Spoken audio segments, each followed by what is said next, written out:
About to start. It's just we're waiting for one of the speakers for the first panel.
Hello and good morning. Welcome to this conference on Europe and Palestine, organized by the Middle East Monitor and EuroPal Forum. Thank you for sacrificing your Saturday to be here with us. My name is Naseem. I am an analyst and writer at the Middle East Monitor. When we were thinking of this conference, none of us actually imagined the extent to which the topic of today would become as relevant as it has. It goes without saying that since last week, with the announcement that the US does not recognize Israeli settlements as illegal, this topic of today it's one of the bedrocks of international law, so the topic of today has acquired a lot more significance. While announcing that settlements are no longer illegal, Mike Pompeo said that arguments about who is right and who is wrong as a matter of international law will not bring peace. So here what Pompeo is telling us is that we need to dispose of the legal framework for determining right from wrong in such matters. Surely to most of us, such a statement would be really bizarre. The thing when we do assess whether international law or any legal framework is right and wrong is to first implement it and then see whether it works or not. That would be the obvious point to make. So I suppose the question for us and the question for this conference is, why is Palestine treated in this way? Why is it treated in this extra legal manner? How did we arrive at this point where we are urged to abandon ideas of law, ideas of norms, and treat Palestine as though it was some lawless frontier, so to speak? And more importantly, within the context of today, what has been the EU's role in this? Why has the EU permitted the creation of this lawless frontier or this extra legal space to come about? And where do we go now from here? So I think these are the questions from which flows much of what will be discussed today by our esteemed speakers, many of whom have traveled far to be here and enlighten us. But before I introduce them and we get going, I would like to invite Zahir Barawi to come and give an introductory speech. He is from EuroPal Forum. Thank you, Naseem. Good morning, everyone, and thank you all for being here and attending this important conference early on a Saturday. Thank you very much. To briefly introduce you to EuroPal Forum and our work, we are a volunteer-based NGO that seeks to build networks of support across Europe for Palestinian rights. To do this, we organize seminars, conferences, training courses, and high-profile meetings with MPs and senior public figures in Europe in order to raise awareness and encourage positive choices surrounding ongoing developments concerning Palestine. As the co-organizer of this day conference, we decided to engage in this project because we found that there was a severe lack of mechanisms of assessment for understanding where the Palestinian issue is situated and understood across Europe. This comes as Europe has increasingly become a space over the last 30, 40 years maybe, in which Palestinian solidarity organizations are able to more effectively mobilize and expose Israel's actions at the official and popular levels relative to other regions and countries. As an NGO operating in this space, we, as EuroPal, found ourselves stuck when searching for a scientific forum for understanding issue areas such as A, the work being done to challenge Israel's policies, B, the nature of support for Palestine at the political, diplomatic, trade union, and public level, and C, the prospects moving forward for more European engagement in relation to Palestine in what is a changing Europe. To bridge this gap, we decided to facilitate this forum of understanding Palestinian-European relations at the official and popular levels. We believe that by bringing together a range of academics and politicians, researchers, and NGOs to better understand the reality we are living in, and in turn be more equipped to carry the flag of Palestine in Europe to the best of our ability. We hope that today's proceedings can lead to some tangible recommendations and practical actions that we can all make use of in our individual lines of work. However, this motivation comes against the backdrop of increasing attempts by Israel to intimidate, silence, and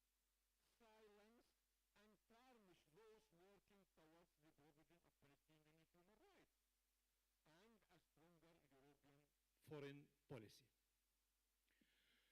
We hope that you are all able to gain something from today's proceedings and the fantastic speakers that we have in attendance.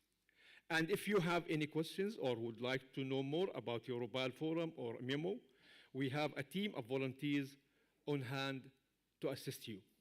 Before I end my opening remarks, I would like to thank everyone who has made this conference possible. This includes all of the EuroPal Forum volunteers who have worked extremely hard in order to make today happen. The team at MEMO also, who have been fantastic as co-organizers of this conference. And lastly, to our speakers. Our speakers, without you, today would not have happened. Many of you have come from a long way to be here today to share your thoughts on this very important subject. Your efforts are very appreciated by all of us here today. Thank you very much.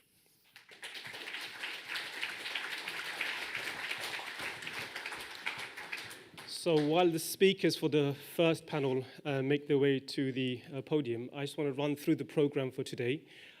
So the first session will start imminently, European Union's relationship with Palestine and Israel. Then we will have a half an hour break at 11:45. And session two, panel two, will start at 12:15 on Palestine and Israel in a changing EU. I'm doing this because we are live streaming this on YouTube, by the way, so the viewers at home know exactly what's happening. And at 2 o'clock, we'll have a lunch break for 45 minutes, and panel 3 will start at 2:45, and we hope to wrap up by 4:30. But before I hand over to Professor Kamal Hawash, I just want to set the tone for today's discussion. We are in the heat of an election. An election is quite bitter at the moment. and Israel and Palestine is quite a hot topic. So can we conduct any discussion, especially in the Q&A? Further delay, I would like to hand over to Professor Kamal Hawash.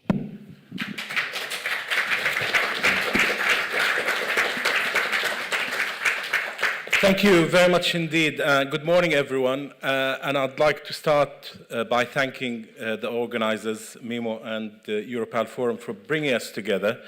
I mean, just to add to what Nassim has said, I do quite a lot of media work, and in the past I used to be invited to speak exclusively on Palestine.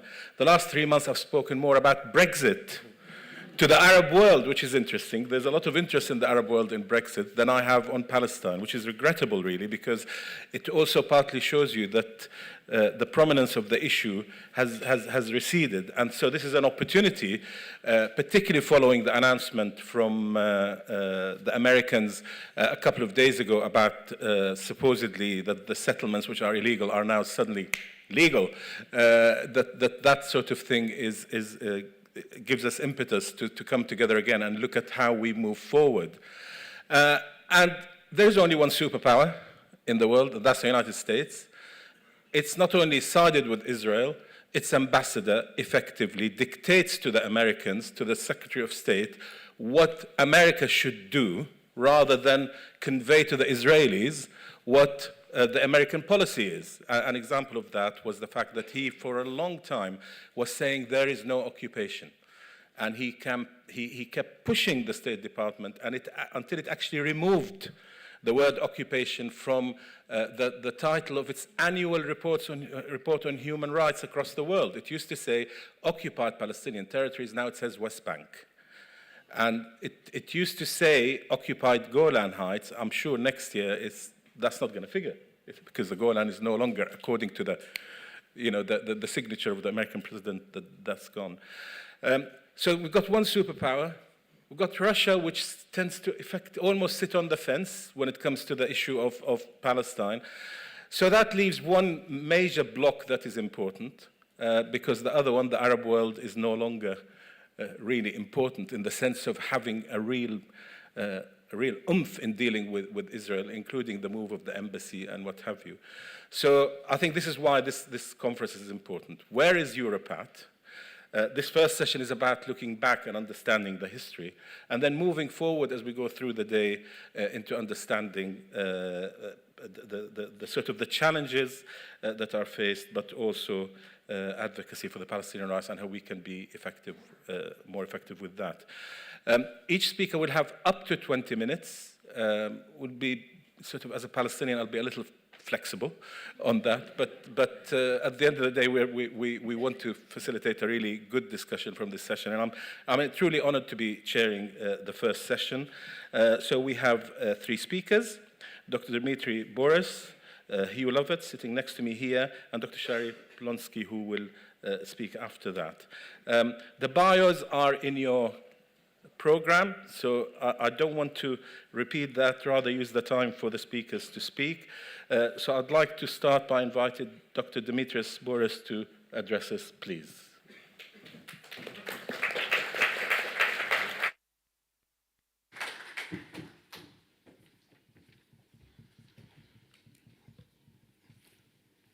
Good morning, everyone. First of all, a big thank you to Memo and EuroPal for the invitation to be here with you. It's always a bit tricky to be the first speaker. There is a lot of pressure coming here, but hopefully you are all awake already, so you will be able to follow me. What I was asked to do is provide a little bit of a historical overview of the EU's involvement in the conflict and in the Palestinian state building, so as to set up the stage of what is to come next in this panel. I hope I will be able to make everything work. Yes.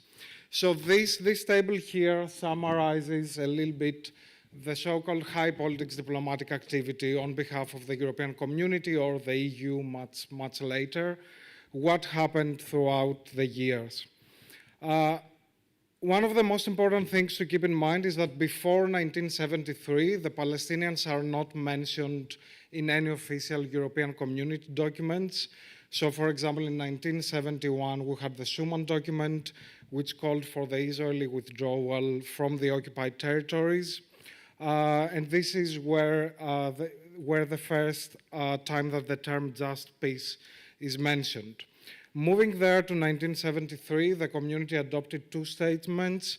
The first one calling for the recognition of the legitimate rights of the Palestinians. And this is the first time that Palestinians as such are mentioned in an official document. Moving to 1977, we had yet another community statement which called and brought forward the idea for a homeland for the Palestinian people. And then in 1980, we're moving to the Venice Declaration. Someone could say that this was a watershed declaration on behalf of the community back then. The declaration, first of all, supported the Palestinian right to self-determination. Secondly, the community made it clear that it will not accept any unilateral initiative designed to change the status of Jerusalem, and keep this in mind because it's still standing.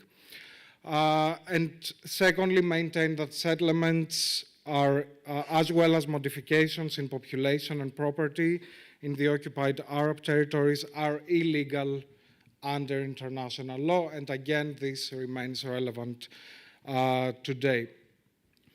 Moving to the Oslo Accords, the community or the EU by that time supported the Oslo Accords on the logic that they would eventually lead to the establishment of a Palestinian state. 6 years later, with the so-called Berlin Declaration 1999, the EU expressed its readiness to recognize a Palestinian state when appropriate. Now, the parameters of this appropriateness were never defined. In 2002, with the so-called Seville Declaration, the EU supported the establishment of a Palestinian state, explicitly mentioning the 1967 borders. And this takes us to 2009 Council conclusions, which summarized all these policies, and then to 2012, which can be considered as a starting point for the so-called guidelines and the labeling issue, where the Council declared that all agreements between the State of Israel and the EU must unequivocally and explicitly indicate their inapplicability to the territories occupied by Israel in 1967. And I guess Hugh will be getting in more details on what this declaration meant in practice. So that's a broad overview of how the communities and the EU's policies evolved throughout the years. It might have taken the EU more than 40 years to adopt a common position.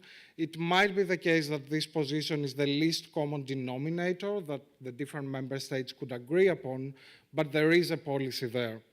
And there is a policy with regard to the so-called core issues: borders, security, settlements, Jerusalem, Palestinian refugees. And there is a common position which is still standing, and it's the result of all these years of work and the result of all these declarations as well. Now, moving to the Oslo Accords, now this is the famous picture from the Oslo Accords. Can you see the EU anywhere? No. So despite the fact that the Oslo Accords were a European idea, very soon they were taken over by the American administration. What did the EU do? The EU provided over half the funding needed in order to set up those institutions from the Oslo Accords. And the Oslo Accords also created a paradigm on the EU's involvement in the conflict, which has been put very nicely by Anne Lemur. The paradigm is that the US decides, the World Bank leads, the European Union pays, and the United Nations feeds. And this is the reality today as well, which the Oslo created back then. Now, I guess you're all familiar with this map, and I don't need to get into detail of this map and the division of the West Bank in 3 different areas, Area A, B, and C. But the reason why I decided to include it in the slides is that this division has affected the EU's role in the Palestinian state building on the ground, one way or another, but it has also had significant consequences with regard to the EU's initiatives on the ground. Talking about state building in Palestine, and someone could argue that the Oslo Accords are the first phase of the state building in Palestine.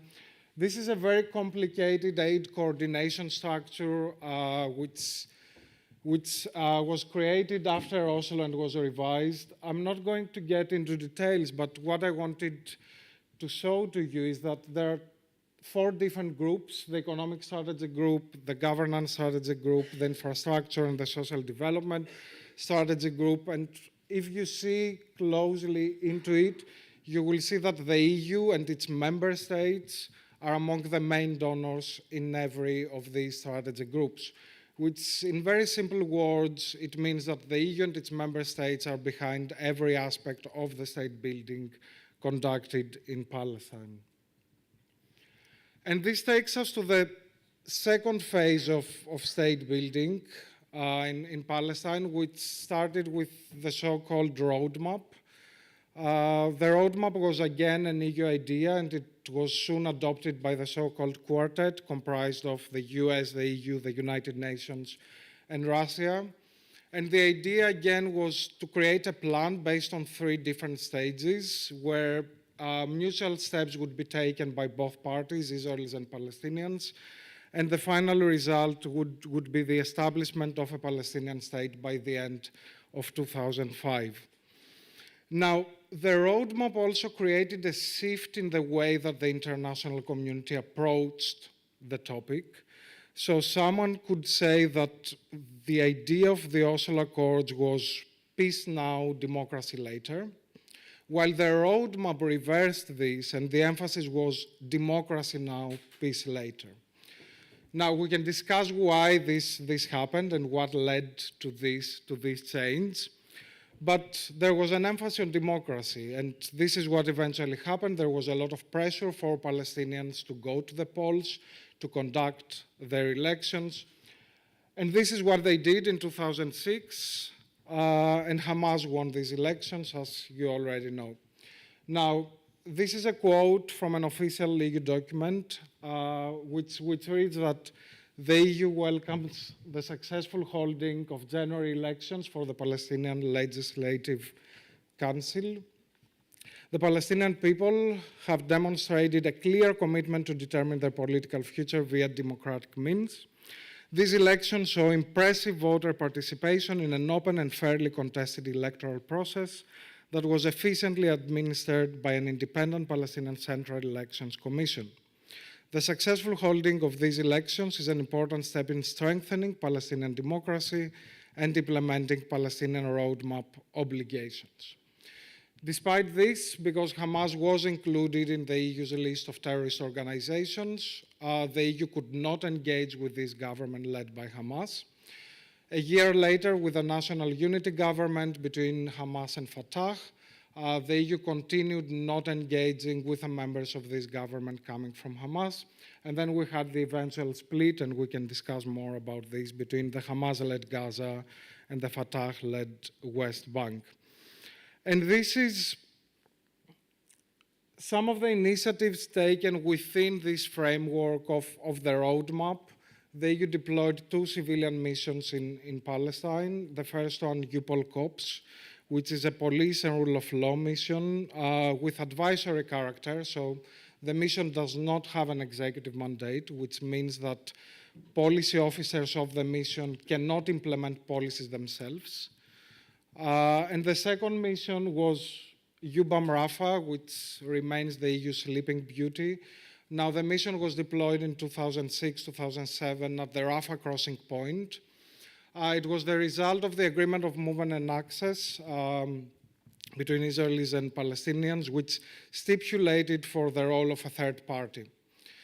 on the ground. Now, the Israelis wanted the Americans to take up this role, but the Americans were not willing to do so. So the cynical view is that the Israelis were like, okay, let's give the EU an active role on the ground. The Europeans, on their behalf, they were quite happy with this because it was the first time that they were accepted to have an active role on the ground. The mission was operational for less than a year, for just 4 or 5 months. Since then, they moved first to Ashkelon. Now they are based in Tel Aviv. I think the mission at the moment is comprised of 3 or 4 people, if I'm not mistaken. But the EU is unwilling to officially close down the mission. Now, the official argument is that if it closes down the mission, the Israelis will never accept it to be deployed again.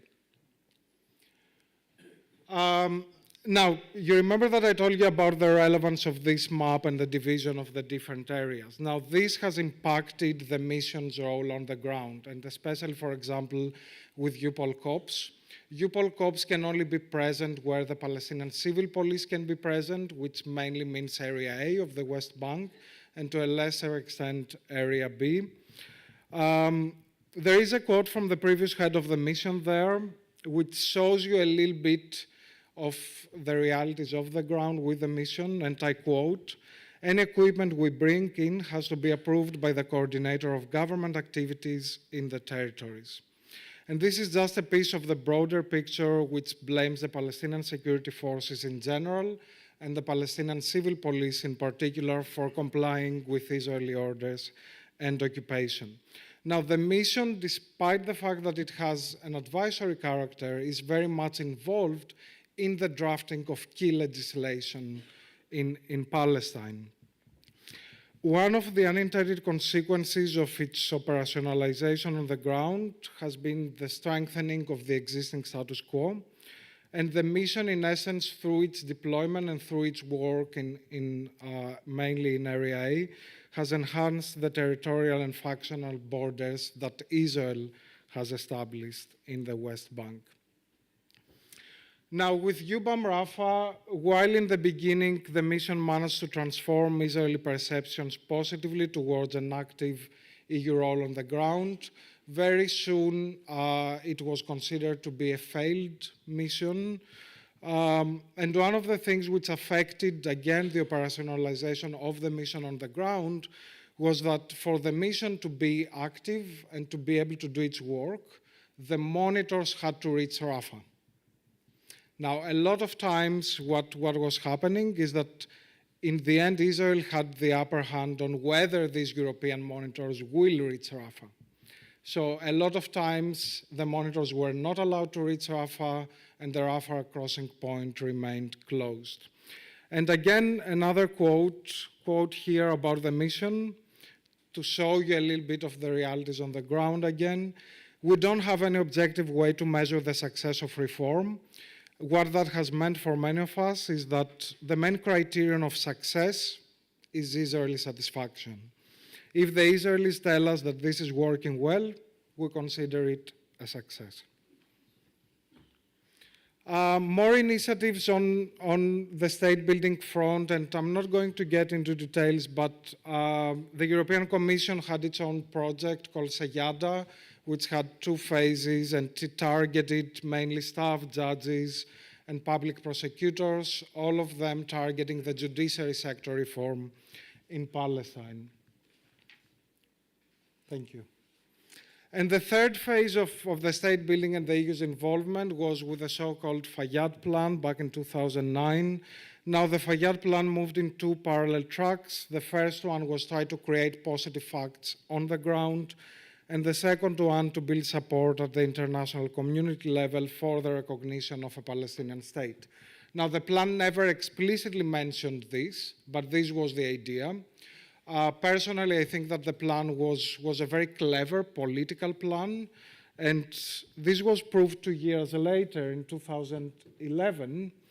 And these are the quotes coming from the assessment of this plan from all major international institutions. The IMF, for example, argued that the PA is able to conduct the sound economic policies expected for a future well-functioning Palestinian state. On behalf of the EU, Catherine Ashton back then said that today Palestinian institutions compare favorably with those in established states, etc., etc., etc. If you read these reports,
also shifting alliances and shifting policies, and my own country, Greece, has changed quite significantly its foreign policy with regard to Palestine. Now, this is Alexis Tsipras, the previous Greek prime minister, who I guess you all know. So this picture is from before he became prime minister. You see, quite leftist there. This is the picture after he became prime minister. And yet another picture of him as a prime minister when he wrote at the guest book of the Israeli president when he visited Jerusalem, and he wrote at the guest book that it's an honor to visit your historical capital. Some concluding thoughts to wrap up things. First of all, the way that the EU has approached state building in Palestine is rooted in the so-called liberal peace-building approach, which does not recognize power asymmetries. Yet the EU's inability and unwillingness to acknowledge this power asymmetry, as well as challenge the Israeli occupation of the Palestinian territories, is the main reason behind why the EU has faced so many limitations when it comes to its role on the ground. We see a pattern of prioritization of technical assistance without taking any clear, bold political objectives, and which is what we would call power without responsibility. And I would argue, as someone who has been doing research on the EU's role in the conflict for the last 12 years, I would argue that eventually, through the different initiatives and policies, the EU has intentionally or unintentionally enforced the existing status quo. And I leave it here. Thank you for your attention, and I look forward to your questions and comments.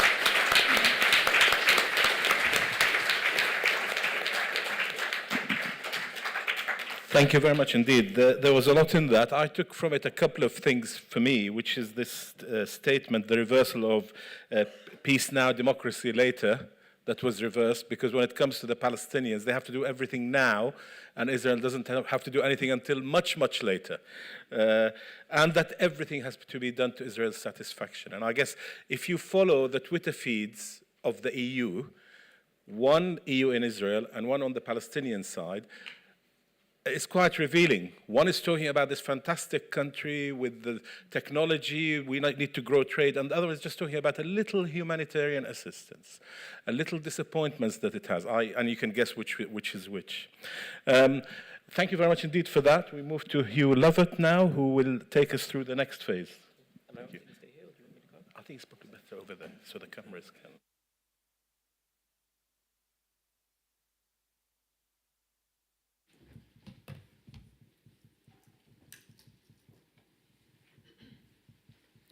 So thank you everyone for joining us today. Unfortunately, I don't have an entertaining PowerPoint presentation to share with you, so I have to make do with my voice, unfortunately. And actually, I'm very happy to come after Dimitris, not just because he's such a fantastic resource and expert on this, but it makes my job a bit easier. And I want to pick up on a few points by way of contextualizing what I want to talk about, which is EU policy towards Israeli settlements and what it's been doing. And as someone who's been working on the conflict now for about a decade, I still can't make up my mind whether the EU should be praised or criticized for what it's doing. You know, on one hand, you could say certainly in terms of rhetoric and policy, the EU has been, I think, extremely positive and extremely important for the reasons that we've heard. You know, and especially in terms of international law, international legal determinations. As Dimitris was saying, you know, it was I think amongst the first, certainly in the West, to come out in support of Palestinian rights, Palestinian self-determination, Palestinian statehood, and the two-state solution, basically doing that before the US. And even now, you know, it continues to uphold and defend these positions in the face of a concerted effort by the Israeli government and the Trump administration to undo these legal determinations. And it certainly had some successes. You know, one, which I'll come to very shortly, is this idea of differentiating between Israel and the settlements within its bilateral relations, which led to a UN Security Council resolution in December 2016. But on the other hand, you know, I think it's quite clear for those who work on EU policy and follow it, that there is, you know, this gap between discourse and practice. So while the EU's positions are very good, and you know, maybe one could say well-intentioned, the actual implementation of these policies often lacks. And I think, you know, and this comes across with a differentiation. However, what I should say also is, you know, there's a lot of criticism by the Israeli government that the EU and its member states are somehow being anti-Semitic for singling out Israeli settlements, Israel, through its own policies. And which obviously is not true for many reasons. But one of them, to come back, you know, this idea of, I think what Nassim's, Dr. Birawi was saying is, you know, this idea of extra legality, someone was mentioning. I mean, what the EU has been doing is really has created an exception for Israel and Israeli settlements. And I agree there's discrimination, but it's discrimination that favors Israel, that protects Israel or the Israeli settlement enterprise from the full force of international law, EU policy positions and EU regulations, where actually the EU has been much stronger in enforcing its own policies, its own positions in international law when it comes to other situations of occupation and annexation, such as Crimea, where it's excluded basically Crimean products from EU markets. And it's done it in a technical way where Crimean products need a certificate of origin from Ukraine, which I won't get into, but the effect is to basically exclude them. And it's also imposed sanctions on Russia over the annexation. And it's done, you know, it's also pursued a number of technical measures vis-a-vis Northern Cyprus, which is often brought up by defenders of the Israeli settlement enterprise. But actually, when we look at what the EU's been doing there, it's still actually been quite strong, again, in terms of de facto excluding products from Northern Cyprus from the EU unless it's done with the consent of the Cypriot government. So I say that all as a way to contextualize what comes next. And so to come to this idea of differentiation, so this is something that I think has been ongoing, depends on how one looks at it, at least for the last decade, maybe 20 years. We've seen also examples, funnily enough, in the US in the 1970s and elsewhere. And the basic idea is because international law is very clear that third states cannot do anything that supports internationally unlawful practices, as in particular Israel's settlement enterprise. And so the issue is, if we don't do enough to exclude settlement entities from our relations with Israel, then there's a high degree of risk that these relations with Israel do not stop at the 1967 Green Line, which the international community by and large views as Israel's borders, and that actually these relations are benefiting Israeli settlements, Israeli entities, Israeli residents of the Israeli settlements. And so over the last 20 years, there's been a number of efforts, slow but gathering pace, in order to correct these deficiencies within the EU's relations. And I will spare you all the technical stuff, but it is quite fascinating. And as Dimitris pointed out, like in 2012, there was an important determination by the EU that said, that henceforth agreements with Israel will not be applicable to the territories occupied by Israel in 1967. But the problem was a lot of these these agreements that were signed by the EU didn't have very strong language in the agreement defining Israel's territory.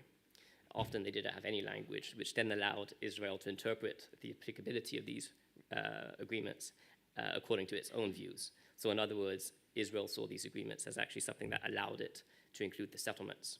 So over the past 20 years, it's been a very tortuous process where the EU has now tried to correct these existing agreements, and often requiring insanely complicated regulations and backdoors to correct it.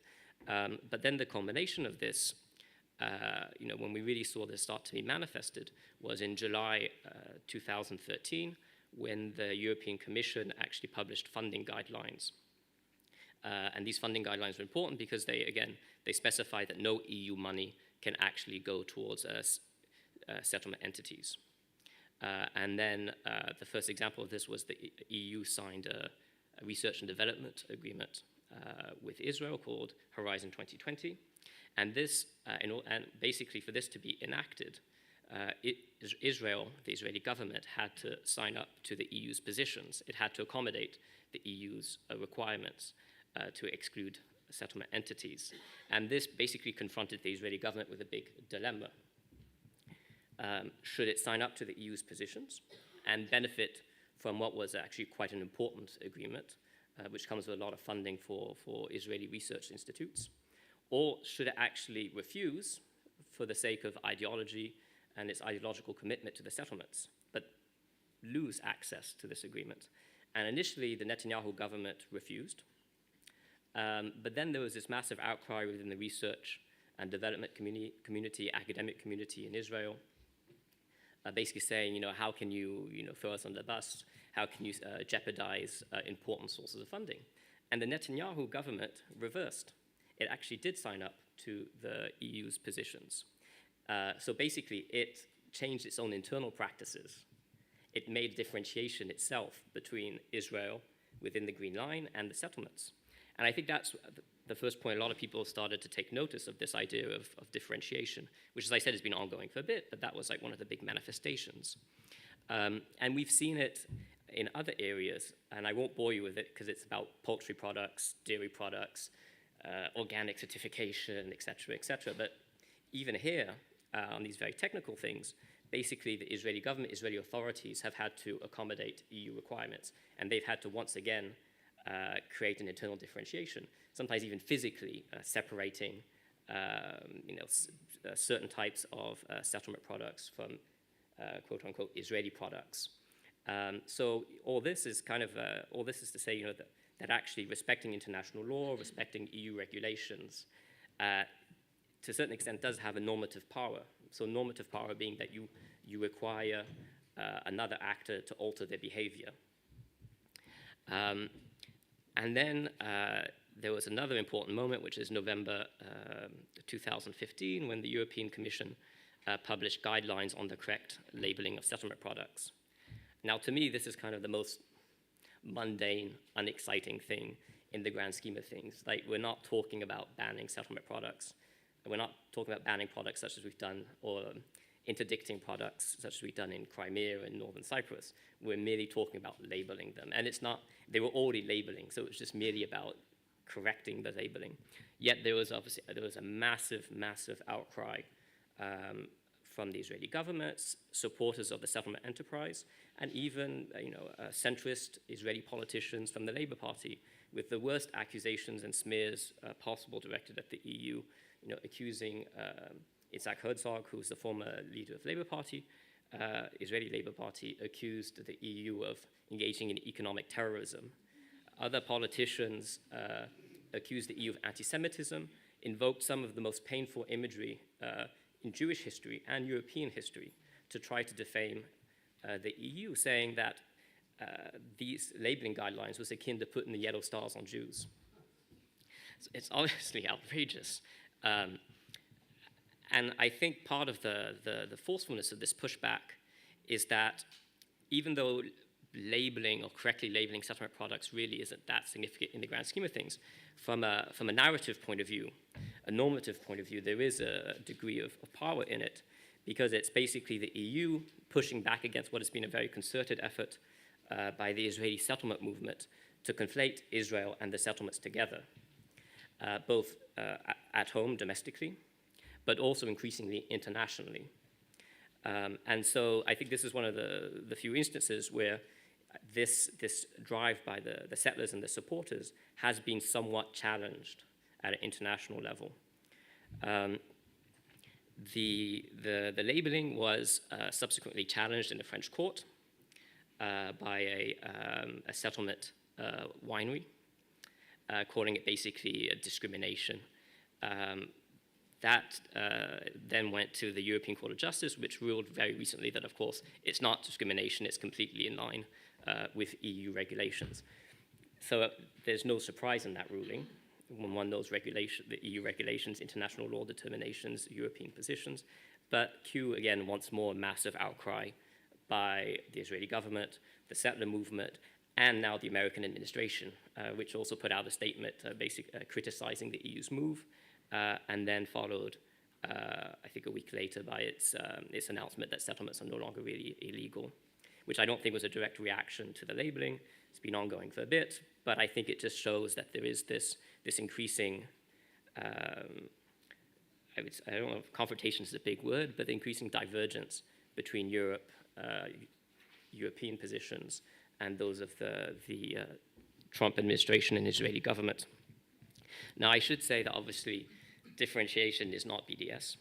I think for many people that's very clear, that really differentiation is that for BDS supporters of Palestinian rights, I think this idea that somehow labeling settlement products is like the be-all and end-all, I think is slightly laughable. But I think, we have seen the Israeli government try to frame this as BDS for a number of reasons. But I think one needs to be quite clear that, the differences in terms of what motivates the EU to do things, which is very much more just about its own positions, regulations, and having to enforce it, even sometimes when it doesn't want to do this, which I think is always quite interesting. The last point on this, 2 points I wanted to mention. So I said earlier that I think one of the policy successes of the EU has been that actually in December 2016, the United Nations Security Council passed a resolution. And I think this resolution, it's 2334, was important in a number of ways. It often gets quoted. But to my mind, one of the significant points in it is paragraph 5, which calls upon all states to distinguish in their bilateral dealings between Israel and the territories occupied in 1967. So it's basically giving effect, it's enshrining in many ways the EU's own positions. And again, the resolution, I have to say, did it create new international law? This international law has always been very clear. I think what it did is it just drew attention to something that's been there for a bit, and drew attention to this need for third states to, as I said, ensure that their relations don't further an unlawful situation. So now, having said all this about how great the EU is, of course, there's always the flip side of the coin, which I started with saying. So yes, it has these positions. It's done some stuff which has been which has had a bit of effect. But we have to be very realistic that it's very ad hoc at the moment. It's gathering a bit of pace, but there's far more instances in which the EU has not, and its member states have not respected their own positions, international law, and the UN Security Council Resolution 2334 when it comes to the relations with Israel. To its credit, the EU and the EU institutions are continuing to make some progress in correcting pre-existing agreements and ensuring that all future agreements with Israel now explicitly state the inapplicability to the settlements. But member states who have their own bilateral relations with Israel are much further behind the curve. So these bilateral relations can include, it can get a bit technical, but agreement on the double avoidance of taxation, or the avoidance of double taxation rather, social security provisions, research and development, cooperation agreements, film agreements, etc., etc. And a lot of these agreements, and so I don't know what it says about me, but I spent basically a few months going through all these agreements, 300 bilateral agreements, and each time looking at the texts to see, what is the territorial definition? How do member states interpret these the applicability of these agreements, and to what extent have they been diligent in ensuring that these agreements don't benefit the settlements? And I'll spare you all the details. We put together a cool mapping thing online, which is called the ECFR differentiation tracker, which has all these agreements, and it shows the extent to which they conform to UN Resolution 2334 and this differentiation practice. But the upshot is, when you look at it, that most member states have done very little to do this. But there are positive examples. The UK now, in its post-Brexit, maybe soon to be post-Brexit free trade agreement with Israel, now has a semblance of a differentiation clause. The UK's, and it has like a number of other territorial clauses in some of its pre-existing agreements. So I think its agreement on the avoidance of double taxation has a position. Its social security agreement has a position. So it's done a few things. The Netherlands also has done a few things, Denmark, et cetera, but by and large, there's still a lot of work to be done. So I think this once again highlights the divergences between the rhetoric and the actual practices, not just of the EU, but also its member states. So when the EU calls on Israel to uphold UN Resolution 2334, I think there's a legitimate question to be said to them, what are you doing to uphold Resolution 2334 and your own legal requirements? So let me start finishing. So looking back on all this, I suppose the question is, again, as I started, to what extent has the EU been a positive or a negative influence? So I think we need to give the EU credit that it has actually done and more than I think most other actors internationally to promote and to try to safeguard Palestinian rights. Perhaps this is more of an indictment of the failures of the international system itself rather than praise for the EU. But certainly, I think it is noteworthy that it is one of the few actors that is actually able to keep this notion of Palestinian statehood, the two-state solution, Palestinian rights, self-determination on the table when there's clear efforts by the Israeli government and now the Trump administration to remove this and to try to recraft a new reality. But also, as Dimitris was saying, I think, well, perhaps this is well-intentioned. The effect has also been, I think, to try to sustain an otherwise unsustainable situation in the territories, to actually try to perhaps inadvertently, depending on one's perspective, entrench a status quo that maybe never really existed to begin with. And the effect is now that you have EU policy, which is perhaps increasingly diverging from the views of Palestinians, of young Palestinians who are increasingly, I think, moving towards different paradigms, a one-state reality of equal rights for all. And so there is obviously a risk that the EU kind of gets left behind a bit and is unable to adapt its policies to match the new challenges. But I'll finish by saying two things. One, I think this idea of differentiation is nonetheless important. Whether it's 2 states or 1 state, I think these international law requirements remain extremely important. Ever more so now because of what is a clear annexationist drive by the Israeli government. There might be a bill debated in a few days in the Knesset to annex the Jordan Valley. We'll see what happens there if that bill does get debated and eventually passed for a first reading. The challenges of the Trump administration. So now more than ever, I think there's a need to be firm in the international legal determinations and what that requires of us as third state, us as third state actors. Obviously, we're not states, but in terms of us as the community. And the final thing is that I think it's important that we do continue to criticize the EU, because I think the EU should be held to a slightly higher standard than other actors.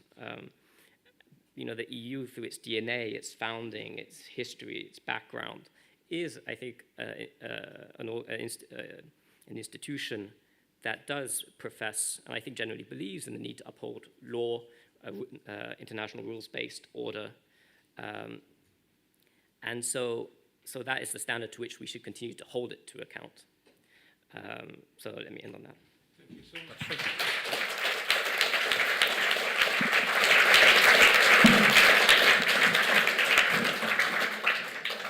I guess trying to hold the EU to a higher standard might be anti-European, if you see what I mean. That's one way of looking at it. So again, I took from that the issue about differentiation is important for now. So even, and I was interested in the way you framed it, whether it's 1 state or 2 state or whatever, that in international law there is this green line which determines a separation between what the international community recognizes as Israel and the other territories. Again, interesting, the exception, allowing Israel to be an exception. I mean, in Pompeo's statement, what I read was this point about whatever we've done here, international law would apply elsewhere, kind of thing, which was really interesting. That was one of the paragraphs, was actually distinguishing it. So exception for Israel, for historic reasons, for whatever, but elsewhere, international law is great. Okay, and I mean, the other interesting thing, maybe we'll come to it in the Q&A, is the issue about the influence the UK has had inside the EU, which once it leaves, on foreign policy particularly, would be interesting to see how that develops. But thank you very much indeed, Hugh. So delighted to introduce our final speaker, who is Dr. Shari Plonsky. You're welcome.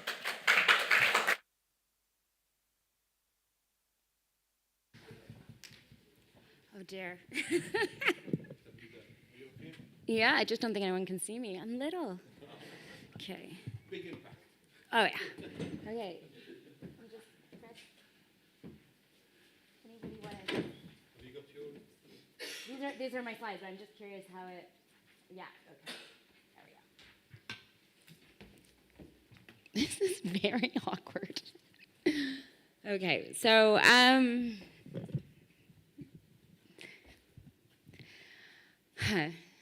to be honest, like I feel like I'm actually directly speaking to some of Nassim's questions from this morning about like where do I think the EU's responsibility is, and hopefully my talk, which I think takes us in a little bit of a different direction, really does try to answer some of his questions about why I think this is happening, where this is going.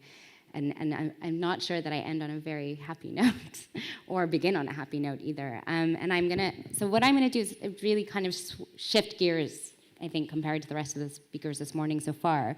And I'm gonna introduce you to one of Israel's newest and oldest train lines, which is called the Ha'emek Railway, and the borders that I see both entrenching and that it seeks to entrench and bypass as Israel works to link, represent, and normalize itself as part of regional and global geo-economic relations, and this is very much about Europe. At the same time, this is also what I mean by switching gears a little, I'm actually introducing you to the way I think about and engage with infrastructure as something that's much more than just a field of analysis and instead becomes a method of inquiry, a mode of producing theory as much as it's a lens through which to understand it. That's what happens when you invite an academic, I guess. Like a much more like theoretical academic, I apologize. But this is what I want you guys to think about. When I talk about this railway, I'm also talking about how it embodies but also is entangled with and produces settler colonial relations in the context of present-day Palestine and also Israel. Okay, and this is still a new project for me, so I am looking forward to having a discussion with you about it and letting you guys ask me questions that hopefully I'll have some answers to, but let's see how things go. Okay, so to start with, I'm looking at the Ha'emek train with the idea that colonial relations are rendered in concrete material forms. It's as a set of productive and structural violences that we experience as normal and irrefutable, and that they are also hidden in plain sight within the things that organize space and thus life. These things, these infrastructures, these material things have their own logics and ontologies, and I feel that by unraveling their material histories and the contradictions that often underwrite them, they tell a story. And in the case of the Ha'emek Railway, that story is both about how infrastructure erases Israel's colonial violence in material and symbolic terms, but also how it participates in larger global processes and flows that structure violence and yet are likewise invisible in plain sight. Moreover, I think we need to see this train as part of this, kind of shifting back, this context of control, conquest, and violence that many of us here are much more familiar with, even though it seems really disengaged from them. Because physically and discursively, this train that I'm going to tell you about seems completely different and distant from the much more spectacular violences that are happening everywhere else. So let's start with what isn't invisible. Okay. This is what's in plain sight, basically. The line was relaunched, the Ha'emek Railway was relaunched in November 2016 after an allegedly 65-year hiatus. It is 60 kilometers long, has 9 stops on it, and takes about 45 minutes to travel from end to end. You start in Israel's largest port city, Haifa, and you stop suddenly in Beit She'an. Some of you might know it as Baisan, or all of us should know it as Baisan, on the northern Jordanian border. Okay, so we have been told, to continue with what we see, we've been told in all the publicity and articles about this line that this line is actually the re-inauguration of a branch of the old Ottoman-built Hijazi Railway, which was built in 1905. Again, Europe's involved because, despite it being built it was built by the Ottomans on one hand, and also German engineers are the people who were really key to building that railway. Now, the original branch was previously named the Palestine Railway, which just already in that name gives you a clue of how much is being erased with the new line. This line, in its original form, once connected Haifa to Syria, Jordan, and the Arabian Peninsula all the way to Mecca, and then during the British Mandate, was further extended to Cairo as Haifa became kind of the British hub in the Middle East. And we should also be aware, if we want to have a chat a little bit later, even creating Haifa as a hub in that way has a colonial story, but I'll leave that to another discussion. So we need to keep in mind with this line, like most railroad projects, really this is the story of the railway, is already bound up with the production of empire and colonial notions of territory and space. That's the story of railroads. And so the railway's connections to the region, which kind of takes us into some of the interesting parts of the story, is that they were interrupted when Jewish militias seeking to end the British Mandate targeted its infrastructure and blew up the bridges that connected the train to Syria and Jordan in 1946 and 1947. But also, of course, by the fact that after 1948, Palestine was severed from its territorial legacy as the land bridge between Africa and Asia. And so today, discussion around this train in Israel and elsewhere is about its great potential for this kind of human and economic link between Israel and the world, and in particular, Israel and the Middle East. This isn't a new idea. It's something that stemmed from the 90s and something also that we see ongoing since kind of Perez's idea of an economic peace. We see it today with the US's language around prosperity for peace, which is a really disturbing document in itself. But that idea is really that this train has that potential. And even during his speech, and I have this image behind me, during his speech at the train's inaugural run, Benjamin Netanyahu called the Ha'emek Railway, get this, a peace train. At the same time that he also really waxed nostalgic about his long desire to rebuild the line and its connection to the Middle East. And I think in doing that, he's not only pointing to the way Israel sees itself as leading an economic transformation in the Middle East, which is the stuff he says, but as the inheritor of the railway's legacy, as a rightful part of Israel's past and present, even though it's not Israel's legacy. And in fact, Israel's legacy is the destruction of that train line. So this idea of linking Israel through the train to the Middle East is especially interesting. And I'm going to use that word interesting like all the time because it is interesting. But what I'm really meaning is that it's actually really problematic and really disturbing. And I have a joke. I'm going to make this joke if you've heard me say this joke before. But when I use the word interesting, my husband's eyes roll over. He's like, I know what you mean. So I do come back to that word a lot. And it often means problematic and contradictory. So what's interesting is that when we consider the fact that Israel has spent endless resources on isolating itself socially, politically, and economically, and culturally from the Middle East, and including it has no normal trade or diplomatic relations with nearly all of its Middle Eastern North African neighbors. And yet it does everything it can to bridge the distance between itself and Europe. And it does that through cultural, economic, and political associations, it's joined its sports leagues, the Eurovision singing competition, research funding schemes, and European free trade and regulatory circuits as part of the European policy neighborhood. Now, it's quite easy to say Israel intentionally produces itself as a European outpost, a colony in the Middle East with these endless negative repercussions on its own indigenous Palestinian and racialized Arab Jewish populations, let alone the global Palestinian population. And to illustrate that, and this is a bit of a trigger warning because it's disturbing to say this out loud, but Israel has famously called itself a villa in the jungle, which is this Hebrew expression, and I'm going to cite a couple of other people here, Chaim Yacobi and others, who are saying that this encapsulates the Israeli construction of identity and sense of place as being a white, European-like, democratic, and enlightened place, a villa that dominates a white and modern territory surrounded by walls and borders that are supposedly impenetrable. But what I really want to point out, especially since we're sitting in a conference that we're talking about Europe's role here, Israel doesn't do this on its own. The idea of Israel in or as Europe has been reproduced, harnessed, and normalized in the way that Europe and the rest of the global north, and even a lot of the global south, engages with and treats Israel. And it has a very long history behind it. Okay, coming back to my lovely train. I do talk about it as my train. I realize that that's kind of not cool, but okay. So also what I find interesting and contradictory, and the whole reason I actually began to get really interested in this train, is the fact that physically, the Ha'emek train reproduces this kind of geographic imagination of Israel as isolated from the region. It doesn't actually connect to anything. It begins at the sea, and ends inside Israel at the Jordanian border, a very much truncated version of a previous colonial supply and extraction line that once connected Palestine via sea and land to the rest of the world. It is literally a train to nowhere, and yet it's being sold and branded as a train to everywhere. Now, I don't actually think that that's just rhetoric.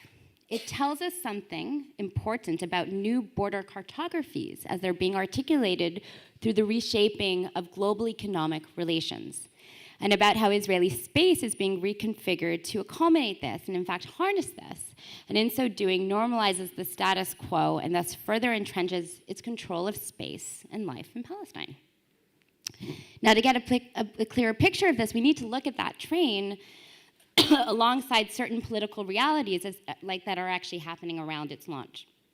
So first of all, its construction started in about 2012, soon after the fact that in 2011, when the war in Syria exploded, land routes for the transport of goods from Europe via Turkey were effectively cut and rerouted, with some products clandestinely, and for the first time ever, going through Haifa port on trucks traveling at night to the Jordanian border at Beit Shan, by sun. And I say clandestinely because, as I already mentioned, and which I think a lot of us know, Israel has no official trade relations with Middle Eastern and North African countries except Jordan and Egypt.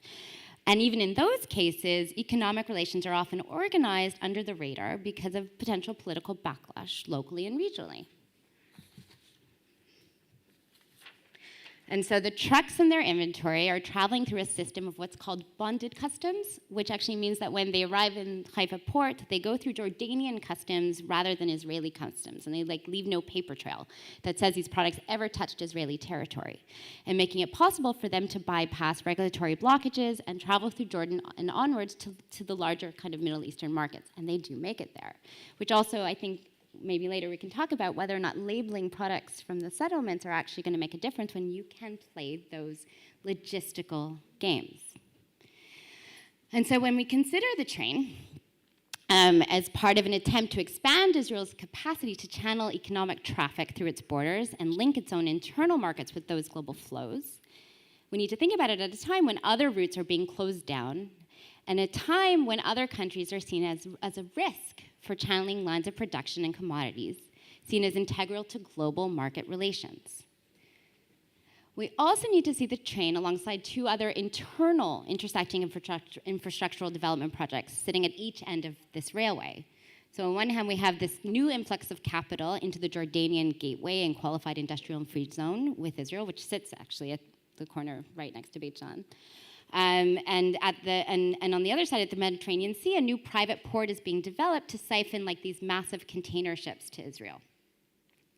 And I think that all of this should be seen as part of a shifting global tendency towards this kind of return to large-scale infrastructure network projects, especially things, and because of China's massive investment in the Belt and Road project, which is very much an attempt to coordinate and link global freight transport through these kind of huge investments in land-based infrastructure and port projects in terms of what they're calling the New Silk Road. And to which, by the way, Israel is actually a financial contributor through something called the Asian Infrastructure Bank. Okay, so when I talk about infrastructure in this way and how the train fits into it, of course, I'm not just talking about physical hard infrastructure of rails and roads, but actually the soft linking mechanisms that move things through space, the technological change that we're looking at. And that brings us specifically to recent work that's being developed around the revolution in logistics. I can no longer see my paper, which, due to advancements in technology and transport industries, is a turn towards this kind of intensive management and enhancement of global circuits and circulations of capital and goods. So when we're talking about logistics, we're actually talking about a complex integrated system of managing and organizing the infrastructure that connects and links global supply chains.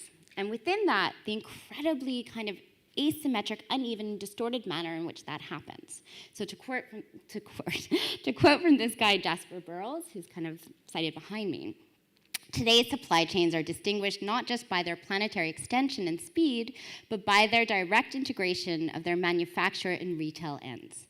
And that's part of something called a production philosophy known as just-in-time, which basically says that anything standing still and waiting in a warehouse wastes profits. And thus the goods being sold and used must consistently be on the move, which of course requires this kind of incredible amount of control and information. And so the revolution in logistics is really about making sure that these things flow at all costs.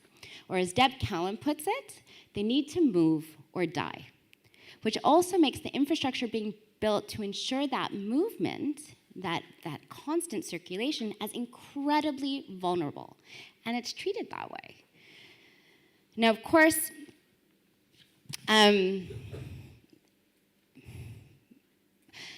we aren't talking about abstract things, even though there's kind of a fantasy around this that sounds like everything flows magically and perfectly. What we're doing is talking about the fact that these goods need to move through people and places and bypass an endless variety of potential natural, human, or regulatory obstructions. And they have to bypass an endless variety of potential disruption as well. So the circuits of production don't just flow, they need to be managed and pushed and forced and perfectly coordinated and secured in order to protect them from the horrible and constantly impending danger of disruption, which also gives its protectors very much a carte blanche to ensure that things keep moving. And here's a bit of my punchline and coming back to Israel. Imagine what Israel could do with that kind of carte blanche and what it already does.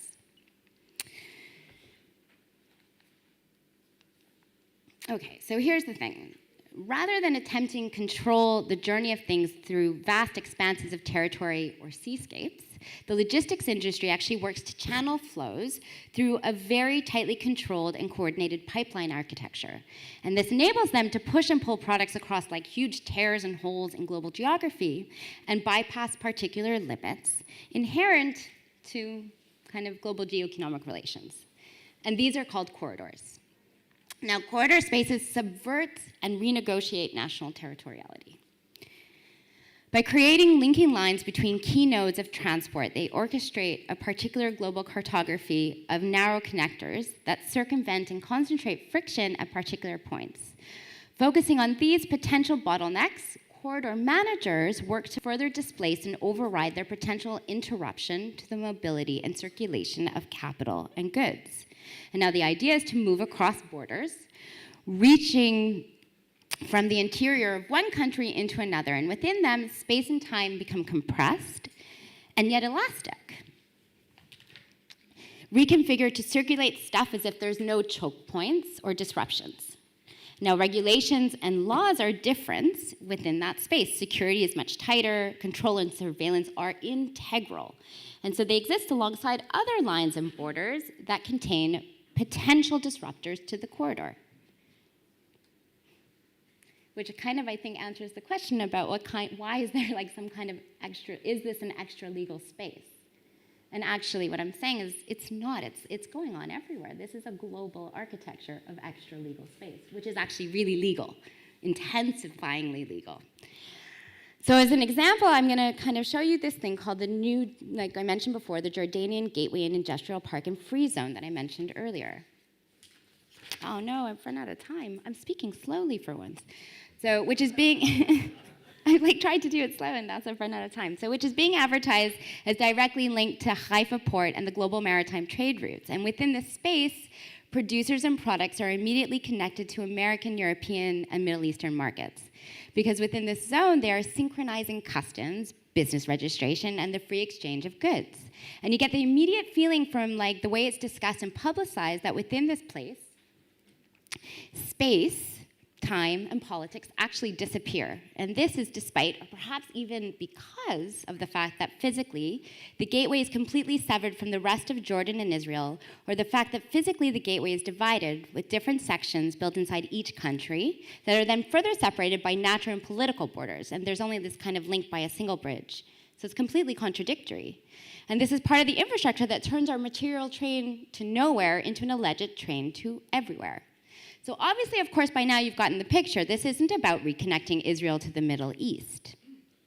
In fact, this is about producing a controlled and easily defendable channel to global economic networks that Israel can then use to traverse its own internal economic, political, and social crises without changing the status quo. Because a part of how Israel is selling the project is through its ability to control its borders rather than reshape them, to put up and secure the walls of the villa against infiltrations from the jungle. And as I think everyone here knows, Israel has done an exceptional self-branding job, selling itself to the world as a high-tech security and surveillance hub. And in fact, the violence that is performed on Palestinians and used to hold borders under control is part of what Israel is selling. And the world has bought into this, especially Europe. And not only because of what it thinks Israel is, but because of how it views the region as well. This isn't only about Israel, because it sees the region as insecure, as violent, as unruly and unstable.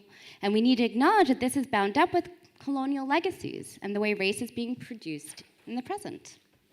This is kind of my final image, because all of this actually really feeds into and out of the global anxiety around securing these vital connecting systems, where the object of protection is the system, is the circulatory systems of capital as opposed to kind of people. And so, which turns like their disruption, the disruption of those critical infrastructures, into a threat to life itself. And any blockages to it are subject to exceptional force. Moreover, by cultivating this kind of corridor through Israeli state space, the entire territory becomes defendable with any force necessary as an integral, critical infrastructure for the securitization of circulatory systems, which gives Israel, I know I'm done, which gives Israel the freedom to do whatever it wants and whatever it needs to do to create this kind of secure, safe causeway for circulating lines of goods through the Middle East. And I think this last week in Gaza, this week in Syria, we immediately see the repercussions of this. It turns Israel as a whole into a corridor space connected to historical and present-day flows while blocking others, circumventing and dislocating its connection to its own borders, its own geography and political contention. By connecting to these flows without really disrupting its internal spatial order, Israel is really able, it's okay, to continue, the punchline is to continue and erase and make this a banal and acceptable reality, which they can continue unceasingly and incessantly because there's no pressure to change it. And this comes back to whether or not we see things, whether Europe is doing good or bad. They condemn in narrative, but the material relationship actually continues unceasingly. And that is about looking, I think, somewhere else to what we don't often see in those spectacles of violence. And thanks. Thank you.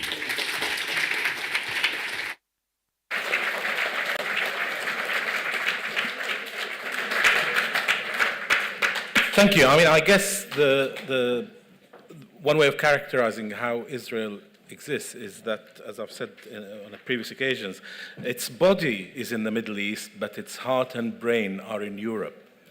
That is really how it exists. It doesn't really want to be there. It wants to be there, but in terms of where it wants to be connected. That was really fascinating. Thank you very much indeed for that.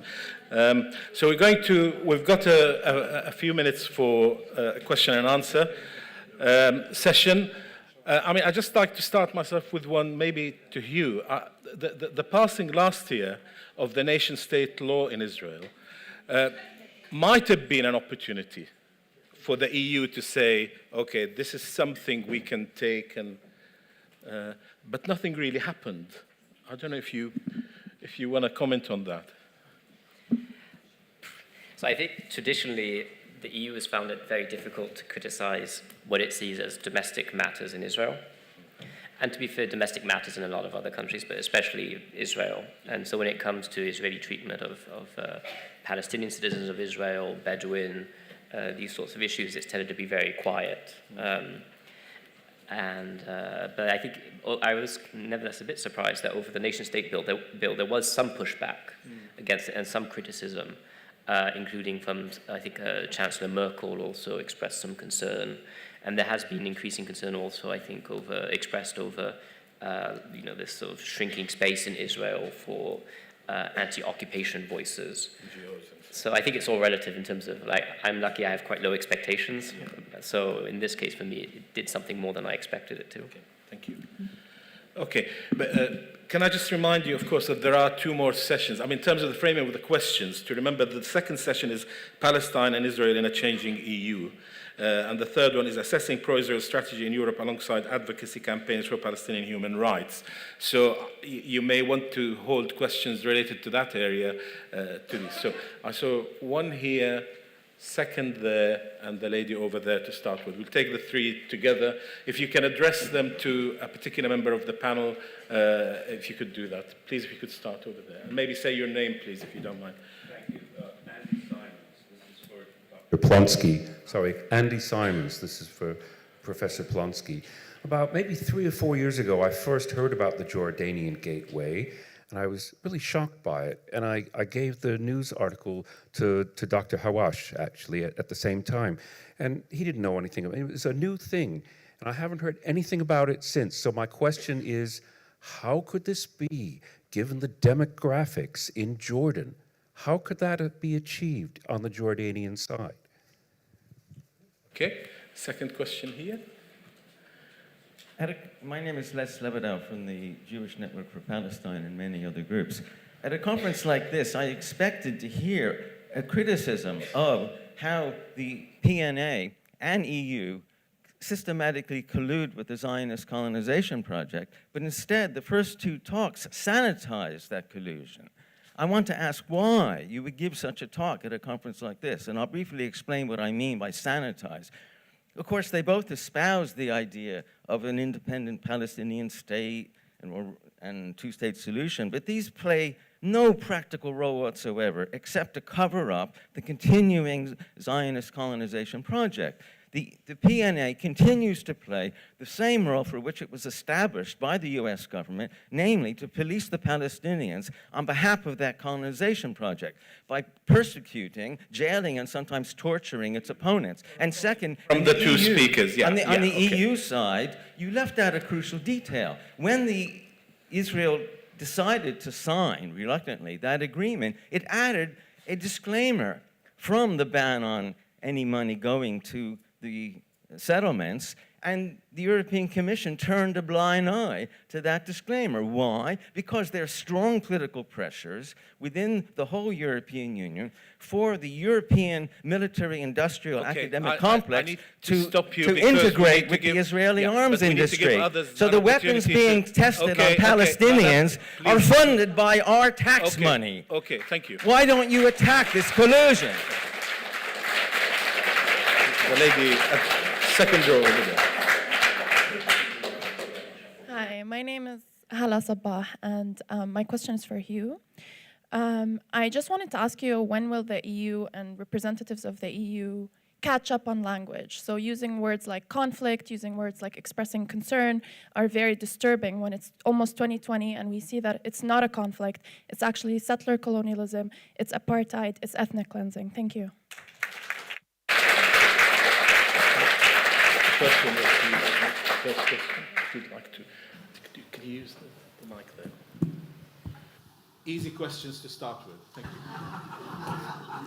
Hi. So to answer this question, so first of all, this isn't new. Like, the interesting thing is more this influx of capital that started in the last few years. And but the Jordanian Gateway, I think the first treaties on it were like in 1999, like right after peace treaty signed with Jordan. It was one of the first things that they started doing.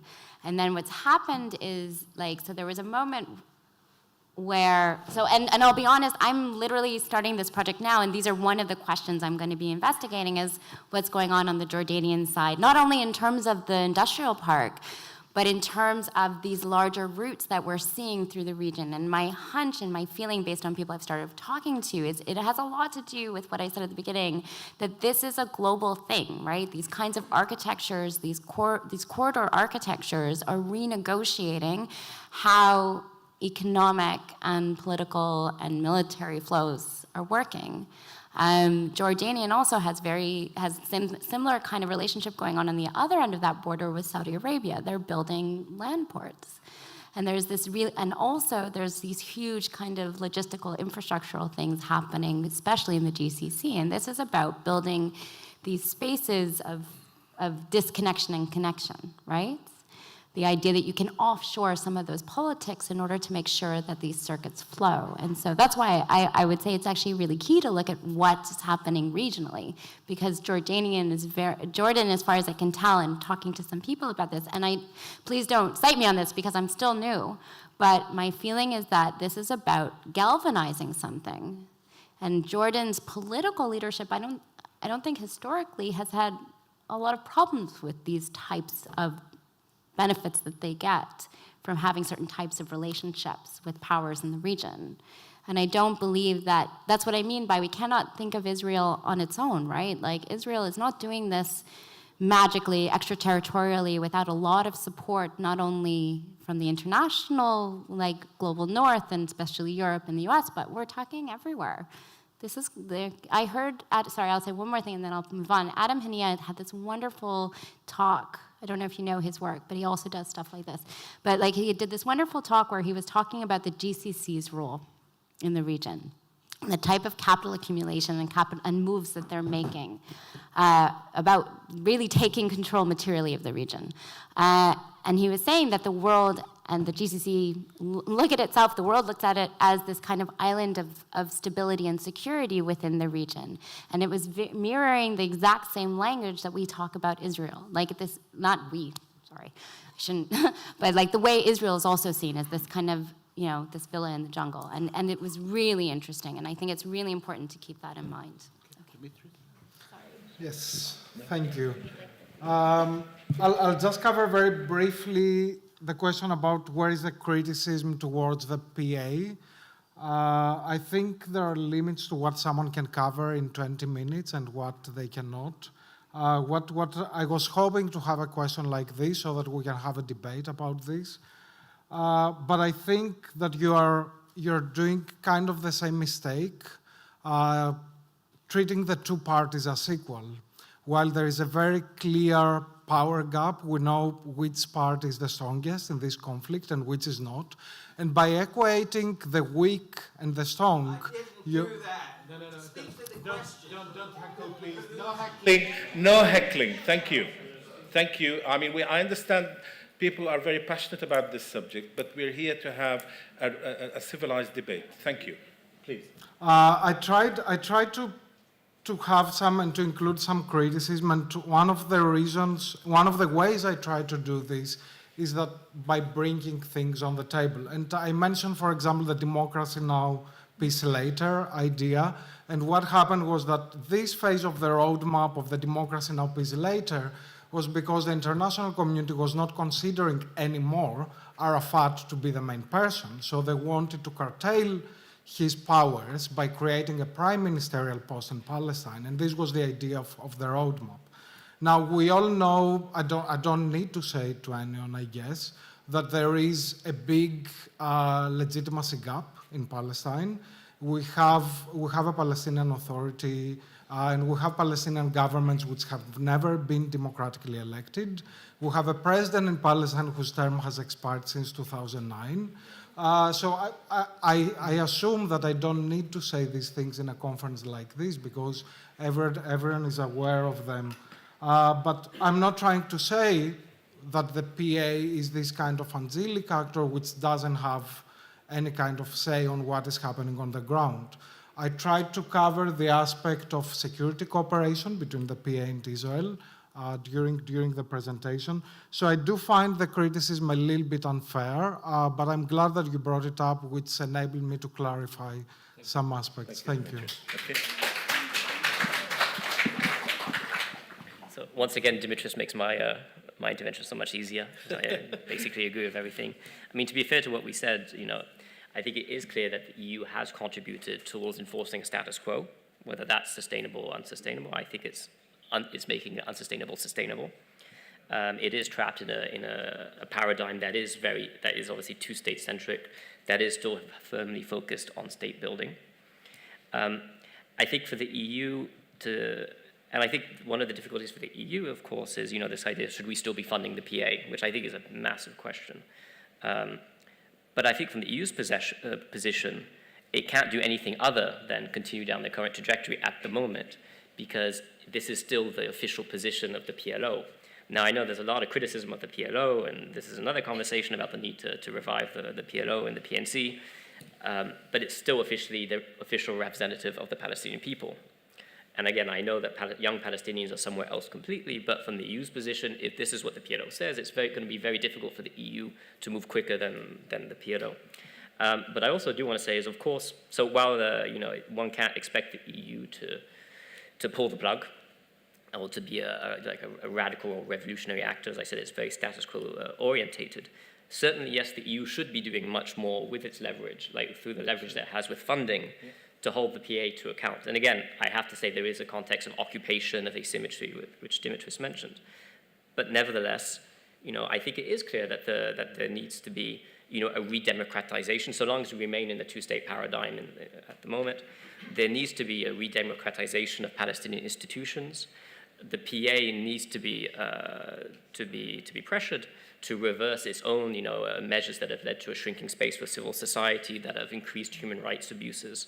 And as a funder to the PA, I think this is important. This is an EU responsibility to address this. And I think we need to be pushing the PA for elections. for PLC elections and presidential elections. And the EU has a responsibility for the current divisions and dysfunctionality, which I think it will need to also address. But I think none of this is meant to absolve the PA of anything, merely recognize the reality. In terms of the language, I mean, the reason the EU is very slow moving, and as I said, very status quo orientated, for a number of reasons that are structural, because of member state divisions. The need to have 28 member states to agree on a statement is, to be frank, quite a nightmare. And obviously, it's very invested in the two states, and so. But it is noticeable that there has been backsliding in EU positions and rhetoric. If you compare it to what it was saying a decade ago, or what its predecessor, the European Economic Community, was saying, it was much more critical. However, I think there is maybe it's more a question of semantics, but there is a steady shift. It's still nowhere near what young Palestinians want it to be talking about. But I think it is increasingly acknowledging the realities they are on the ground, perhaps not publicly, but privately there is an acknowledgement amongst many that there is a reality of, I won't call it one state reality of institutionalized discrimination. Thank you. I'd like to get another round, so I'll take three more. The gentleman there, is there a lady showing, wants a question? No? 2, 3, okay. Thank you. Thank you. Good morning, Mark Sudan. Hugh described how the Netanyahu government committed itself, I'm sort of paraphrasing what you say, to a de facto internal differentiation in order to benefit from EU funding for R&D purposes. But having received that funding, I mean, R&D investment typically gets consumed very, very quickly. There is almost like an infinite capacity to devour R&D funding. So what controls and conditions are there on the provision of further funding and measuring whether there's any benefit from it? So what controls and oversight does the EU exercise over the funding that it delivers? Thank you. And then over here, please. Thank you. Gavin O'Toole from the Al Jazeera website. I know we'll be talking later on about Brexit. You did mention it earlier, but I think given your historical focus, it would be very useful to know what Britain's role in shaping that European policy towards Israel-Palestine has been, and by implication, how that will change if Brexit to happen. Okay. And finally, over here. Thank you. Hi. There's one area where there is absolutely no differentiation at all, and that's sports, in particular football. And this came to a head in recent years with the Palestinians trying to ensure that the 6 teams from Israeli settlements no longer played in the Israeli leagues. Now that failed, and it's still open because it's a very, very important question. But it strikes me this is an area maybe where we could get support from the EU. Have you any ideas how we could go about that? Thank you. I think it's just awarded, this is the under-14s UEFA to Israel. It's just awarded another to I think it has. I think it was very not just under the radar, it's for very, very young people. So the first question related to the controls, I don't know whether you want to take that or Dimitri, either of you? Okay. So on controls, I mean, you can look at it in two ways, like based on the funding guidelines specifically, which deal with the settlement entities and activities, to what extent is that being respected and enforced? And my view is it's mostly respected and enforced. There's a few questions about funding that goes to the Hebrew University and a few others, which I know have been raised, but I think broadly that's not too bad. But then there's another issue, which is more about human rights compliance. So, should we be, to what extent is the EU funding Israeli arms or Elbit systems and things like that? And that's obviously a huge question. But that's a question which obviously is not linked to territoriality, it's linked to human rights. And that's an area where the EU has been very, very reluctant to really look at it, despite a number of parliamentary questions and civil society pressure. Thank you very much. I mean, the issue about Britain's role, would you like to address that? Faddal. Faddal. I mean, I just want to before moving to that, I just want to make a small comment about what was said by Hugh and to complement what Hugh mentioned. With the guidelines, we shouldn't forget that the guidelines, not the labeling issue, but the guidelines cover most areas of cooperation, but they do not cover trade-related issues. And some Israeli colleagues, Sharon Pardo and Jonathan Tuval, wrote, they did some research on that and on the guidelines specifically, and they found that 5 projects were affected only by the guidelines by a single entity, Ahava Cosmetics, which was awarded about 1.5 million euros, which represents less than 1/10 of 1% of all EU research grants awarded to Israeli entities since 2001. So that we put some context about what we really are talking about and how much money we're talking about as well. On Brexit and Britain's role, someone could argue that Britain has a very big role in all this mess. We shouldn't forget Balfour Declaration. This is where everything started. When it comes to the UK's role in the EU when it comes to this conflict, I think that the UK throughout the years would find it quite convenient that other countries would take the lead within the EU when it comes to this conflict. Germany, for example, France as well. With regard to Brexit, what we have been witnessing in the last 2 or 3 years is that the whole debate and process of Brexit have led to further cooperation in the domain of defense and security within the EU. So there has been a lot of progress made which was not made throughout all the previous years and decades, mainly because the UK has always been quite skeptic when it comes to further integration on security and defense. So if Brexit happens, and this is not, my take or my opinion, but if you see at the EU level, I think that Brexit might be a good sign for further integration in security and defense. Thank you. And very quickly on FIFA, I mean, that's been quite a complicated affair, and I think, in my view, very disappointing ultimately what happened. The difficulty with FIFA is that it's a private entity, basically. So per se, private businesses aren't per se beholden to international law. I mean, basically, it percolates down to them via the third states, via the member states. It's up to third states to basically police their own companies to ensure that their companies are not in any way exposing themselves to an unlawful situation. So FIFA is actually, I think it's domiciled in Switzerland. So theoretically, which obviously hasn't happened, it would be up to the Swiss government to kind of engage with FIFA on this matter. There's another issue which is obviously slightly complicated. It's the relationship between governments and the national football associations. And mostly European governments have tried to keep an arm's length and not unnecessarily involve themselves with their own football associations on this matter. But I think and this is a conversation for another time, but I think it does highlight this need for, business due diligence and what's the corporate social responsibility of these types of organizations, and what should they do to ensure that their own activities are not, furthering institutional human rights abuses. So I'm completely with you on it, but it's just the difficulty of engaging also with these sorts of actors. Thank you very much indeed. Before I close this session, can I just ask you, please, to again be respectful to the speakers. We want to understand more the topic more, and ensuring there's a really civilized engagement is really important. Can I thank our 3 speakers on your behalf, and thank you very much indeed for your questions. Thank you.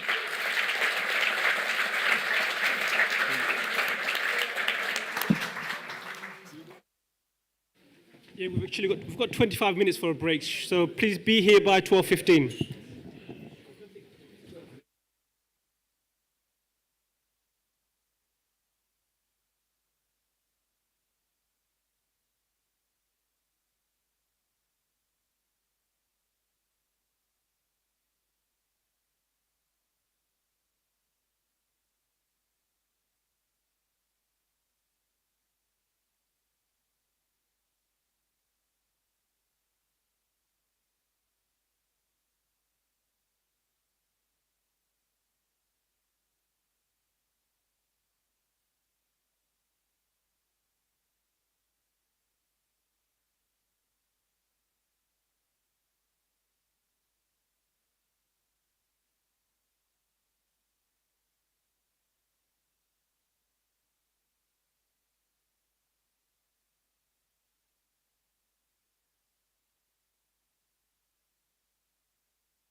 Back.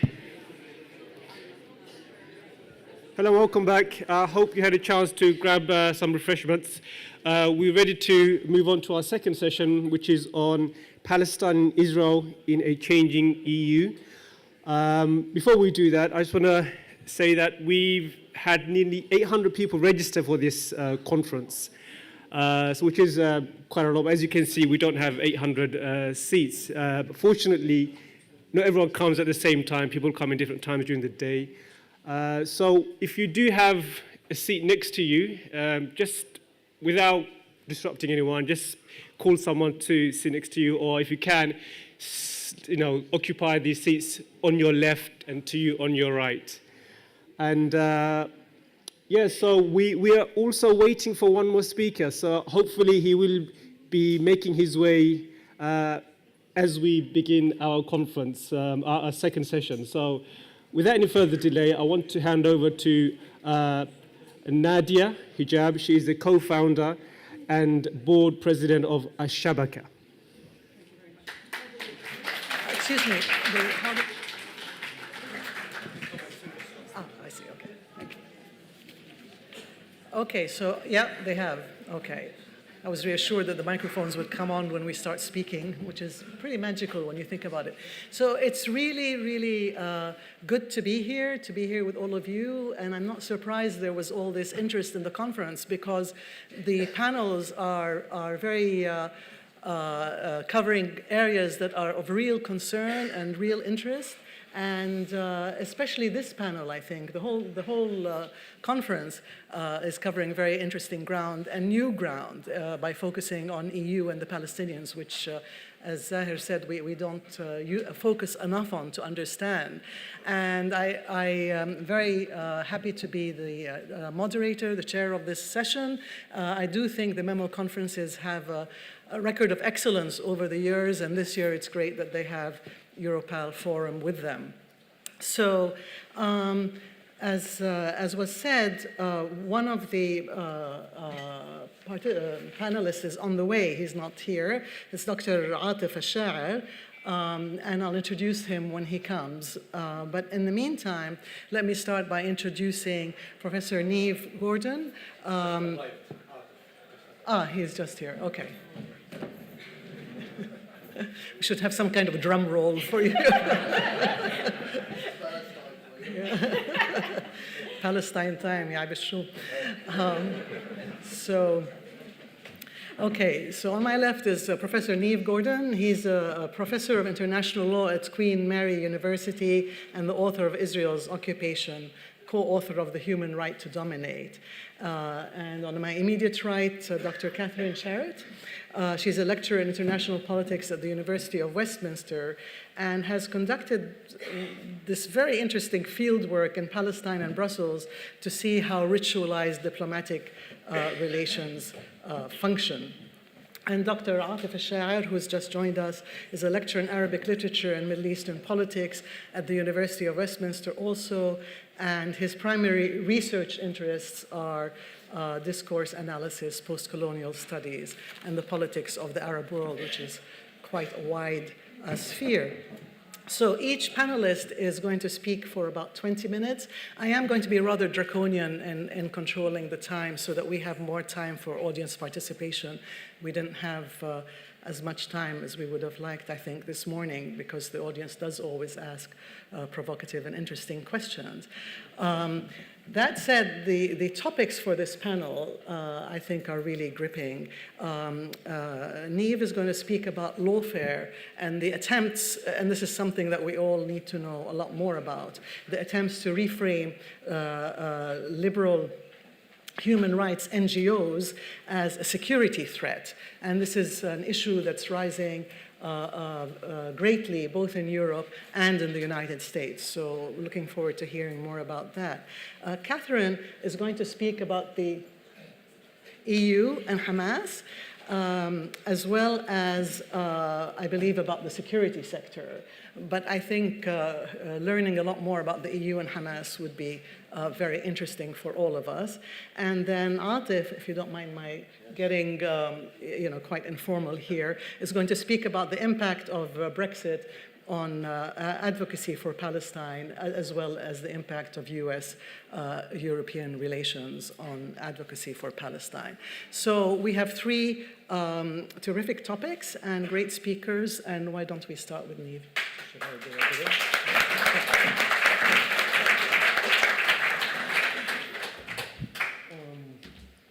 So thank you, Nadia. And I want to thank Daoud and Nassim for inviting me. It's the first time I'm in a Middle East Monitor event. And I've been following the organization's work for maybe a decade. And it's an honor to be here to speak to all of you. I decided yesterday that I'm going to change a bit the topic of my talk. For a number of reasons. One is that the original talk was based on the idea of universal jurisdiction, and it is hardly practiced. There's been legislation in several countries limiting its practice. And the other reason is that although I teach and work in a law school now here at Queen Mary University, I don't think the law is the solution. And I will try to underscore that idea as I talk. So know what's going on. So basically, in the past few years, the EU has reached a few decisions. And my question to you today, whether these decisions are pro-Palestinians or against the Palestinians. So in 2013, the EU put out a series of guidelines that basically said that researchers and entities in the West Bank cannot participate in Horizon 2020, which is the biggest research kind of funding put out by the EU with billions of euros spent, and Israel itself, I think, has received close to $1 billion EU for this kind of research. So basically, the EU notified Israel that any person from the West Bank, any Israeli Jew from the West Bank, or any Israeli entity from the West Bank cannot participate in this. And it was hailed as a great success by the PA. Israel considered it a big blow to its policies and criticized the EU. I could go on and on. 10 days ago, the European Court decided that all food products made in the Israeli settlements must carry a label saying where they were made. Again, Saeb Erekat hailed this as a great success of Palestinian policy in the EU, and Israeli politicians described it as if the food would be carrying a yellow star on it and compared it to the Holocaust. Now, so from the discourse around both these things, one would consider this a great success for the Palestinians, a stride forward in the struggle for self-determination and emancipation of the Palestinian people. And I would like to try to convince you that it's not, that in a way it's even the opposite, okay? And so let's go. Can you tell me like 5 minutes before the end? Okay. Oh, this is it. So we need to ask two questions, I think. What is the underlying assumption informing these decisions? And that will be about 10 seconds to answer. And then if Palestinian rights and self-determination is the objective, then are these decisions good? Do they advance the Palestinian cause?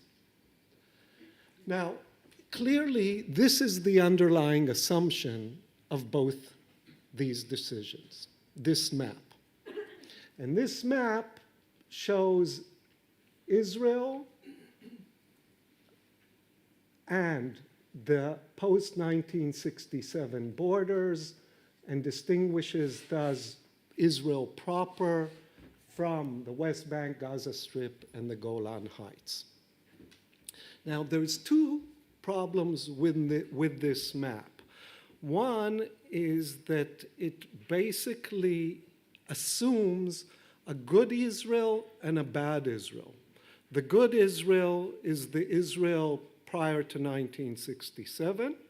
The bad Israel is the occupation and the colonial project that begins in 1967. The other problem with this map is that it's fake news. This map is not real. And what I'd like to show you, or to try to show you today, that this map is not real. The first evidence that it's not real is that it's put out by the CIA.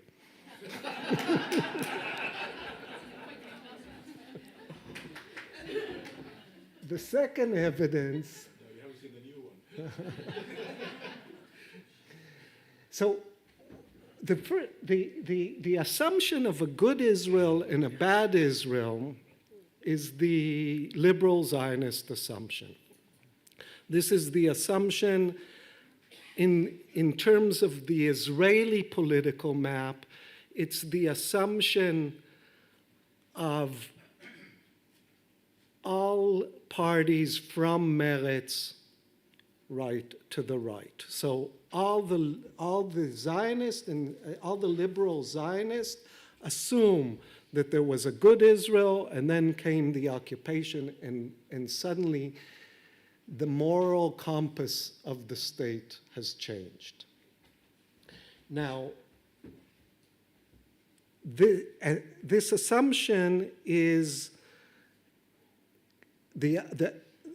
what underlies is that the colonial project begins in 1967.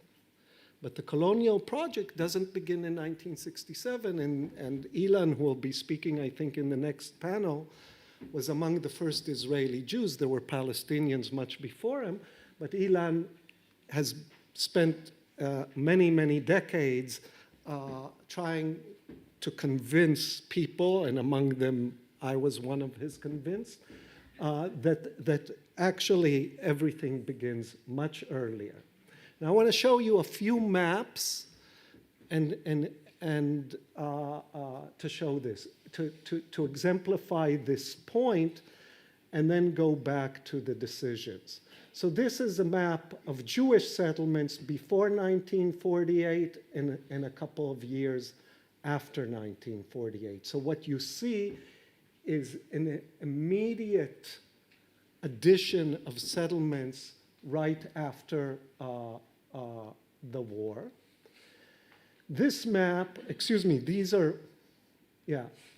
this map shows Jewish settlements from 1882 to 1948, and then additions.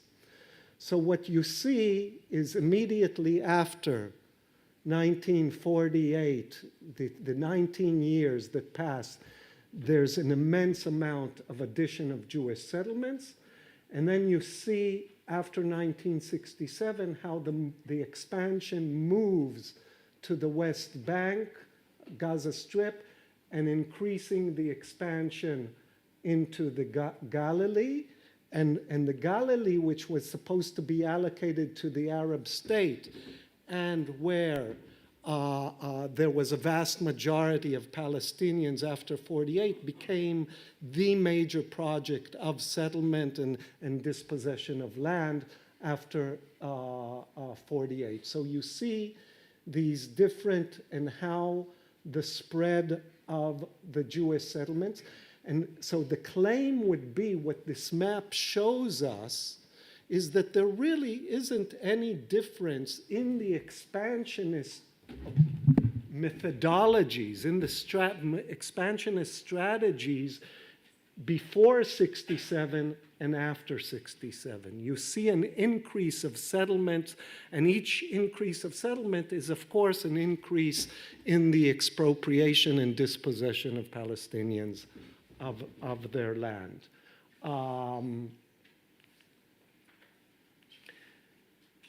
Another fascinating information is the change in the demography and how fast it was done after 48. So as you all know, there were an estimated 900,000 Palestinians in mandatory Palestine. 150 of these remained in what became Israel. 750 were either expelled or fled across international.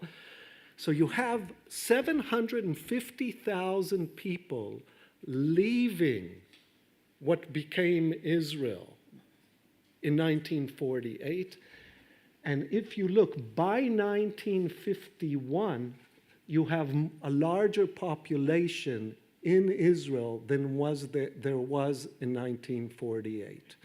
So the red on the bottom of the 1947 graph is the Palestinians that were in, so here it says 800,000 that were in Palestine in 1947. You see how that shrinks here and how the influx of Jews into the country. And the idea was both a demographic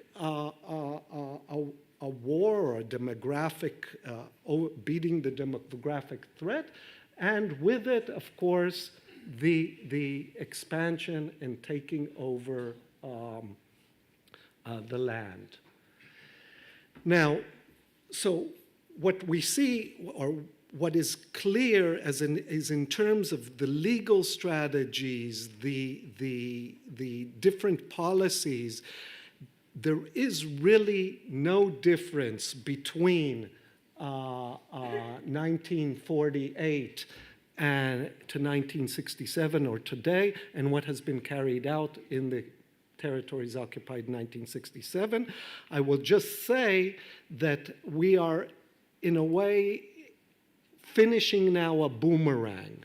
So the expropriation of land, taking over of land, begins in the pre-1967 borders, mostly towards the Triangle and the Galilee, goes back into the West Bank post-1967, and today is turning back into the Negev. So we have actually, if you look at el-Khiran, which was destroyed and Jews are now settling on it, the Jews that are settling on el-Khiran are children of settlers from the West Bank. Okay, so it's like this boomerang and recoiling inward. Now, the assumption of the EU policy, or the paradigm, that basically informs all EU policy is the two-state solution paradigm, okay? And what I would like to say that not only have the same strategies been used in the West Bank, Gaza, Golan Heights, and pre-1967 Israel, but the two-state paradigm is defunct. And so those two decisions that we looked at the beginning, they might be interpreted as positive decisions if the two-state paradigm was still a paradigm that was something we could hold on to and use, but the argument is that it's not. In 1991, when the Madrid talks began, there were 89,000 settlers in the West Bank and Gaza Strip. Today, with East Jerusalem, it's close to 600,000. So we have 600,000 settlers. We have, in 2005, Arik Sharon withdrawing from the Gaza Strip, withdrawing 8,000 settlers, and creating a national trauma over the evacuation of these 8,000 settlers. Today, we're talking about close to 600,000 settlers. Now, it is not a labor Likud thing, these settlers. This is a graph that shows you the government, black being labor, gray Likud, unity is darker gray. And what you see here is that there is no real change between government in Israel and the settlement project. And we know that the settlement project and the confiscation and expropriation of land until 1967 was all done by labor. We know that a lot of it continues into, so there is no difference in today whether it's Likud or whether it's Gantz. The difference between them has nothing to do with the Palestinians. The difference between them has to do with how Gantz relates to the police force or to the court system or to the press. But Gantz, prided himself in the election campaigns as having killed many, many Palestinians. That was one of his claims to greatness.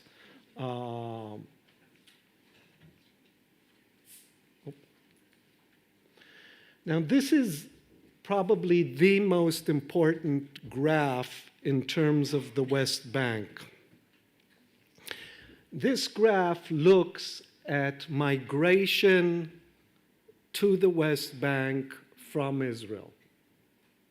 And what it shows you is that Israel does not need to move a single Israeli Jewish settler to the West Bank to win. It has already won. The red graph is movement of settlers from pre-1967 to the West Bank, okay? And what you see is a constant reduction of people moving from Israel pre-1967 to Israel post-19 to the West Bank. The blue graph shows you natural growth, meaning that today, almost close to about 13,000 babies, Jewish babies, are born in the West Bank every year. This is excluding East Jerusalem. Now, I'm going to show you one more thing, and then I'll conclude. The top family is average of Israeli Jewish birth rate. It's 3 children per mother, per woman. The average West Bank birth rate of Palestinians is 3.1, okay? All settlers is 5.1. Ultra-Orthodox settlers is 7.7 children per mother. Wait, I don't have the next one. Now, what we have is if in 1991 there were 5% ultra-Orthodox settlers, by 2020, next year, we're going to be close to 40% ultra-Orthodox settlers. And this was done, this was engineered. This is what is called demographic engineering, was carried out by Ariel Sharon, that built ultra-Orthodox settlements. They're now the biggest settlements in the West Bank, knowing the birth rate of the ultra-Orthodox community, using their poverty in order to persuade them to move, and after they moved, I can go on and on. I want to just connect back to the EU. The whole EU, so the argument here is that the West Bank settlement project is done and over with. There will be no evacuation, okay? That's the argument, and that's something we have to internalize and understand, okay? And then what would be the solution? Then we have to start thinking of the one-state paradigm, and instead of thinking how to move from the current situation to two states, how to move to the democratization of an apartheid situation and transforming it into a democratic situation. Now, the EU decisions that I cited in the beginning, the whole idea there is that there is a green line, and that this green line is important both de jure and de facto. And my argument is that it's not important neither de jure or de facto, but that actually by imposing these two decisions, which really have no effect on Israeli economy, zero, close to zero effect on Israel, okay? What they do is they redraw the green line. While what we need to do is say there is no green line, it's a figment of imagination at this point in history, okay?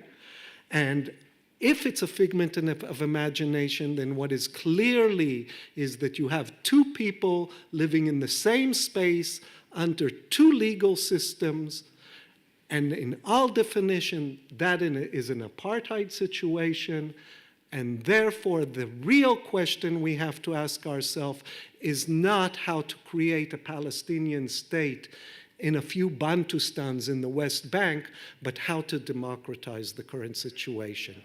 And in order to do that,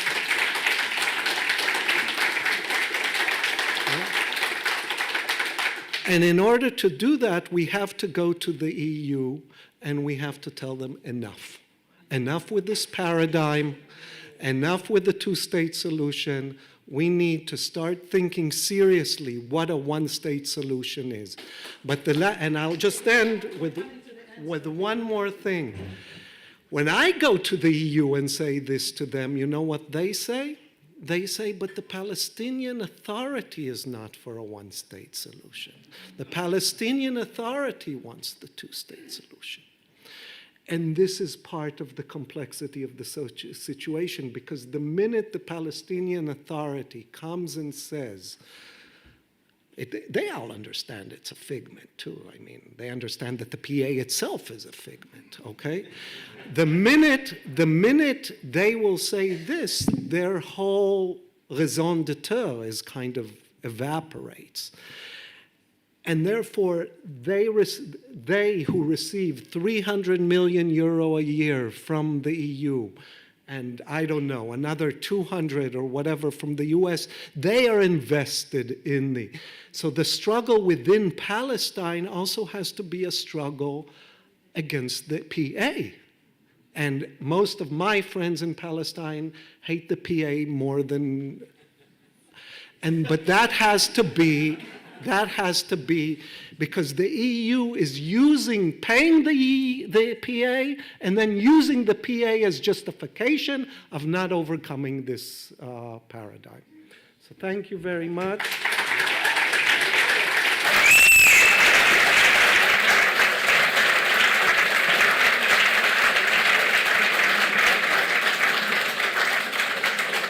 Okay. So thank you very, very much for that very compelling talk that got more and more compelling as you went along. I have here notes for the moderator, which say if you feel the speakers have not covered a specific area in enough depth.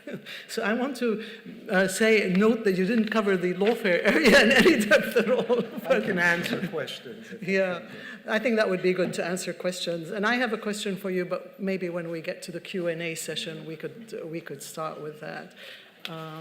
So without further ado, then Catherine.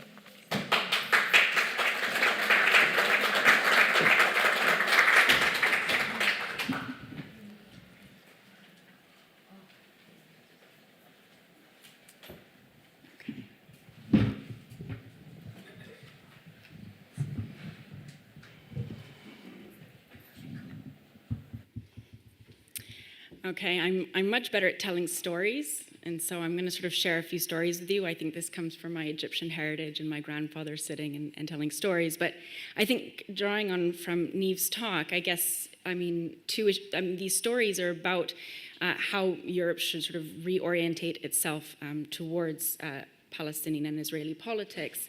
And I guess the big sort of themes are Palestinians are not broken, right? They're not in need of fixing, right? And I'll come back to this later, right? And on the other side, Europe has to take, obviously, a more evened political position towards Israeli politics, right? So this is the kind of framing. So the first story begins in Barcelona. I was working at the International Catalan Institute for Peace as a research associate. Part of this job was hosting conferences and workshops with high-level diplomats and bureaucrats coming from Israeli side, European side, Palestinian side, historians. And this was back in 2007, 2008. And I'd organized these events, and I'm sitting in the audience, and I'm listening to them saying, in order to have a constructive movement forward, we need to be engaged with Hamas. Hamas had just won the elections in 2006. And yet the policy was to boycott and to sanction. And they're all saying this. They're all in agreement. Israelis, Palestinians, we need to be in conversation with Hamas. And I'm sitting there thinking, but this is your policy. You are the bureaucrats, right? You are the negotiators, right? What is going on here? So I made a PhD thesis of this topic, and I thought to go and talk with Hamas leaders in Gaza in 2012, say, what were your expectations from the elections? What were you hoping was going to come out of this? And on the other side, speaking with European bureaucrats who had been involved in monitoring the elections in 2006, who had been involved in the sanctions and the boycott process, what happened? What went wrong, right? Because it can be almost unanimously decided that this was a really, really bad decision. And this isn't just a bad mistake. This was a sort of turning point in Palestinian governance that sort of portrayed, so the sanction and boycott of Hamas portrayed Gaza as a hostile territory that since then has been sort of legitimately allowed to be targeted in this way. There was a sort of active division provoked by EU policy, which I'll come back to, which led to sort of these divisions between Hamas and Fatah. So this is a significant sort of turning point in the strength of Palestinian governance. And so this is what my PhD sort of sought to investigate. So if I have time after, I will also comment on European training of Palestinian police, which is my newer project, and again, sort of commenting on diplomacy towards.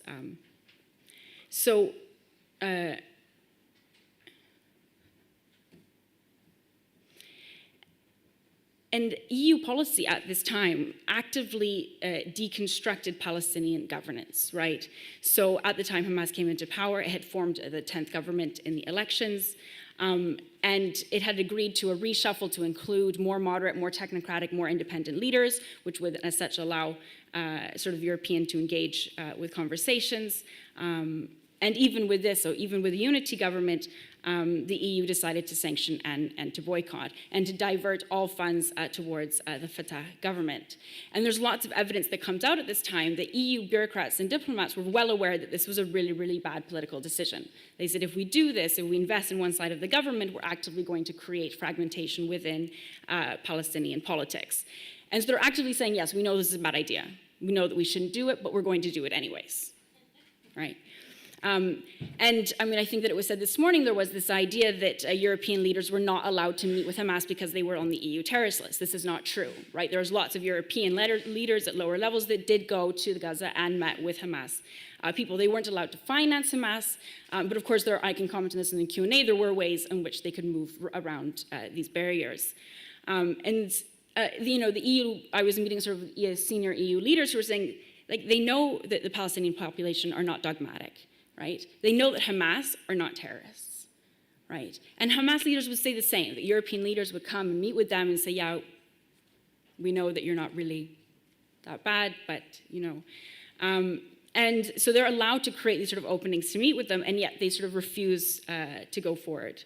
And at the same time, so be familiar with sort of the conditions that were posed on Hamas, that if you abide by these three conditions, that then the quartet and the European Union will be allowed to engage with you.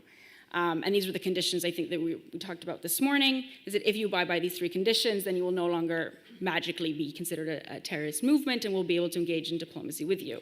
My research showed that there was never any intention to use these conditions as a constructive mechanism in which to understand Hamas better, right? And senior EU diplomats were saying that there was no benchmarks to actually consider whether Hamas had made any progress on these conditions. There was never any conversation within the European Union, okay, if they get to this point, then we'll engage a conversation. If they get to this point, no, there were no benchmarks, right? There were no mechanisms that were put in place to actually measure Hamas's movement on these questions. So years later, we're saying, okay, Hamas has changed. And at the time, it was offering concessions on these questions, right? As it always has done on 67, de facto recognition. There were lots of things that Hamas were doing at the time in order to create sort of a space in the middle to come to compromise. But the conditions were never meant for them to actually be able to accept, right? Because as I said at the beginning, this idea of keeping Gaza and keeping sort of Hamas as a delegitimized body allows for the continuation to both delegitimize the resistance and treat Gaza as a hostile territory, which a lot of research has come out that sort of has these transnational capitalist networks that benefit from this sort of war machine against the Gaza Strip. And at the same time, sort of Hamas leaders who are coming into power, how's my time? Okay, coming into power at the time, we're saying we want to meet with European leaders, right? We want them to come, we want them to engage with us. Bassam Naim, the health minister at the time, got on a plane, he arrived into Brussels and was told, he was kicked out the plane and returned back to Egypt at this time, saying, no, we're not in a position to meet with you. And you might say, okay, this was in the European strategic interest, right? That they decided that that this was in their interest to refuse to engage with Hamas. But if it was in their strategic interest, they would be able to defend it, right? But when you meet with them, there was this unanimous decision that it was actually really bad politics. And they didn't agree, right, with their own, their own policies. And all of the projects that they had in Gaza at the time had to come to an end. And they write this in their reports, that our decision has led to the dysfunction of our own policies and practices there. Okay.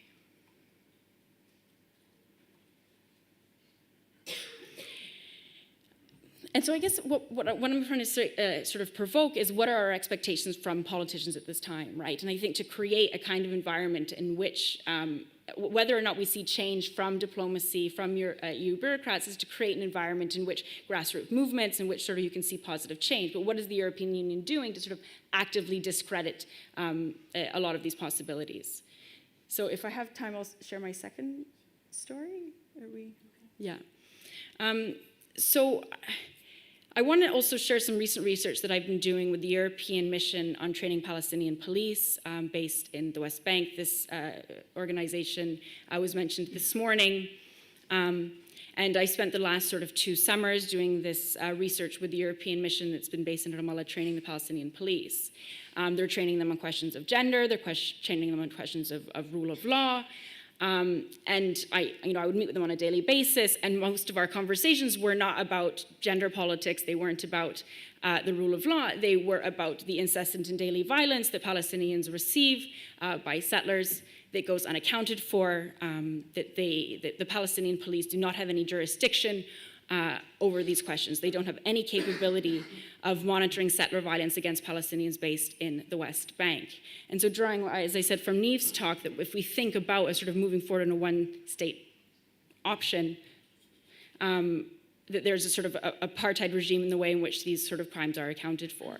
Right, so there is a complete impunity of settler violence against Palestinians, and there's also this training going towards Palestinian police, and yet there's no possibility to sort of respond to what are the most egregious issues, right, which is settler violence against Palestinians. And so I meet with Europeans on a daily basis, and they're telling me this, that they're observing this sort of daily violence against Palestinians. So for example, while I was there was a woman who was outside a mosque in Al-Quds. She was severely physically disabled. This Israeli soldier couldn't tell whether or not he thought that she was going to attack him, and she was shot dead, right? And a British diplomat was telling me the story in the afternoon. And I'm like, well, what are you going to do about it, right? What is your position on this? You are here on a daily basis observing this violence. What is the European Union doing? Right, and their response is, oh, the European Union police mission is not here to comment on Israeli policing practices, right? And I'm like, they see it, right? They see this daily violence. So again, a Canadian soldier who's there, again, his mission is to train the Palestinian police. And, he told me that he saw this video of a young woman who was shot dead at the border, and she was bleeding to death, right? And the soldiers wouldn't allow her to get access to any services. And the Canadian soldier told me he saw this video, and he said, what would I do if I was there? Would I would I intervene? I was like, well, would you intervene? You are a police officer from Canada, right? And I think we have to maintain a sort of post-colonial critique of these things. I'm not saying that sort of Canadian and European and British ex-diplomats, police services have it all right. But if they are going to be present, right, and if they're going to be viewing this daily violence, then they can take an even approach in the way in which they deal with this daily violence, right? So although the Palestinian police may have gender balance issues that they're trying to address, there are much more significant issues taking place in the Israeli police, right? And that's not being taken account of. But when I say, what is your mission here? What is the remit of the Palestinian police located in the territories at this time? Oh no, if we start taking a stance on political issues, they're going to kick us out, right? I'm like, no, they're not, right? But stand up for yourself. Take a position in which you can stand up for these things, right? And then see what happens.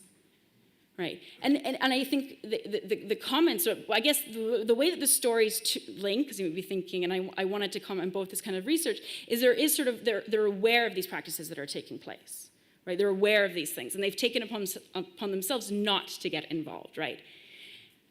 The Palestinians continue to be the site that needs fixing, right? Let's observe Palestinian elections, let's train their police forces, let's invest. They have an inflated security sector because of the pouring in of money, of services coming from the European Union, to which they benefit, right? So, they're selling different products, policing products to the Palestinian civil police, and then the Germans, who are sort of the main funders of the Palestinian police, are involved in training and networks and things like this. So they're benefiting from these relationships. So the Palestinians continue to be this site, and we think about Said's work in Orientalism, the imaginative geography that needs fixing. Palestinians do not need fixing, right? It's not broken. And I think it's sort of reorienting sort of European focus on this and towards, how is your performance towards these issues, reinforcing an idea that Palestinians, right, are in need of this kind of intervention, and yet Israeli practices and policies are somehow sort of not in need of this kind of comment, right? That you can stand and you can watch this kind of violence and feel that you don't need to take a position. So.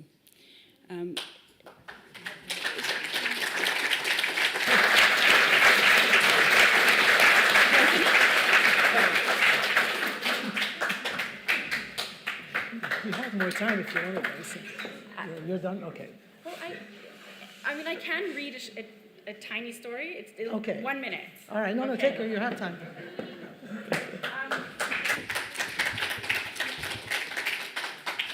So this story is partially made up, but I would argue perhaps it's a bit more true than a lot of the stories that we are used to hearing. So a lot of my work is around doing performance work in which I sort of reenact alternative possibilities. And I think there's a sort of performative element to this. So I'm going to read you the last passage. It is based on truth, right? But it may or may not be hard for you to understand or to see what the differences are. So it is January 25th, 2006. Hamas al-Harakat al-Muqawama al-Islamiyya, the Islamic resistance movement, has just won the Palestinian parliamentary elections. Change and Reform, their political party, won the majority of the seats, and Fatah came second. Hamas is now responsible for forming the 10th government of Palestine. The European Union sent an elections observation mission to monitor the Palestinian elections, and they would now like to make an announcement. Thank you. While we recognize, this is the EU speaking, while we recognize the rather peculiar position we have in monitoring these elections, because of our role in assisting the colonization of Palestinian lands and peoples, both historically and through our current relationship with Israel, we would now like to offer our congratulations and support for these elections, which, according to our electoral observers, were free and were fair. Now we find ourselves in an awkward position because Hamas is on the EU's terrorist list, but they have just come to win these elections. It is not easy maintaining normal political relations with Hamas. We face enormous pressure from the US and Israel, who encourage us to sanction Hamas. Several EU member states also support the sanction of Hamas. So we find ourselves in a precarious position. We don't really know what to do. I'm not sure how to respond. We could approach Hamas and ask them what they think we should do. We could ask for a little more time before we come up with any clear response. But for the time being, I would just like to say, I don't know.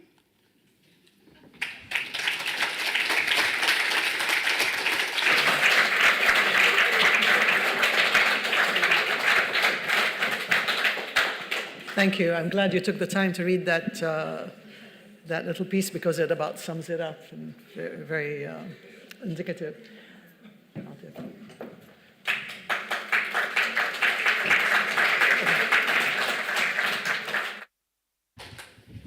Well, thank you very much for Mimo and for Zahar and for Robert for inviting me. I'm very delighted. I normally work on Palestinian literature and Arabic literature in general, particularly in relation between literature and politics. This is the book, A Map of Absence, is about Palestinian writings. I have not really worked much on the rise of right-wing movements in the West and their effects in terms of advocacy for Palestine. But since the topic has come up and it's become very pertinent, I thought I should do some research on this. And it's a challenge, but I hope it's worthwhile mentioning some points on this topic that will be relevant for our discussion here.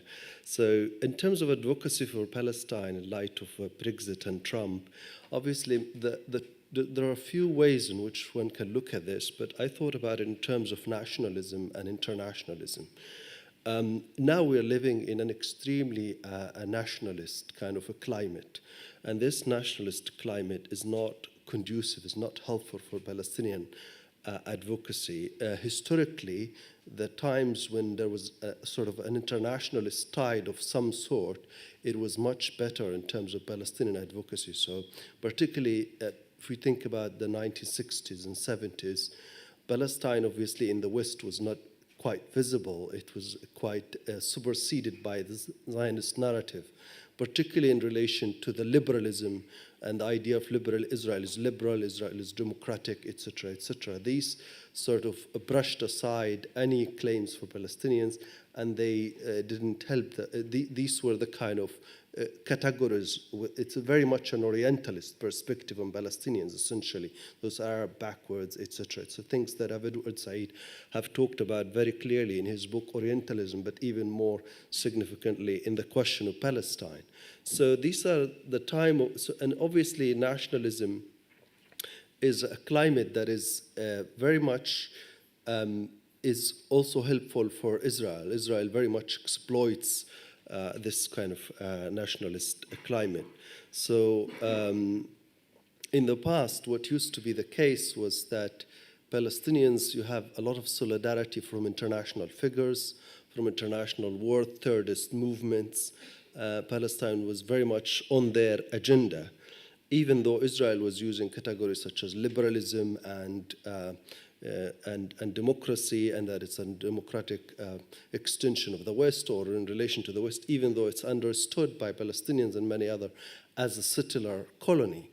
And the Palestinian story, which has been narrated a few times today, most eloquently by my colleague here, is well known, but that was the case. So nationalism has fostered this, particularly Zionism being an ethno-nationalist movement, has been very helpful to Israel throughout its history, particularly when it rises in the West. And now with this extreme nationalist, the rise of right-wing movements such as in Trump, Brexit, what we have the Israel being emboldened by these movements and using them. They use Israel as an example of a successful kind of country, a country that has managed just through sheer force to suppress the Palestinians, to build the wall, as in the case of Trump, He wants to build a wall with Mexico. So using Israel as almost as an inspirational model, even though Israel is obviously a colonial, destructive country vis-a-vis the Palestinians. So this has been the pattern that Israel is using, and also the rise of nationalism in the West to sort of ally itself with these movements, with the Trump, with the Brexit, as useful for its program of annexation and of colonization of farther in the West Bank. Because what these movements, Trump, Brexit, obviously not all those who voted for Brexit can be categorized in the same way. That will be a mistake. But the underpinning or one element of Brexit, a very extreme one of it, is nationalism, particularly English nationalism. And that nationalism, it very much helps Israel, because then you have figures from the BNP, Tommy Robinson, and others using Israel as a model for how to be as a country. And this is now the case. So this is unlike when you have an international climate, which is the Labour Party kind of platform. It's an internationalist socialist party. Here you have much more advocacy or much more keenness on Palestine, even though Israel recently has resorted to using more and more the weaponization of anti-Semitism. So these are just some of the configurations that have come lately within the context of, in light of what I'm talking about as nationalism versus internationalism.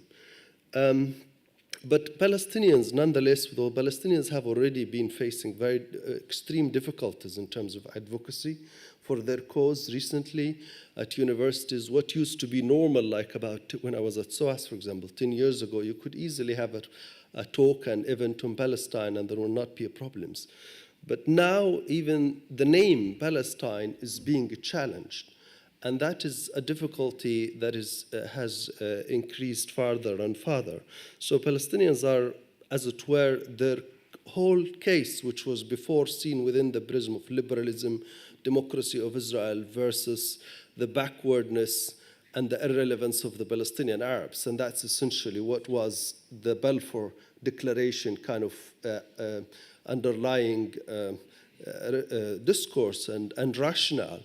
This has been replaced recently further by anti-Semitism, which is obviously is a very bad thing, but the way it is used, it basically conflates Israel with Judaism, and then it's very hard to argue or very hard to do activism. People almost create a kind of self-censorship when it comes to Palestine. And these, unfortunately, these are to do with the rise of extreme right-wing movements in the West, in Europe, that are very much, their rationale is very much concurrent with the rationale in Israel, which is an ethno-nationalist movement that is very much about brushing aside the indigenous population of Palestine and reducing getting rid of their claims, essentially. And this is getting rid of their claims entirely to the legitimate aspirations, is what has come to be known as the deal of the century. So the rise of the right wing,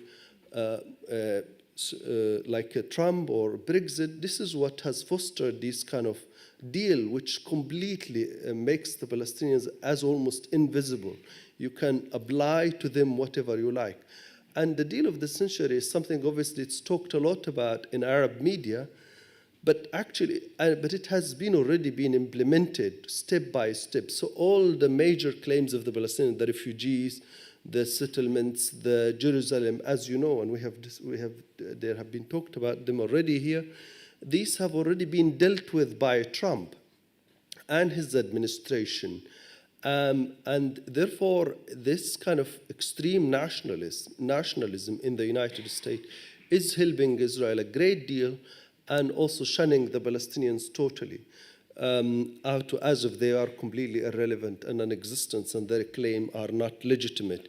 And this is now a major problem. So I think there has to be, like in terms of activism, there has to be in all the progressive movements in the West, a kind of momentum within momentum for Palestine. So we have here like what is called momentum in the Labour Party. There has to be a group within it just dedicated to this cause because it's an emblematic cause. It's a cause of an indigenous people who are striving for political and human rights and who have been completely sidelined by the rise of nationalist movements and the use of and in a way that is very echoing very much 19th century Orientalist tropes that are completely shameless. I mean, in the 19th century, you have this depiction of the Arabs as backward, as lacking in sovereignty of the mind or sovereignty, all these kind of very demeaning categories that were created.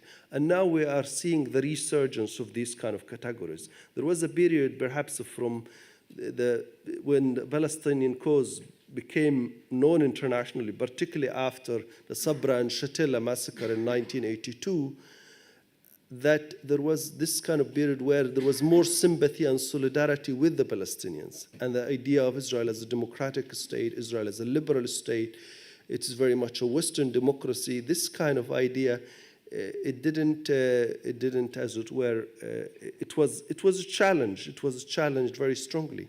But now Israel is used again as a model for the West, building, as I said before, building of the wall in Mexico, here in England, and so on and so on, and seen as a kind of also the use of science, like Israel is a technological hub. It's very, and it uses this. This is what Netanyahu's the type of discourse that he uses. So when he, for example, talks about any of the Arab countries, or any what he describes as enemies like Iran is a backward, and the mullahs, and the kind of the images they draw of the countries is exactly what Edward Said has described as reductive and very demeaning and destructive in terms of they don't see societies, they don't see histories, they don't see people.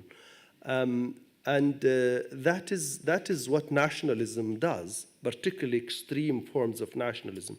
Now, on the Palestinian side, Palestinians need to encounter that with activism, as I said, by embedding and being active within progressive movements in the West, such as the Labour Party, I would argue, is one of the most progressive, particularly under Jeremy Corbyn. He's been tarnished here, but particularly under somebody like Jeremy Corbyn.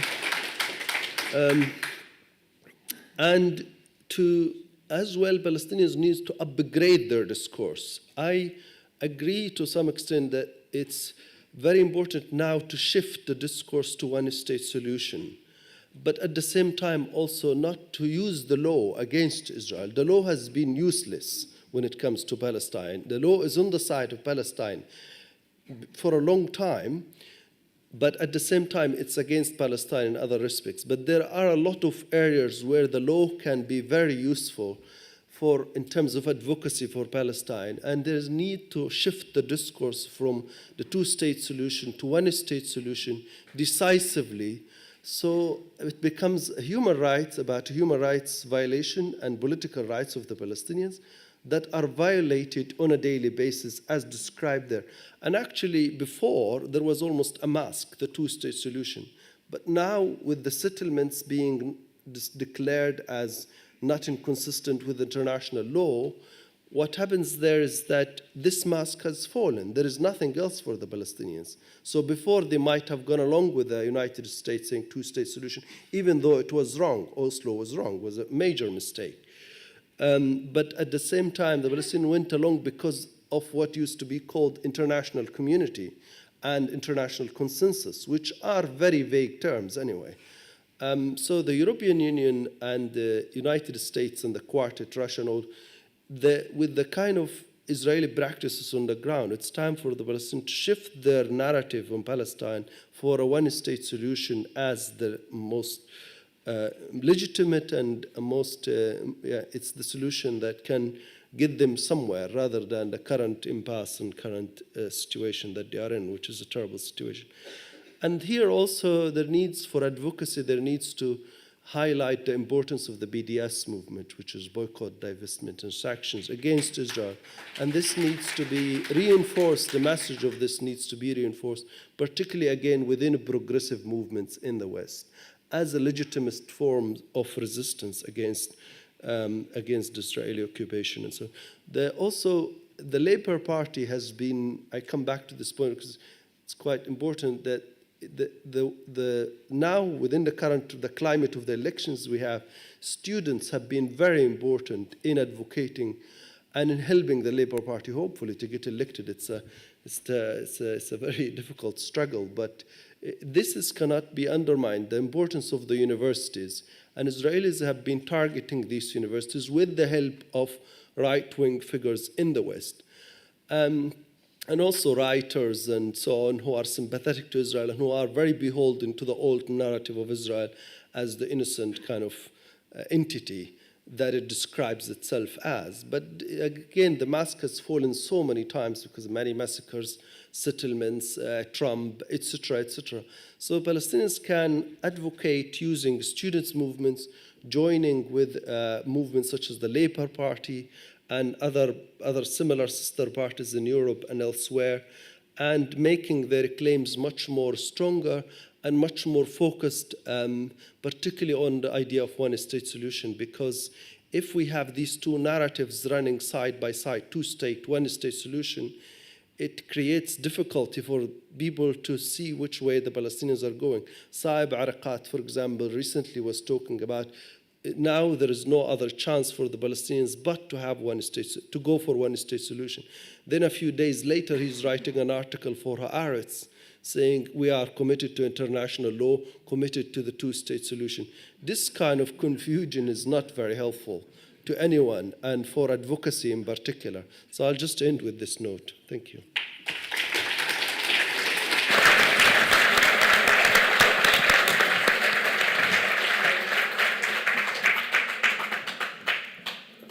Thank you very much. That was really excellent, especially for given that it's not your usual area of focus. I must say this is a very, very disciplined panel. Everybody is stuck to time and even far below time in some cases. So we'll have plenty of time for discussion. So I want to take the moderator's prerogative to set out a couple of questions myself. And first to, I'll just have a couple of questions and then come to the audience, okay? First to Niamh, and you really did an excellent job of just ripping off that fig leaf, showing things exactly as they are and saying, okay, we have to stop pretending.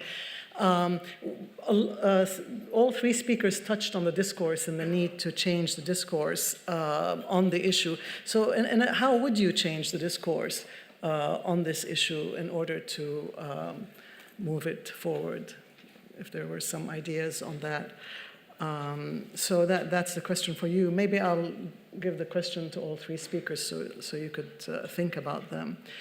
For Catherine, are there countries in the EU that are more open to meeting with Hamas, or could you speak about the countries that are more open to meeting with Hamas and how that works out, and can it be used as an entry point?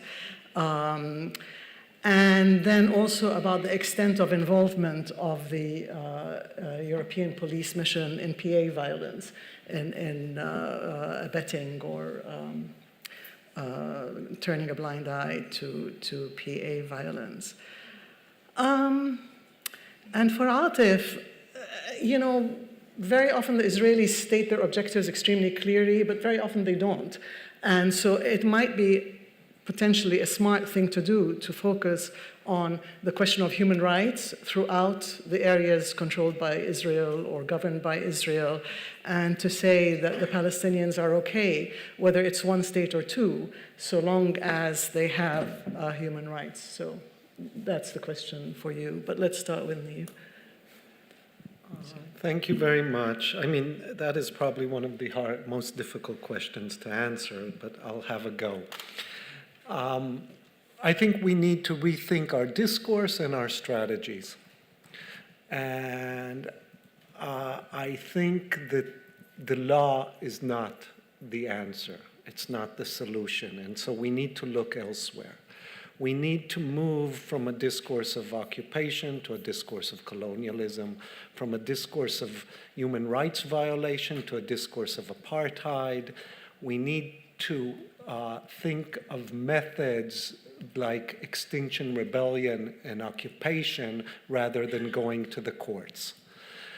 And the reason is that the law, which is what the Palestinians have been appealing to, is a creation of the state. And as a creation of a state, it is also a state tool. Now, it doesn't mean that the law cannot be used against the state, but it is very difficult to use it against the state, and it's the times that it is successful against the state are very limited and only usually against a very weak state. Just an example. At Queen Mary, I belong to a center that's called the International State Crime Initiative. There's 2 state crime centers in the world out of maybe 50,000 universities. Every single university in the world almost has a center for human rights. Why? Human rights are no longer threatening. We need to create a threat. And if human rights today, the talk I didn't talk about, is that today many settler NGOs are human rights NGOs, okay? And they're filing petitions to the courts against the Palestinian invaders, okay? And so we have to, now, language can always be appropriated and used against use, but we have to think of language that will make it more difficult to use. And therefore, I think we need to really try to change the language that we speak and think of new strategies. In the law, you need the lawyer to take you to court. And that demobilizes ultimately. That's a demobilizing strategy. The only chance the Palestinians have is mobilization of masses of civil society. And the law is something that is against the mobilization. The human rights organizations do not mobilize the masses. They're not like the civil rights movement in the United States in the 60s. They are 9 to 5 NGOs, and when 5 comes, the clock is dead. Okay? So we need to change the whole way we've been thinking about it, and I don't think human rights is the solution. And I'm a human rights scholar. I say this at times, and I'll end with this. At times, in certain moments, yes, human rights should be used. But we need to think of them, again, like we think of BDS. BDS is not a principle, it's a strategy. And if it works, it's good, and if it doesn't work, it's not good. Human rights, again, we need to think of them as a strategy. When we can use them to advance the cause, we should, but ultimately, they individualize us. We're individual bearer rights. It's our home that is being demolished. It's my son that is being tortured. But no, the torture and the home demolitions and the expropriation of land are all connected, and human rights separates them as if they're separate issues. We need to see the connection. We need to see the big picture. And we need to mobilize the masses against it.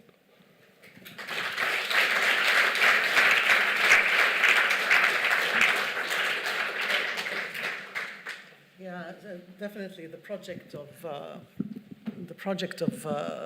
Oslo and what happened since has been a very demobilizing project, and the whole creation of a state or attempt to create a state before you achieve liberation was a piece of insanity that the Palestinians fell into. But, Catherine?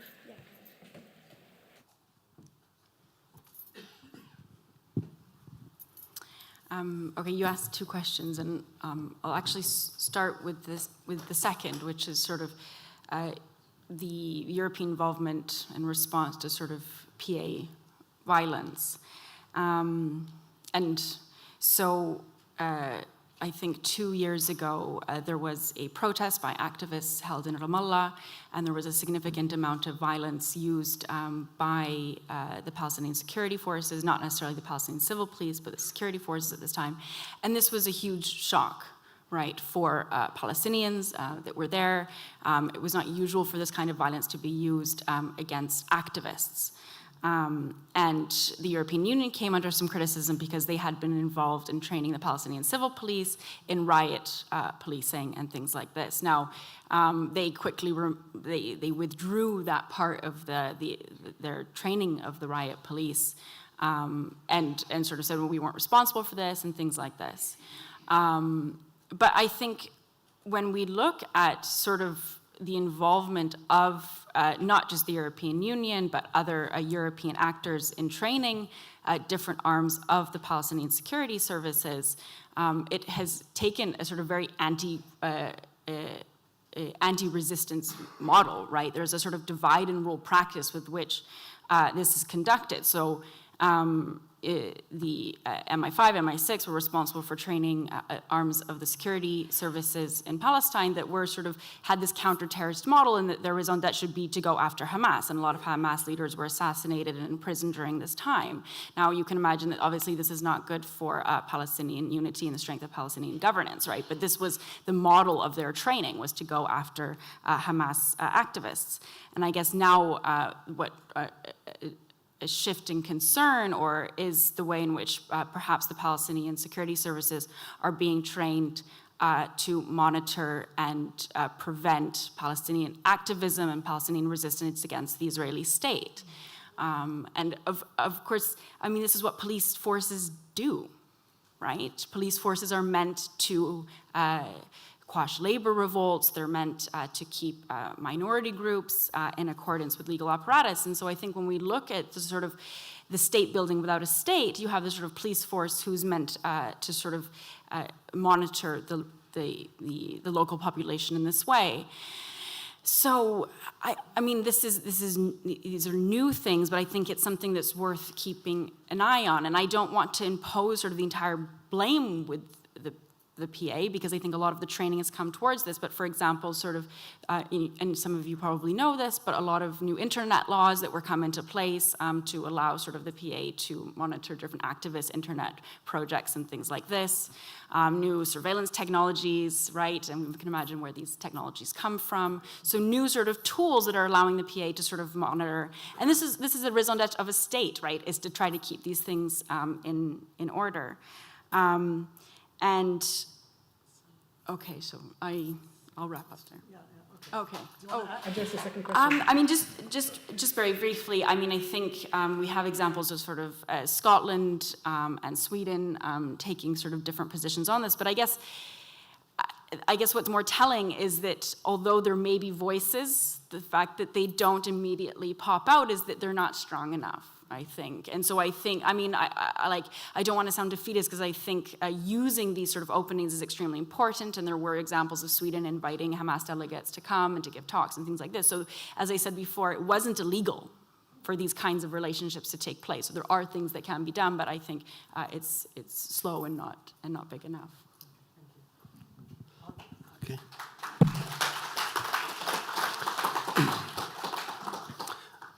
Well, I think in the case of Palestine, the question of human rights and the political question are can hardly be separable. They're very, very interlinked. And I think both should be, the Palestinian question is a deeply political question. It cannot be divorced from politics. I mean, that would be, and I think the idea of one state solution and the idea of two state within the current situation, within the current context that we are in, have deep bearing on how we discuss human rights and how we discuss political rights, in the sense that in terms of Palestinians now in the West, within the current situation, it's very hard to have a two-state solution. It's almost impossible. It is a fancy. So why don't you shift the discourse towards equality without emphasizing the importance of the political rights of the Palestinian to full citizenship rights within the land of historic Palestine, And this is a human as well as political right. There is the other side of it. Human rights are very significant. Like there have been cases before where Palestinians have emphasized them and won certain cases in the Israeli courts. Like, for example, in the last week, there was a news, I don't think you'd have heard it because it's not on internet, but there was, I think, 200 dunams or so around the area of Salfit. They have won, they have taken them back from the settlers by going to the courts. Now, it doesn't mean that the Israeli courts are not weaponized, and in fact, under Netanyahu, as you know, they're very much an instrument of the state to keep, to implement colonial policies that Israel wants to do.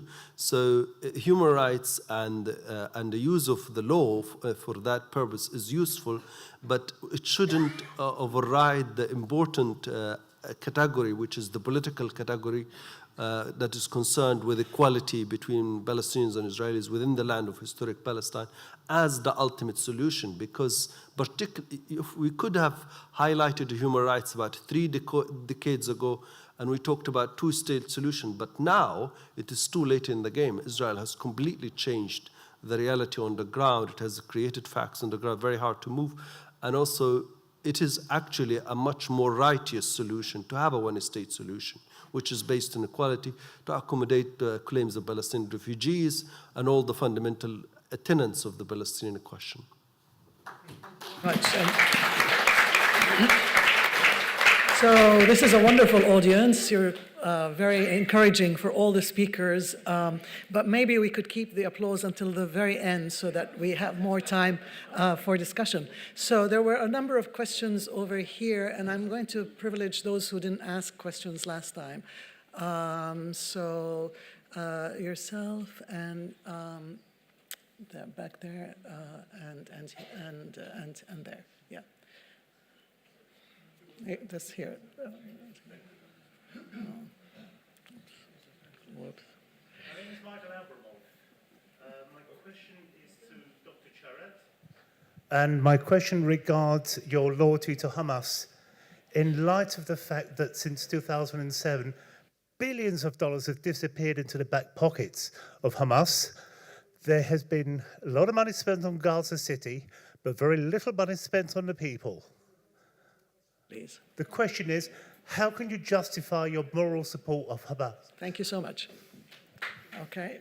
And then the lady there. Was that a lady there? Okay. Hi. Thank you. My question is it's partly a statement also for Dr. Atif Ashayr. I'm thanking you for daring to name Iran and Iranophobia, which is spread by the West, including EU, European, Israel, and the Arab states. And you set some targets for European people, how they can support Palestinian cause. But what about Arabs themselves? We now can see the... Could you summarize to the question? Yes, please? Yeah. Thank you. If I can't talk, I just give it back to you. No, you said your question is? The question is, what you setting for the reactionary Persian Gulf kingdoms who are also part of the problem, how they can be part of the solution? Good. We can see that they're scared day in and day out. Oh my God, come and save us to Israel and America. You asked the question. Come and save us from Iran. What you can tell them? We just saw. Excuse me, you asked the question. Thank you very much. If you could hand the microphone back to the moderator there. And then finally that gentleman over there.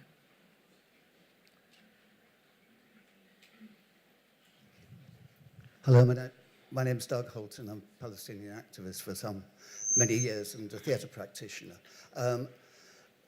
My burning issue is what I and any other person involved in solidarity action have to face, is that it is not up to me to decide for the Palestinian people how they wage their struggle it is up to me to support them.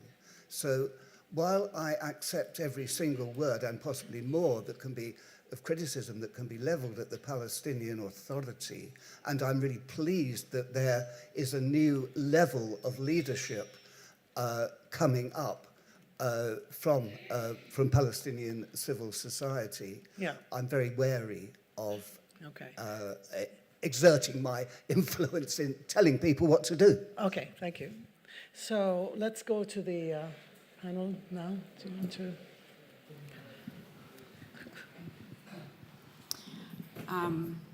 So I don't have a moral or loyalty to Hamas. I'm a political scientist, so I'm looking at this through that lens. I didn't vote for Hamas, but the Palestinians did vote for Hamas at that particular point in time. A lot of Palestinians who had not considered voting for Hamas decided to. They explained to me their justifications for doing this. So that was my starting point, that it had been elected. It had been elected in elections that the European Union themselves said were the freest and fairest in the region. So that was my, that was my curiosity, right? That you had this event in which the Europeans responded in this way. This is not a question of loyalty. They were democratically elected at the particular point in time. With response to the second part of your question, I mean, again, I'm a political scientist, so I read evidence on this. I mean, the European Union, their concern is that the diversion of their funds away from Hamas. So right after the elections, the European Union came up with something called the temporary mechanism, which was to divert any funds that would have gone to the Palestinian Legislative Assembly as a whole, right? Now, that means that some funding would have gone to Change and Reform, which was Hamas's political party. Now, a lot of Europeans, advisors, counselors were saying this is a legal mechanism in which they can do that because Change and Reform is not Hamas, right? So there were opportunities in which they could actually have continued to fund. And there were lots of discussions around the certain ministers that could have been funded at this particular point in time. So I'll wrap up. So there was a possibility to do that. So their concern is actually how the diversion of funds away from the Hamas government and towards Fatah actually crippled the functioning government in Hamas at that time. So I think that is perhaps, at least for the European Union, a greater question or a greater concern within their own reports. Thank you. Atif, do you want to take over?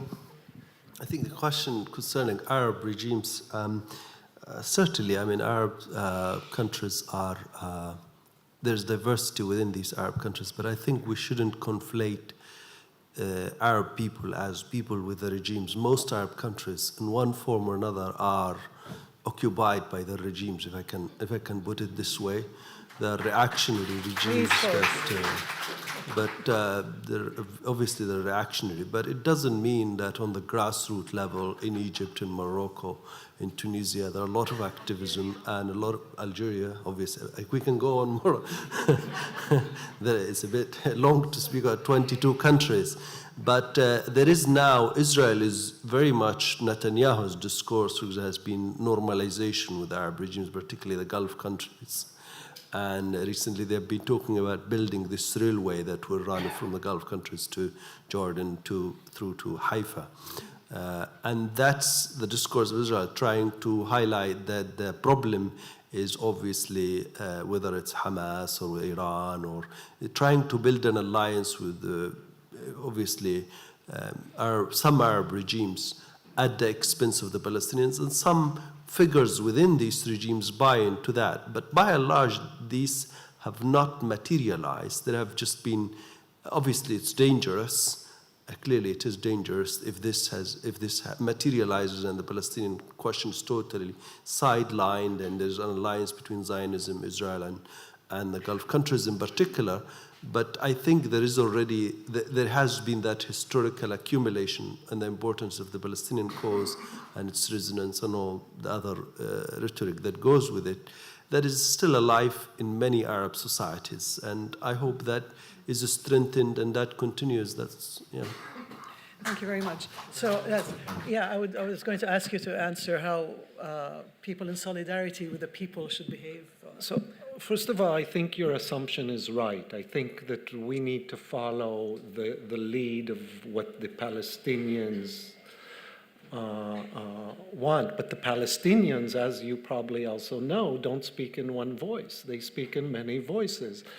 And so my rule of thumb is I look at the grassroots. I look at what the people in the villages say, what the people that are struggling for their land against dispossession, and I tend to follow them rather than the PA. Well, that makes sense. We'll move to this side here. So the lady back there, and then yourself, and sorry, the gentleman back there. Thank you. My name is Nissa, and my question is to Dr. Sharat. You mentioned the EU Mission on Palestinian Police project, which is focused on gender and rule of law, etc. But would you be able to argue and elaborate on the debate that these issues have historically been used to further extend the colonial project and used to paint an image that, as advertised, the Orient is backwards and they lack how they treat women, and how their rule of law is lacking. So this is a reason for them to then go there in their missions for aid or human rights to further colonize those nations, and particularly in the post-colonial period that we are actually facing. Thank you. Thank you. So the gentleman is right by you, so if you could give him the microphone. Hi, thank you for coming. My question is to Dr. Professor Neef or Dr. Atif, yeah. Yes, you're speaking about the two-state solution being too late to the game, and you mentioned that it's a figment of imagination. So my question is about the one-state solution that you espouse. What does it look like? Would there be Israeli dominance over Palestinian subjects, or would there be like basic human rights shared by their Jewish counterparts? Thank you. So then the gentleman here. Yeah. Let's go. My name is Jim Curran. The European Union doesn't want a border in Ireland. They don't want a border in Cyprus. And my question to the panel is, why does the European Union want a border in Palestine? And finally, the European Union did not want a border in Germany because on the 25th and 26th of June 1990, the heads of states of the European Union met in Malahide Castle in Dublin, and the subject of the conference was the European Union and German unification. In other words, no border, a one-state solution. Okay. All right, so we're going to take some answers now, and we'll have one last round before lunch. So let's see. Catherine, why don't you start again? Thank you for your comment and question. I mean, I agree with you. I think that these are sort of ways in which the European Union can frame itself as responding to gender issues and rule of law. And as I said in my talk, I don't think that the Palestinians need fixing, right? I don't think that, and so I think you're right. This is sort of used as an excuse. And as I said in my talk, I think that there are more sort of pressing issues that if the European Union should be there or advising, and I think that they have played. I mean, like, the Palestinian civil police have a good working relationship with the European Union. They enjoy these kind of conversations. I mean, but yeah, I wouldn't disagree with that point. Thanks very much. So, so what would one-state solution look like? And can I add to that what would happen to the settlers? Huh. Okay. But briefly. Briefly. Very briefly. I think the main thing within the idea of one-state solution emanates from the concept of equality. At the moment, there is total lack of equality within the land of historic Palestine, and this lack of equality is impacting Palestinian Arabs in 1948 areas, as well as Palestinians in the West Bank, as well as in Gaza Strip. The form of one-state solution, that's, it can take many forms, it's very difficult. But the main thing is to focus on equality, which is like one citizen, one vote, the right to democratic solution for within the entire land of Palestine. Sometime you could say that there could be this could be established in stages. Some people have argued that this could be done in stages. So you have a confederation, you have power sharing. There are a lot of examples in the world that can be used to as inspiration for Palestine. But the main sticking point now, which has been for a long time, is inequality imposed by the Israeli occupation, by colonial policies, and reinforced on a daily basis. Okay, thanks. And Niamh, could you also address that same question, which encompasses your question about the border? Why the EU wants why does the EU want the border? I agree with Atif's about the one state. I mean, there are numerous examples. We can take the Good Friday Agreement as an example.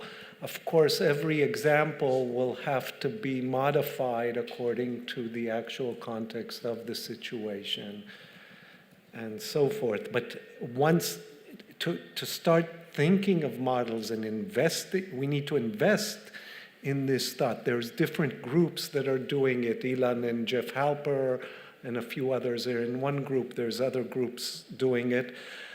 But that, again, is something that we need to move to the one state in order to start investing in how to do it. Well, partition is something that has been part of the history of the solutions, also provided by the United Nations and even before the United Nations. And I think that one of the issues is the Jewish state, is the idea that there should be a Jewish state. And for there to be a Jewish state, there has to be partition. Now, the idea of the Jewish state, its history precedes World War II, but we have to remember that following World War II and the extermination of millions of Jews on European soil, and the creation of the Jewish refugee problem, the way that Europe solved it was through repatriation at the expense of the Palestinians. Okay, so a problem that was created here in Europe was solved in the Middle East, and there's this anxiety both in Europe and particularly in Germany and of basically saying that democracy trumps ethnic group. And that's what's going on. And therefore, this case becomes a case of borders, because the borders are supposed to ensure the demographic majority of the Jews in the Jewish state. So I think that's why partition and a border between is very important for the Europeans, as opposed to other situations where they see citizenship as the major category that creates a political entity. Here they see ethnicity as the major category that creates a political entity. Yeah, very good point. So we don't have as much time as I thought, so we're going to take one question from here and one question from here. So this lady here and that gentleman. Oh, and sorry, I want to ask you that there should be a maximum 1 minute question. Okay, James Thring, Planning for Peace, Ministry of Peace. I can't understand why there's a reluctance to pursue the Israelis for breaking the law. I've compiled a booklet of dozens of crimes by the Israelis against the Palestinians, when the Palestinians are obliged to police themselves at the demand of the Israeli authorities. Okay. Thank you very much. And then this... I'm sure the European Union is strong enough with the European Court of Human Rights to take a country like the criminals in Israel to court. They do it to us. Thank you. Okay. Thanks. Niamh, you just used the word repatriation after World War II. Could you explain what you mean by repatriation? Not repatriation, I meant reparation. You used the word publicly, repatriation. I meant reparation. Which I found shocking. Yeah, no, I meant reparation. So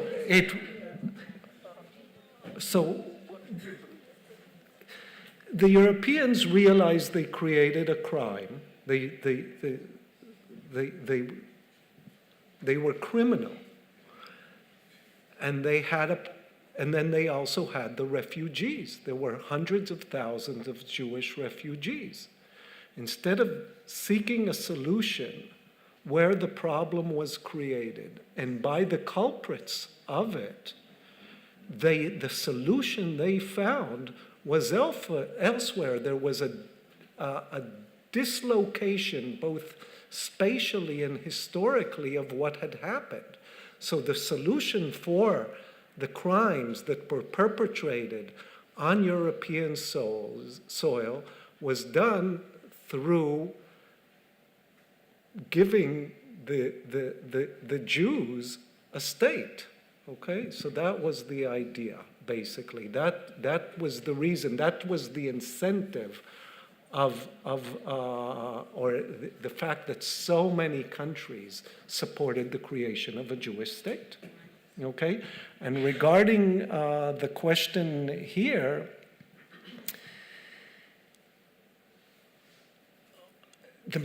as a matter of fact, the question is not whether Israel has violated international law or has not violated international law. The question is what will work in terms of equality that Atif mentioned, emancipation, statehood, self-determination. And I don't think seeking justice in the courts is what's going to bring that. And I think we have to think what this discourse does, okay, what it has succeeded, and what possible discourses it has eclipsed, okay? So Atif mentioned that the Israeli High Court of Justice just returned 200 dunam to a Palestinian village or family in the West Bank. And that is clearly, to me, a great success. These people had lost their land, and their land is back. But let's look at what are the consequences? The consequences is that each village struggles alone for their land, that the land is disconnected from home demolitions, that home demolitions are disconnected from torture. Now, the structure of domination is one structure. It's not a structure of torture and it's one structure. So what would be a strategy that takes up this structure of domination? Can the court do it? How does you go to a lawyer, you give him money, and you tell him, represent me, or her, represent me.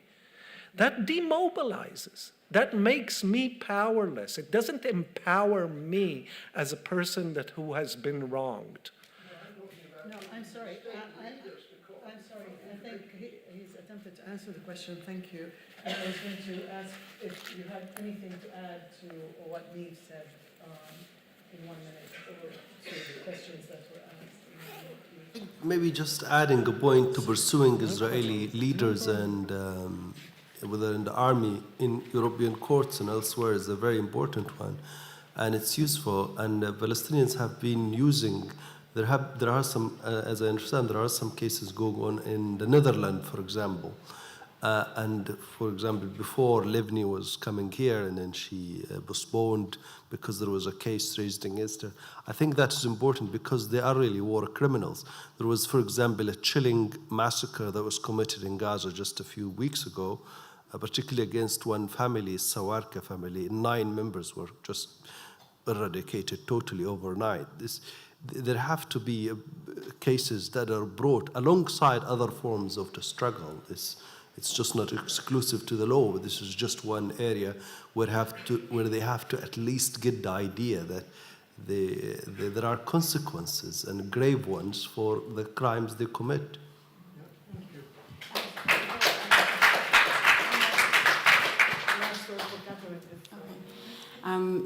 Just briefly on this idea of why do Europeans might want borders. I mean, I think we need to also sort of, the Europeans' also response to Yugoslavia was also sort of to try to create these sort of racial enclaves also in terms of dividing the population that way. And I think, as academics, to sort of the way that the Europeans understand sort of race and its sort of own history of fascism, right? And I think that this has to be sort of at the forefront of our critique. And again, on race, there are many ways in which sort of race has also been used to design sort of new technologies of surveillance and things like this. And there are, connections and exploitation on this. So, new facial technologies that are developed in Israel because it has this sort of ongoing sort of population under which is a constant surveillance. But there are Europeans who fund this work and benefit from it. So again, trying to sort of expose and attack those transnational sort of networks, and also reminding ourselves of how our understandings of race and fascism in many regards have a European history and origin that we need to address, I think, collectively as a community and take this seriously. Thank you. Okay, let's go for it.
Good afternoon. I think we're ready to start the third and final session of today.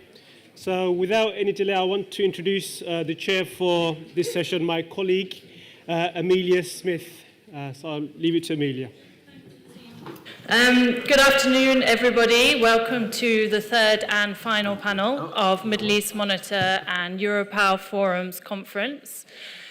This session will examine the pro-Israel lobby and the current challenges of campaigning for Palestinian human rights, which in the context of current world affairs, particularly in relation to the UK and Europe, is a very timely subject. So we're fortunate to have with us here this afternoon 4 very distinguished speakers who I'm sure will more than do justice to this subject. They are Anthony Lerman, David Cronin, Ilan Pape, and Ben Jamal. Each speaker will talk for between 10 and 20 minutes, and then the floor will be open to you for all of your questions. So, without taking any more of your time, can I kindly invite our first speaker, Anthony Lerman, a visiting senior fellow at the Bruno Kreisky Forum for International Dialogue in Vienna. Thank you.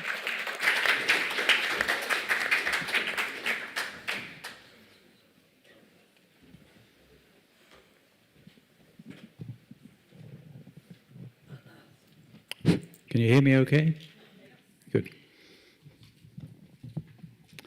Well, thank you very much, Amelia. Thank you, Memo, for inviting me to speak at this conference and to be with so many distinguished and excellent and really interesting, fascinating speakers, and to be on a panel with 3 people who I admire very much indeed. So it's great to be here. And let me get stuck in straight away. Exploiting anti-Semitism in the UK to silence Israel's critics, can it be stopped? Okay, let's face it. We're not talking about a new problem. This is actually something that I've been scratching my head about for many years, and as you can see, it hasn't done me any good. So I confess I'm tempted to say that my answer is no, and then leave it at that and pass on to somebody else. But since I tend to be a rather optimistic person, and to sort of dive in here, it may be that the election of a Corbyn-led government would go a long way to ending this exploitation, although there are people who have differing views on that. I will try to sketch out a way. I think this instrumentalization, this exploitation of anti-Semitism can be, if not stopped completely, then reduced substantially. But I warn you that I offer no easy answers, and I will necessarily oversimplify because of time constraints. Now, it's important to state, I think, at the very outset that despite the extensive way that anti-Semitism has been weaponized for this purpose, critics have actually not been silenced, and I think my 3 fellow panelists here are very good examples of people who continue to speak out and write and talk about these things no matter what the climate is in terms of weaponizing the issue of anti-Semitism.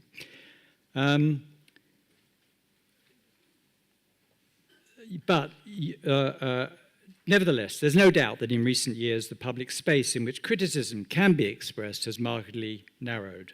The naked efforts to attempt to silence critical voices has increased, and that the exploitation, or we could call it, other words, politicization, instrumentalization, weaponization of anti-Semitism has contributed greatly to this state of affairs. For those who pursue this agenda of exploitation, I'm afraid it's been a success story. Now, how can we judge this to be the case? I expect this audience in particular is familiar with the evidence of this. Let me just mention 3. First of all, take BDS, the deliberate campaign to have BDS categorized as anti-Semitic has had great success in this country and in America and so on. Yes, it's being battled all the time, but nonetheless been very effective to attach this label to what is a non-violent form of protest against Israeli human rights abuses and so on. Secondly, the the generation of moral panic over Labour and anti-Semitism. We know that one of the things feeding this has been bitter arguments within the party over whether anti-Zionism is anti-Semitism. And the result has been to freeze open discussion of Palestinian rights. The scale of the problem for Labour in terms of public belief about what is going on was revealed in a book, Bad News for Labour, which I've got here, a book initiated by Greg Philo of the Glasgow Media Group, and of which I am a co-author. And this book quotes survey data commissioned for the book, showing that on average, those questioned believed that 34% of Labour Party members had had complaints about anti-Semitism made against them, 34%, when the actual figure was a fraction of 1%. And then thirdly, of course, there's the adoption in the UK of the International Holocaust Remembrance Alliance's working definition of anti-Semitism, a process in this country which has kind of turned it into a sort of holy writ, and it's being used, as we know, to chill freedom of speech. There are documented examples of this, but it could be actually that self-censorship, in order not to fall foul of the working definition, is far more serious. I interviewed actually John McDonnell for this book, Bad News for Labour, and he said to me that he believed that Palestinian members of the Labour Party do feel this. They felt that they've had to remain silent because of the danger of saying something that would, as it were, contravene the IHRA working definition. Now, who and what is responsible for this? Well, I think one should scotch any idea that there is a sort of exploitation of anti-Semitism central, as if there's some all-powerful hidden hand behind this. Rather, a considerable range of organizations, groups, individuals, governments, international bodies contributing to the exploitation of anti-Semitism and doing it remarkably transparently, actually, and proudly, even though it would be wrong to say that all are consciously or deliberately exploiting anti-Semitism for this purpose. In some cases, a misplaced, genuine concern about anti-Semitism has led to actions which impact negatively on the possibility of expressing legitimate criticism of Israel. So, I mean, what are we talking about in terms of these forces? First of all, clearly Israel specifically, and there are various sources of this book, specifically the Ministry for Strategic Affairs and its offshoots like the Coordinating Forum for Countering Anti-Semitism. This works at an international political level, government bodies, and working with government bodies and Jewish organizations to exploit anti-Semitism for this purpose. Then in the UK here, anti-Semitism organizations which are almost outdoing each other in targeting anti-Zionism and BDS and trying to outlaw open discussion of these kinds of things. Then American Jewish organizations, particularly the American Jewish Committee and the Anti-Defamation League that operate internationally, they're contributing to this process. The International Holocaust Remembrance Alliance itself, which is a rather curious body, it doesn't really focus a great deal on the Holocaust, and it's not much of an alliance because a lot of the countries are there for their own very narrow national purposes. And then if we look more at the individual level, there's a whole slew of what I would call new anti-Semitism academics, like David Hirsch, Charles Small, Philip Spencer, Alan Johnson of Fathom magazine, who in their writing are effectively contributing to this demonization of criticism of Israel. And finally, social media. I mean, what can one say about social media? It's so vast, it's so extensive. It's certainly a very, very significant area for distributing these kinds of ideas about criticizing Israel. So, a formidable array of forces. So what's currently being done to stop this? Well, nothing remotely to compare with what's being done to promote it. Of course, there are many individuals, including those on this panel and in this hall, and others working to achieve this in our writing, speaking, organizing, And there's much excellent material out there exposing this exploitation, but not many are listening. You could say that indirectly, building support for BDS helps. Support for BDS, it seems to me, is growing despite the labeling of it as anti-Semitic. BDS activism doesn't stop the exploitation of anti-Semitism, but one could say that it neutralizes a small element of that exploitation to some extent. Then, within the arena of the Labour Party, the Jewish Voice for Labour, the group is not affiliated formally to the Labour Party, but very active within the Labour Party, has been engaged in the most highly charged battle to stop the exploitation. For JVL, it's not just a political, but a moral, even an existential imperative, because they see that what is being done ostensibly to protect Jews is at odds with their Jewish identity and their Jewish values, and is actually achieving precisely the opposite of protecting Jews. And they've characterized what's going on as a witch hunt, fighting it in the party case by case. But I believe they themselves would admit that this ground warfare that they've been engaged in has not produced much in the way of success. Then there are those, JVL included, who are taking on and testing the IHRA working definition at face value when it says in its text and in its examples that legitimate criticism of Israel is allowed. But they're also trying to replace it with an alternative definition which treats discourse about Israel and Zionism in a different way. But neither of these efforts, I think, has really proved effective. Of course, there are other ways of fighting back against this that we see in ad hoc letters to the editor, and again on social media, striking back at this exploitation. It's very actively being undertaken, but it's very hard to know that it's had any real success, except perhaps in acting as an echo chamber for us critics ourselves. Now, what undermines the effectiveness of these efforts, I believe, is twofold. One, the lack of coordination between groups and individuals engaged in fighting back against the exploitation of anti-Semitism. But secondly, and more important, treating the problem as a series of isolated bushfires rather than looking at the wider picture and seeking to understand how we got to where we are now.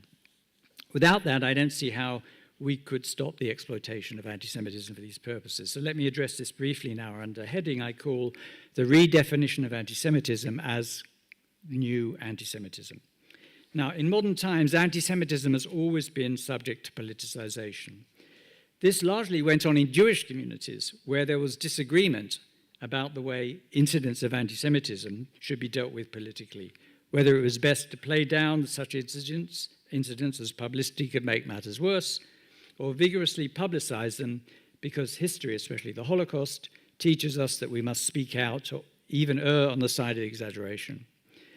But for 4 to 5 decades after World War II, there was a broad consensus about what anti-Semitism was. This consensus broke down, however, when opinion in the Jewish world among pro-Israel activists, some Jewish and Israeli Jewish academic experts on anti-Semitism and Jewish defense groups, struggling to cope with the growing international criticism of Israel from 1967 onwards, worked their way to concluding that anti-Zionism was either a cloak to disguise anti-Semitic sentiment, or that anti-Zionism and anti-Semitism are one and the same thing. Some dubbed this a new phenomenon, calling it the new anti-Semitism, and defining it as treating Israel as, quote, the persecuted Jew among the nations, end quote. The notion began to gain traction towards the end of the 1970s, but it was only after 9/11 that it replaced the classic anti-Semitic image of the Jew as the principal form of anti-Semitism in the minds, educational materials, and anti-Semitism activist programs of many institutions, communal, educational, academic, Israel advocacy across the Jewish world, including in Israel.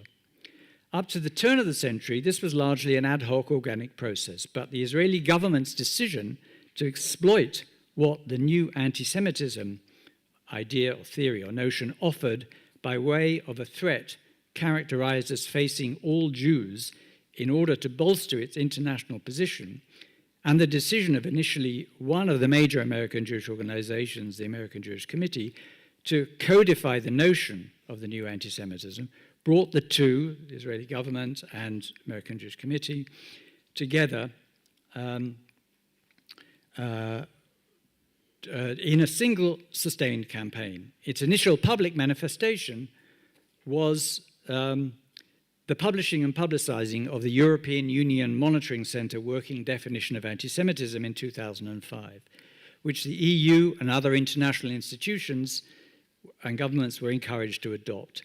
This had some success, but the effort stalled when the EUMC was closed down and its successor, the Fundamental Rights Agency, at first disowned it. The AJC then teamed up with the Simon Wiesenthal Center and with the support of the Israel Ministry of Strategic Affairs worked to revive the working definition, put it back into the international arena, more or less reshaping the IHRA to be the vehicle for this. And so the IHRA working definition, practically word for word, the same as the EUMC working definition, was successfully packaged for public consumption and in 2016 became, we are told by the IHRA itself, the international gold standard, the universally accepted, unamendable definition of anti-Semitism that we know and love. So that's how it has been brought back into the public domain. Now, this framing of this definition was never really an academic exercise, although some academics were involved in it. It was deliberately created to provide the key examples of where anti-Israel or anti-Zionist discourse was claimed to be anti-Semitic. Though the examples in the definition are all prefaced with the words could be, meaning they could be anti-Semitic or they could not be anti-Semitic, the explicit intention of the original framers was that these examples should be understood as anti-Semitic, period. And in this, despite the conditional words, they succeeded because in reality, that is the way most of those deploying this definition, deploying it in any way, see it. So what the IHRA working definition does, and why it's so significant, is that it underpins practically all efforts to have national governments, international organizations, local authorities, etc., ban BDS in Germany, for example, prevent public discussions of whether Israel is a racist endeavor here in the UK, and treat anti-Zionism as anti-Semitism, which is what President Macron has done in France.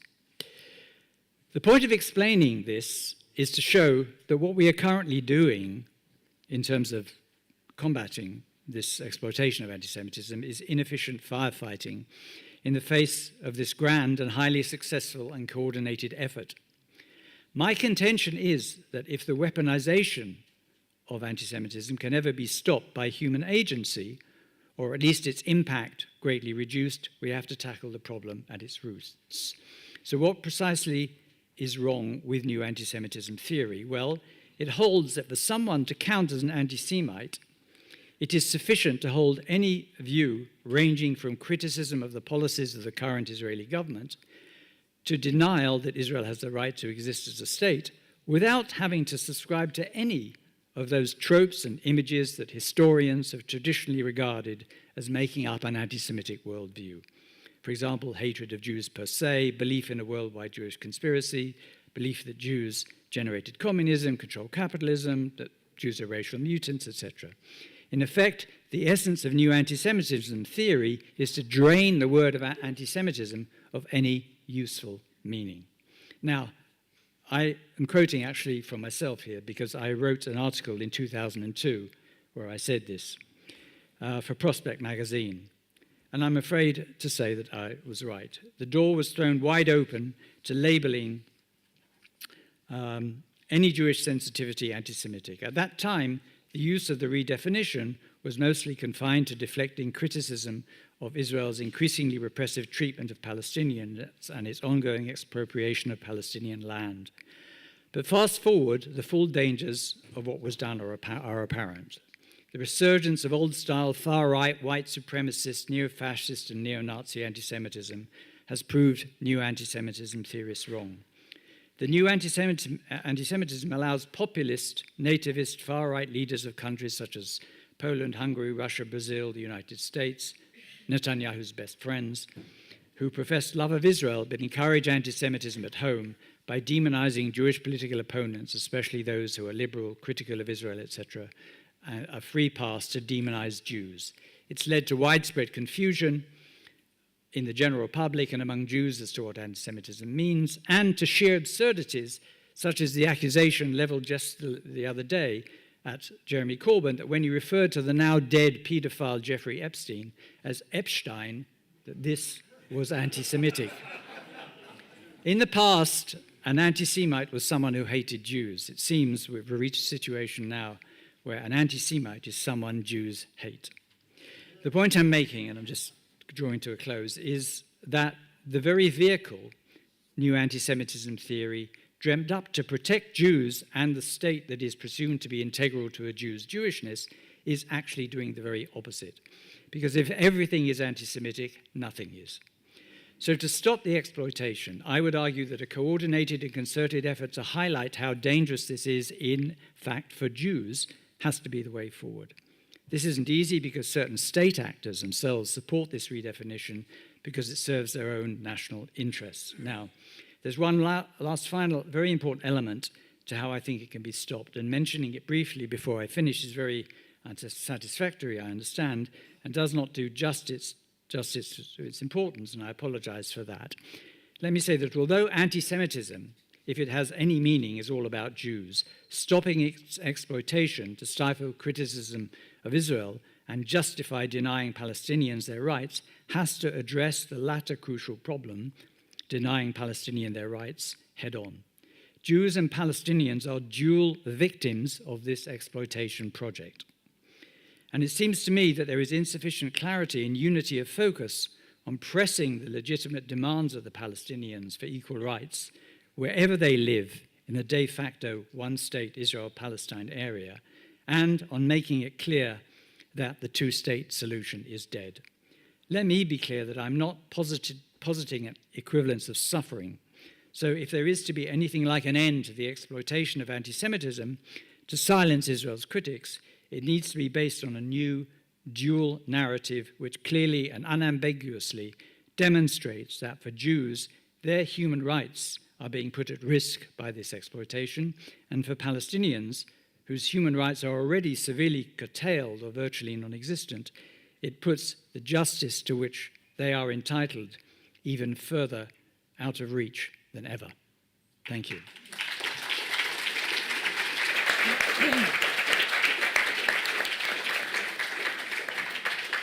Thank you very much, Anthony. So, may I invite Professor Ilan Pape, a professor with the College of Social Sciences and International Studies at the University of Exeter. Thank you.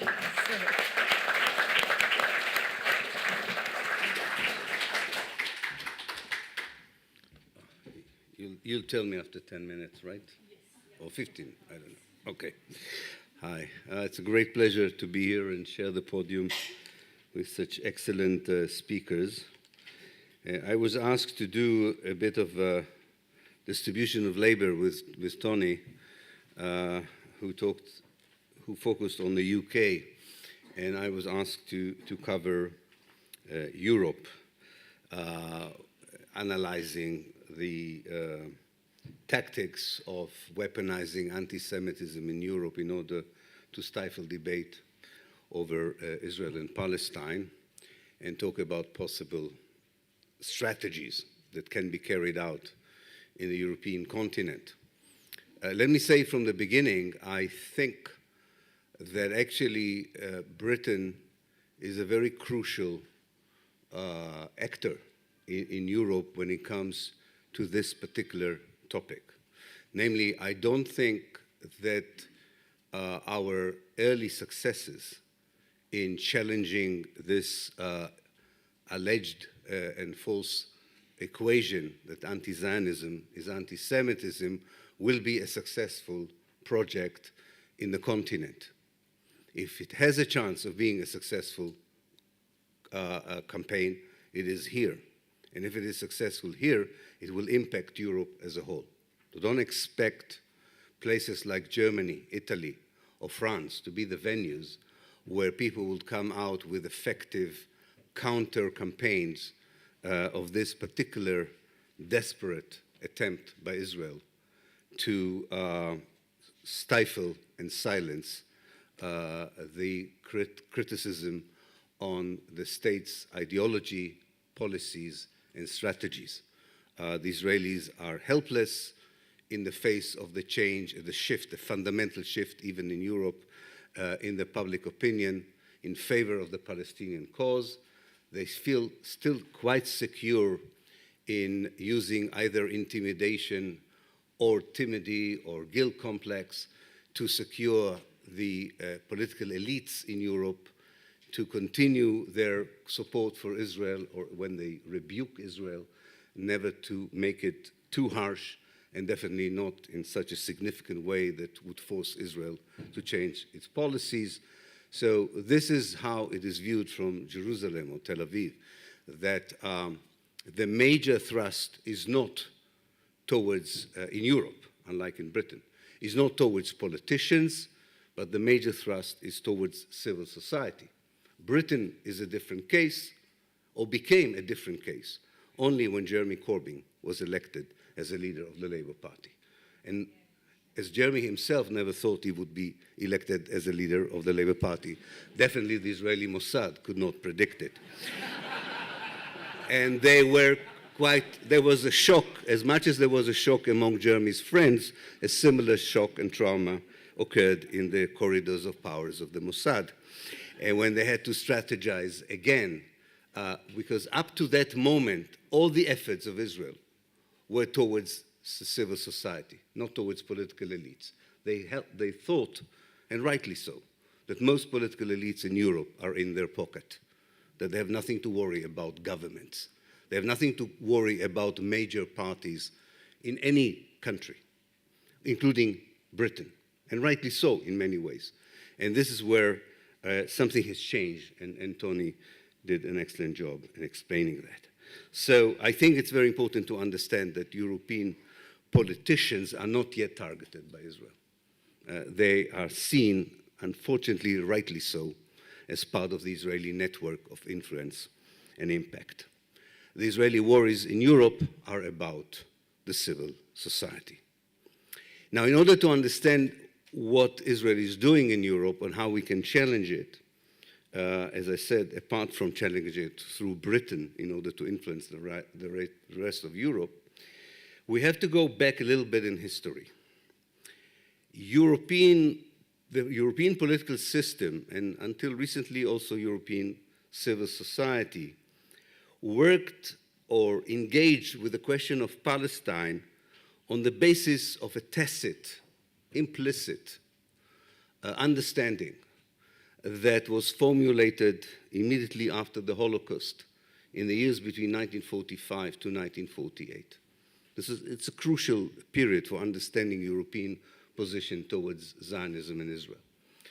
In those years, the Zionist leadership, and later on the early Israeli leadership, worked out a formula with countries such as Britain, France, and Western Germany to create a new kind of equation between the wish of Europe to integrate a new Germany as quickly as possible into the civilized world, given the horrific history of Germany during the Second World War. You needed to re-legitimize Germany as a civilized nation because of the Cold War. And in return, as Israel would lead this process of legitimization, in return, Europe would give Israel carte blanche to do whatever it wants in Palestine. This was already struck in 1945, but became a far more official kind of contract in 1952. But in between those years, that was the formula that was built. The Israelis, pretending to be the ultimate representatives of the victims of the Holocaust, legitimize a new Germany, if you want, kosherize a new Germany, in return for a European silence and lack of any criticism on the policies of ethnic cleansing leading to 1948, in 1948, and after 1948. And not much has changed in this respect. The Israelis feel, rightly so, that this formula still works despite the end of the Cold War, despite of the unification of Germany and the changing circumstances in Europe. Europe, at least at the level of political elites, and at least at this moment in time, is not deviating in any earnest way from this tacit understanding. Of course, it becomes easier for Europeans once there is a charade inside Israel that Niamh Gordon had shown us very clearly has nothing to do with the reality of different Israeli political opinions about the Palestinians, namely that Israel is made of a peace camp and a national camp, and that helps it gives the Europeans some margins of action, especially the two-state solution gives the Europeans the best outlet from the complexity that this understanding creates. Namely, anything that happens in what used to be 80% of Palestine is not relevant to any discussion in Europe about the future of Israel and Palestine. So only what's happening in the West Bank, in the Gaza Strip, is an area where Europeans can voice criticism, but without really challenging the ideology behind these criminal policies that are being acted on the ground. Now, because civil society in Europe, especially after the first Intifada, was beginning to shift, and because the main electorate for Israel in Europe, the Jewish communities, had a generational change, I would say even a generational debate about Israel, its policies, and its identity, Israel began to invest since 2005 quite a lot of money and efforts to try and stop the shift in European civil society towards supporting the Palestinian cause. Of course, as you know, most of the Israeli effort since 2005 was directed towards the United States, where the big catastrophe for Israel was losing the young Jewish generation of the United States. This is something the Israelis still don't know how to deal with, but luckily for them, they have the Christian Zionists to rely on. They don't have a strong, although there are Christian Zionists in Europe, they are not an important part of the network. The important part of the network for Israel are the Jewish communities in Europe. 10% of them hold Israeli citizenship. Of course, potentially all of them are Israeli citizens, according to the Israeli law of return, even those who were not born. This is 5 minutes out of 20 or 5 minutes out of 5? Out of 15? Okay, I thought we had 15 to 20. That's okay. Never mind. Okay, I didn't understand the 5 minutes. Now, the inability to manipulate the Jewish communities to become, if you want, the ambassadors or the agents that provide the counter challenge to the shift in European public opinion led to rely again on governments and less on the society itself. And I think the International Holocaust Remembrance Alliance that Tony also mentioned was an important product of this Israeli understanding that you forget about public opinion, work with the governments, and create kind of a legal framework that would fight BDS or changes in public opinion. And they don't invest that much anymore in trying to change the views from below, if you want, on Palestine in Europe. So what can be done in 3 minutes? I think that one of the most important things that we should do in Europe, and I will be more specific about the IHRA definition. I think Tony gave its principles, but I think we should go to the master document even in more details and challenge it here in this venue, for instance, and in meetings all over the European continent. I will just give 3 examples of what we should insist should be the topics of the next meetings for this organization that convened this excellent conference and for similar organizations in Europe. We should violate actively the IHRA definition of anti-Semitism in its clauses that refer to Israel, especially clause 5. And here are 3 things we should teach people about, inform politicians about, and insist that it's our legitimate right to discuss in direct violation of the IHRA definition. Namely, we will be taking a risk, as I'm going to take a risk now, of being called anti-Semites, or in my case, a self-hating Jew, which is an illness that doctors told us, Tony, there is no cure. There's no cure. They've tried to find a medicine, but there's no way.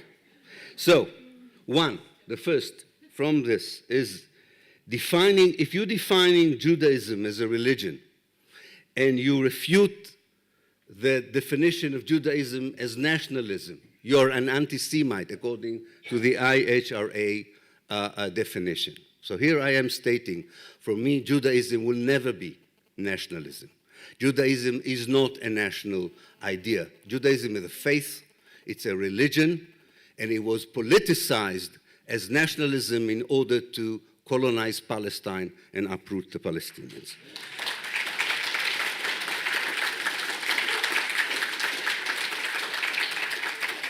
Secondly, according to the definition of the IHRA, you are not allowed at all to make any comparison between Nazism and what Israel is doing on the ground.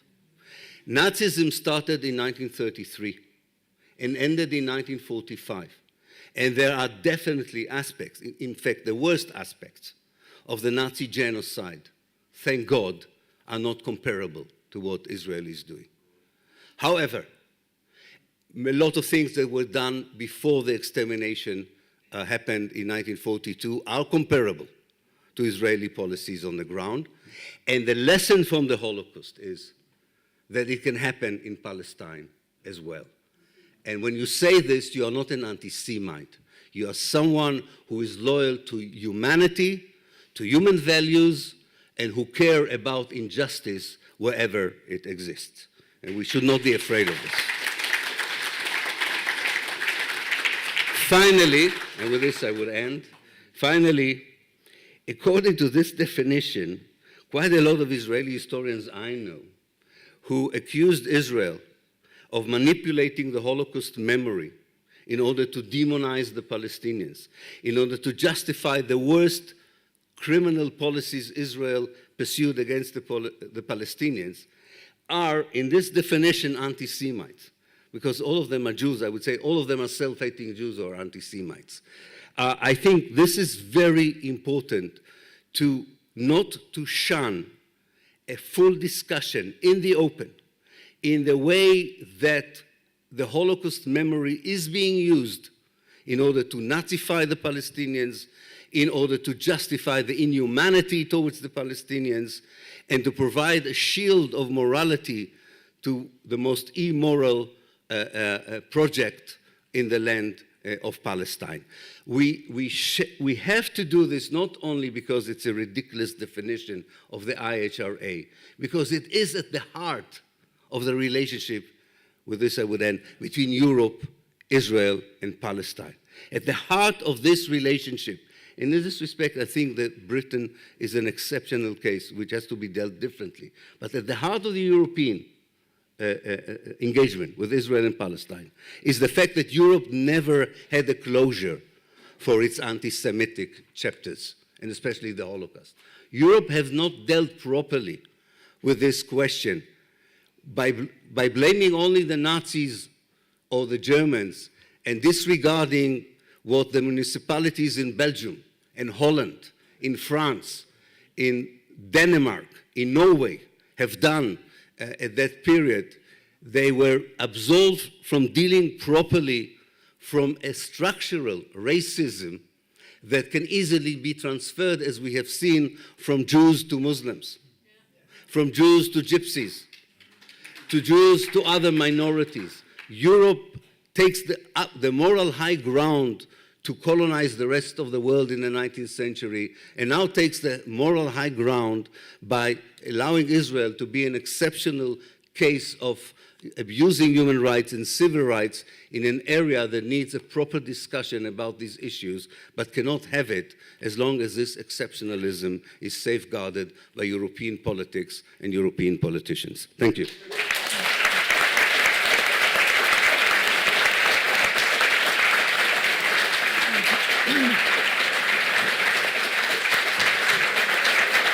Standing ovation.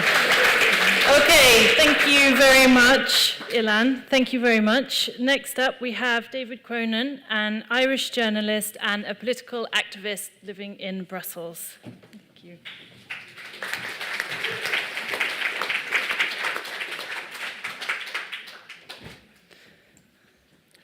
Thank you very much, Amelia. Good afternoon, everybody. European Union representatives often claim to defend free expression. Sometimes their claims are dishonest. Over the past few years, the Brussels bureaucracy has been enabling a crackdown on dissent. The target of this crackdown is the Palestine solidarity movement. In December 2015, a German official called Katharina von Schnurbein was appointed the European Union's coordinator against anti-Semitism. Since taking up that position, Katharina von Schnurbein has repeatedly abused it.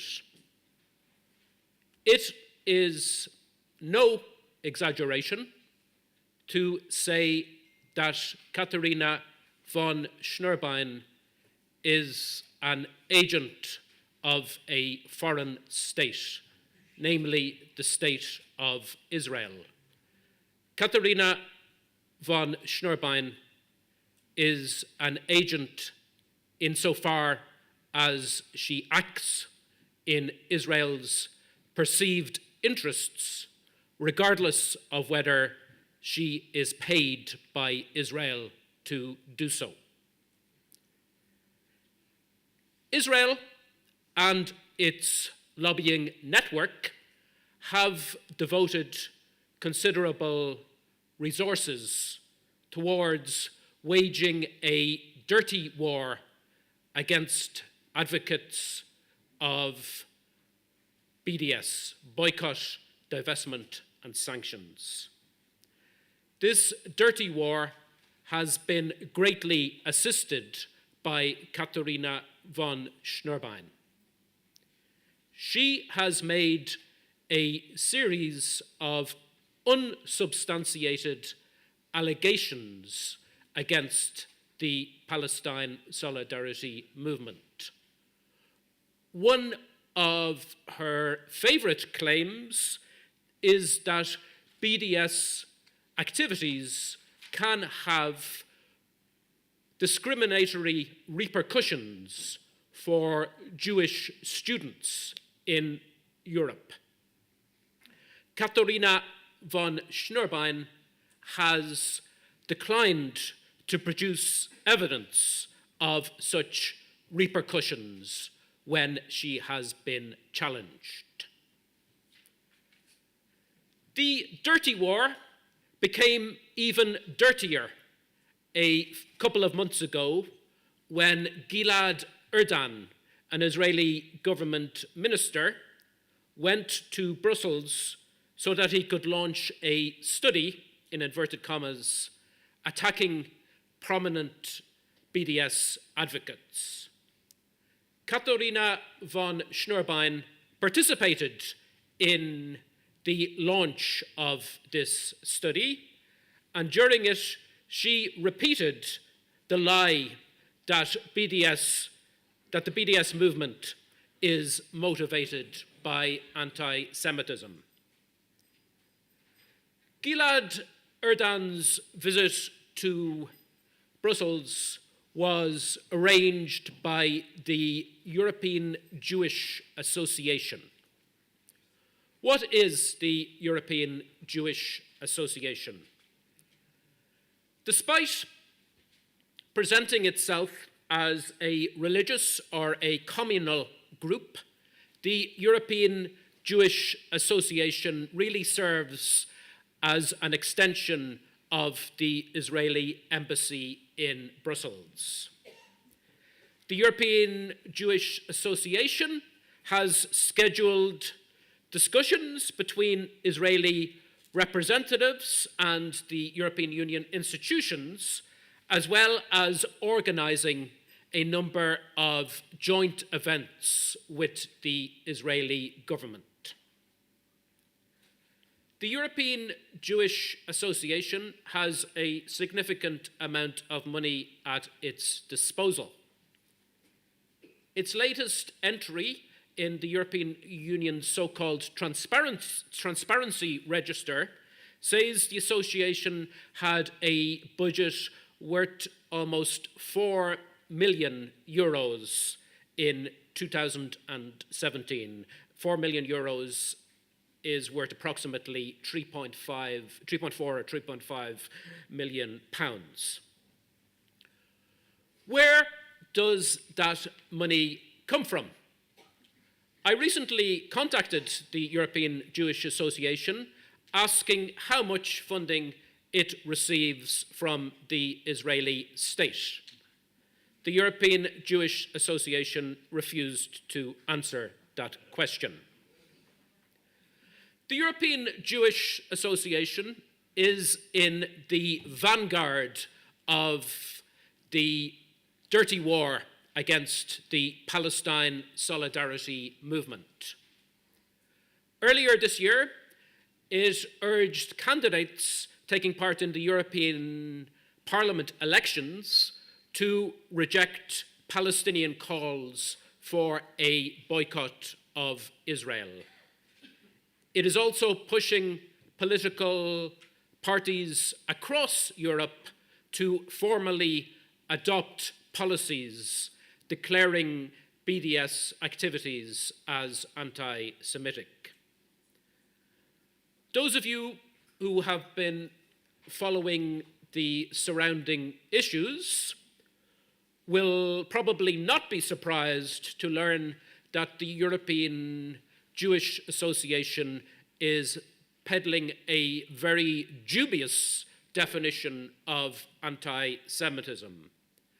That definition was endorsed by a club of 33 governments called the International Holocaust Remembrance Alliance, or the IHRA, in 2016.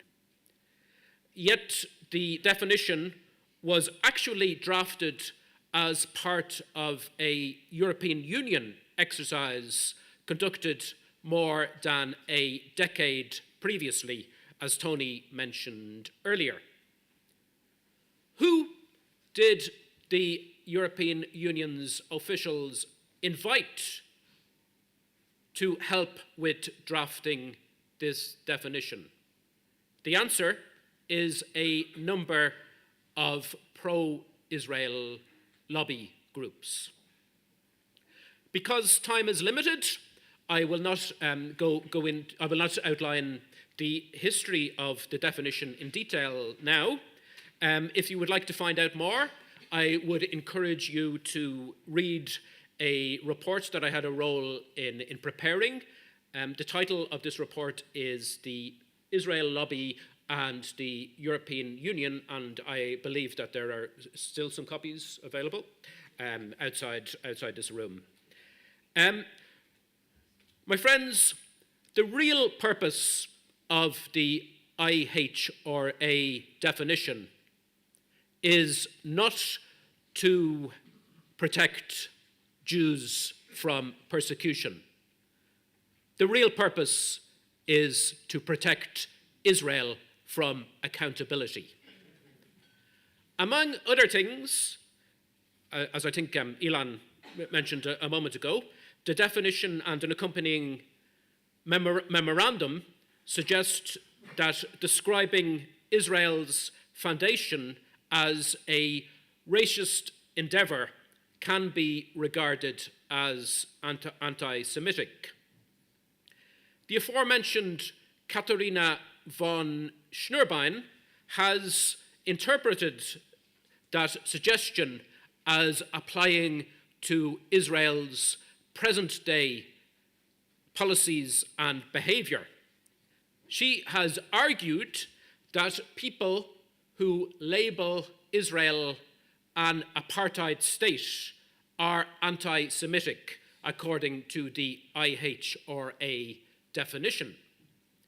She is therefore trying to muzzle those who tell the truth about Israel, which very clearly is an apartheid state. Another demand made by the pro-Israel lobby was for the European Union to involve police forces in combating alleged anti-Semitism. That demand has been granted. During the summer, a European Union working group on anti-Semitism was formed with police forces from individual member states, from individual European Union countries invited to participate. The fact that this European Union working group will be guided by the IHRA definition is troubling, to put it mildly. The definition is supposed to be legally non-binding. So why are police forces being consulted about its application? It is not unreasonable, my friends, to ask if calling out Israeli racism will become a criminal offence. It is not unreasonable to fear that the murky alliance between the European Union and Israel's lobbying network will have chilling effects on freedom of expression. Let us not, however, be intimidated in any way by the dirty war against the Palestine solidarity movement. Let us respond to the dirty war by shouting even louder for peace, justice, and equality in Palestine. Let us all stand firm against the bullies in the pro-Israel lobby. Thank you very much.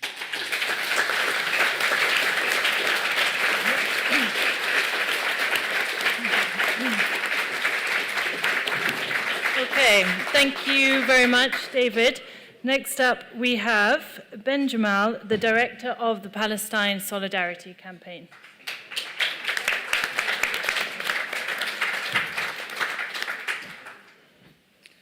Thank you very much. I'd like to thank EuroPal and MIMO for the invitation, and it is an honour and somewhat daunting to speak last after such a distinguished lineup of speakers. I've been asked to say something about the current challenges in campaigning for Palestinian rights in Europe. My main focus is going to be on the UK and what we can do to withstand those challenges and continue to build strength in the solidarity movement. And in doing that, I'm going to cover some of the ground we've heard in mapping out what are the challenges we face.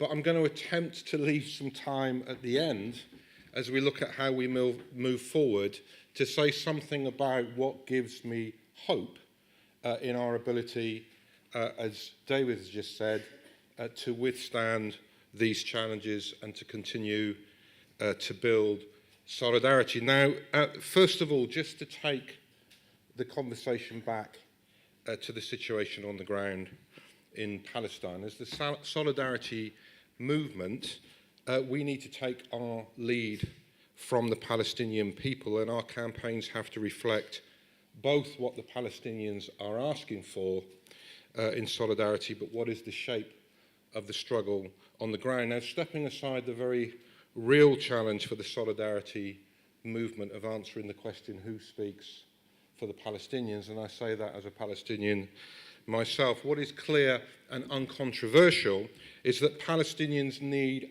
a strong global solidarity movement more now than ever. I've been campaigning on justice for Palestine for over 20 years. There's never been a point during those 20 years when I couldn't honestly say that the situation on the ground was not worsening, but that has never been more true than now. The alliance between Israel, Donald Trump's administration, some of the Gulf states, supported by far-right governments across the world, is creating the conditions for the most serious assault on the collective rights of the Palestinians, what many Palestinians are routinely referring to as a new or renewed Nakba. And some of you will recall the call, a coalition of Palestinian civil society organisations that came together last year to issue a call for global solidarity in response to Trump's looming deal of the century, which they characterised, and I quote, as nothing short of an attempt to liquidate the Palestinian cause entirely.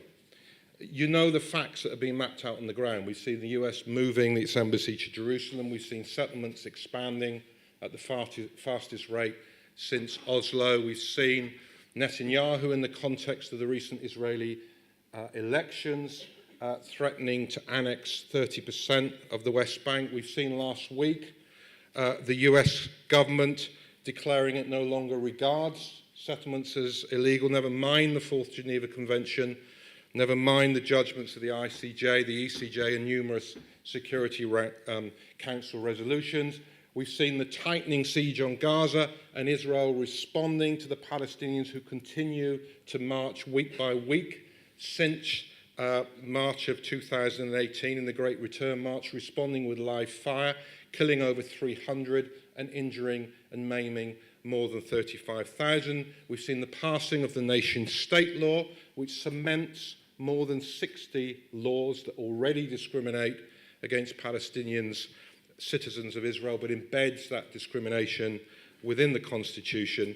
And we've seen centrally the assault on the funding and the functioning of UNRWA, but the need to understand that as part and parcel of an attempt to redefine the status of a refugee so that it only applies to those expelled directly in 1948 and not to their descendants. And all of this coming together in Trump's so-called deal of the century, a deal that offers the Palestinian people the promise of huge economic investment in return for giving up their collective rights. Give up, if you like, your struggle for freedom in return for the promise you may be allowed to live a little more comfortably inside your chains. And at the heart of this narrative, of course, is a deeply racist formulation that Palestinians are not a people, not a nation with a history and a collective identity, but rather individuals with needs, and a colonial assumption that there are those who are wiser and better equipped than the Palestinian people themselves to say how those needs should be met.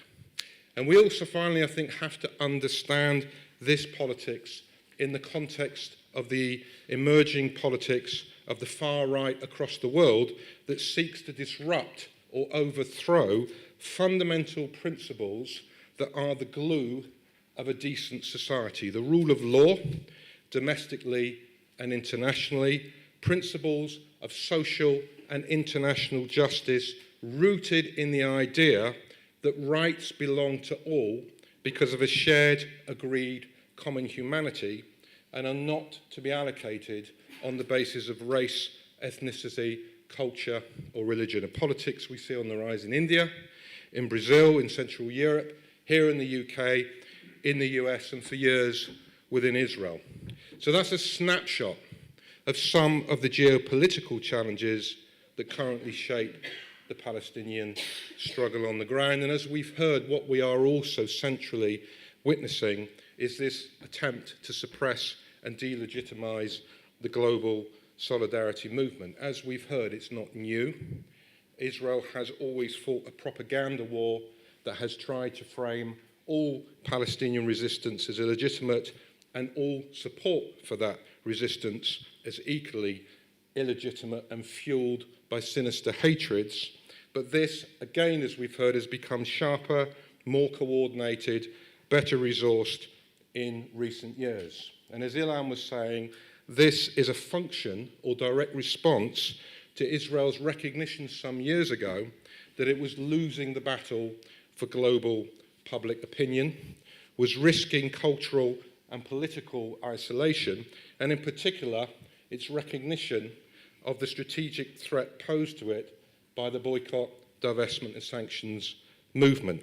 You can draw many timelines on this, but I think a significant moment for me came in 2010 when an Israeli think tank, the Reut Institute, produced a report saying in broad terms exactly what I've just said, that Israel was losing the battle for opinion, that it risked political and cultural isolation, and that the Israeli government needed to take the threat of BDS seriously. The Institute launched that report in London in 2010 because it said the UK was the hub of the global solidarity movement, and it mapped out a strategy of response with which Israel, having created a Ministry of Strategic Affairs with a brief to coordinate anti-BDS action globally, has largely followed.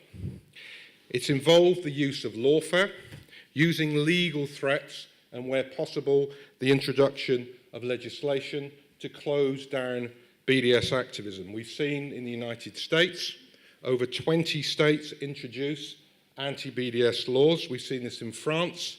In Germany, as you'll be aware, the Parliament passed a resolution, not legally binding, but with political impact, that defined BDS as inherently anti-Semitic. And here in the UK, we've seen the government in 2016 introduce regulations that would prevent local government pension schemes from divesting from companies complicit in Israel's violation of international law. And as most of you, I hope, will know, PSC took the government to court. We won in the High Court. Hold on a minute. We lost in the appeal court. But this week, on Wednesday, we were back in the Supreme Court for the final judgment, which will arrive in the next 2 to 3 months. And by the way, this is a very expensive case. So if there is anybody in the audience, particularly those of you with deep pockets, who have not yet contributed to our fighting fund, please come and see me afterwards, hopefully with a large bucket. So, underpinning, as we've heard, all of these actions is a drive, as the Reut Institute put it, to delegitimize the delegitimizers. That is to reframe human rights activism as something hostile, bigoted, and anti-Semitic. And as we've heard, the usage of the IHRA definition of anti-Semitism is a key tool in this. The fundamental strategy is to separate out the Palestine solidarity movement from the mainstream, and in particular, drive a wedge between the Palestine solidarity movement and other progressive causes. So that's the terrain and the current shape of some of the challenges we face. So what do we do? Well, first of all, we need to robustly defend our space. We need to challenge the attempts to reframe who we are, challenge the attempts to conflate anti-Semitism with anti-Zionism, and challenge any attempt to introduce law or regulations that attempt to prevent the rights of Palestinians in the first place to bring the facts of their dispossession into the public domain, but the rights of others within the solidarity movement to protest and to advocate on our behalf. And I was going to give some examples of the type of actions we can take, but maybe we can leave that to the Q&A. Secondly, we need to turn the conversation on racism by centering the Palestinian struggle within the broader anti-racist struggle, by making clear in our narratives that the Palestinians are fighting against an unjust structure of power, which is based on the precepts that rights belong to one people and not another because of race, ethnicity, cultural or religious difference, depending on how one wishes to describe Jewishness. This means demonstrating that when we call Israel an apartheid state, this is not just a legitimate form of expression, but an accurate one.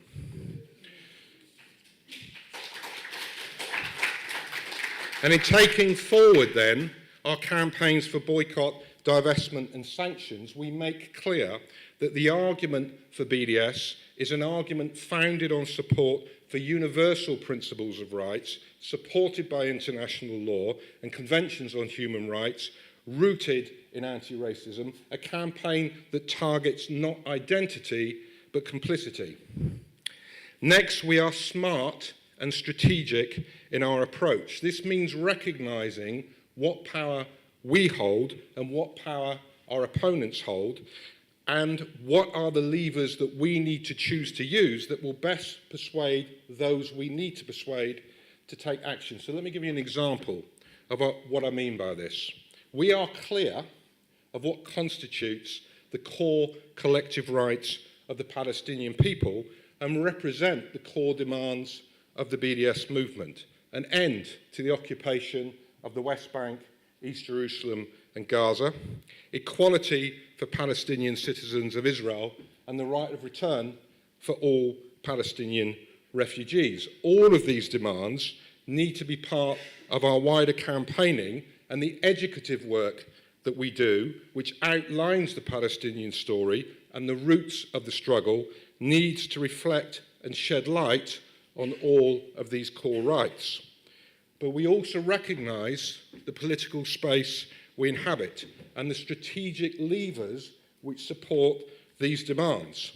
So if we were asking, for example, where in the UK Parliament is there currently cross-party consensus, then regardless of what Donald Trump says, it would be on the question of the illegality of settlements. And that's why, for example, PSC has made one of its key asks in Parliament a ban on the import of settlement goods, which speaks to what international law has to say about the obligations of states to take actions against violation of that law. Finally, we sustain hope. Not a hope that is rooted in blind optimism, but a hope that is rooted in awareness of history and what is required to achieve progressive goals. Now, I can remember vividly standing some years ago in Trafalgar Square, listening to the then Palestine ambassador, Afif Safia, speaking at a rally. And he said this: "Do not presume," he said, "that progress is inevitable. Do not presume in the impossibility of the Palestinian people becoming the Native Americans of the Middle East." Now, in saying that, he was not trying to create a council of despair. Rather, his point was that history does not work by itself to resolve injustice. It requires people to act. He was reminding us that the only thing necessary for evil to prevail is that good people do nothing. So hope must be rooted in our belief in our capacity to persuade good people to do something.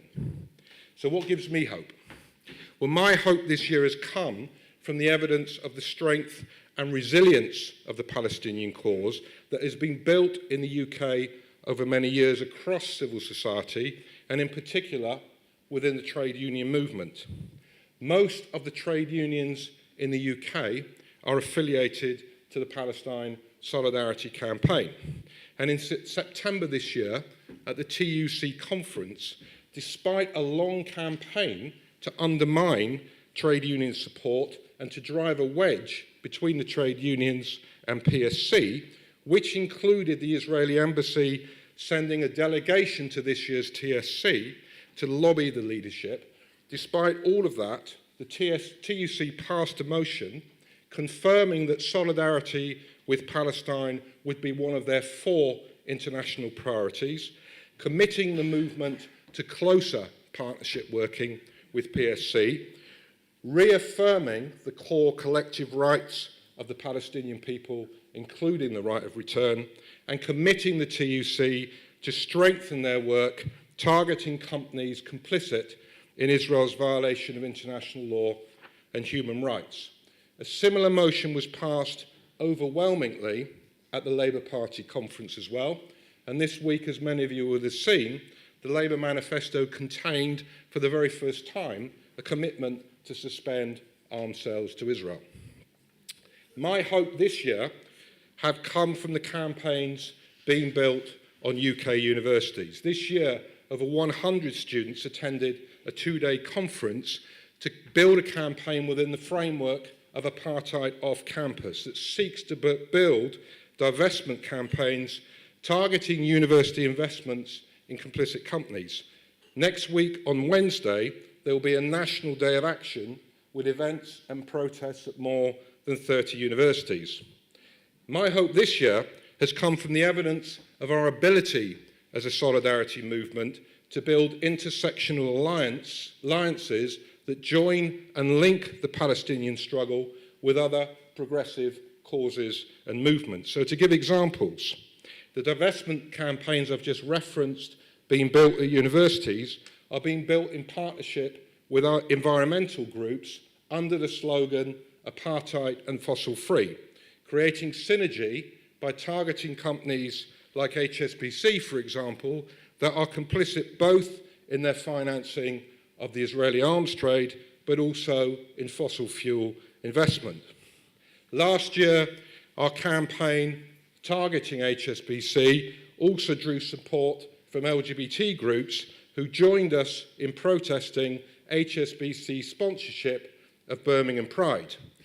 And those of you who attended the protests in London over the last year and a half against Donald Trump's visits, which brought together a whole range of women's rights organisations, environmental organisations, international justice groups, cannot but have noticed the huge range of Palestine flags throughout the protests and will have recalled one of the key slogans of these events. From Palestine to Mexico, all the racist walls must go. It's a synergy and an intersectional alliance also reflected within the growing World Without Walls campaign.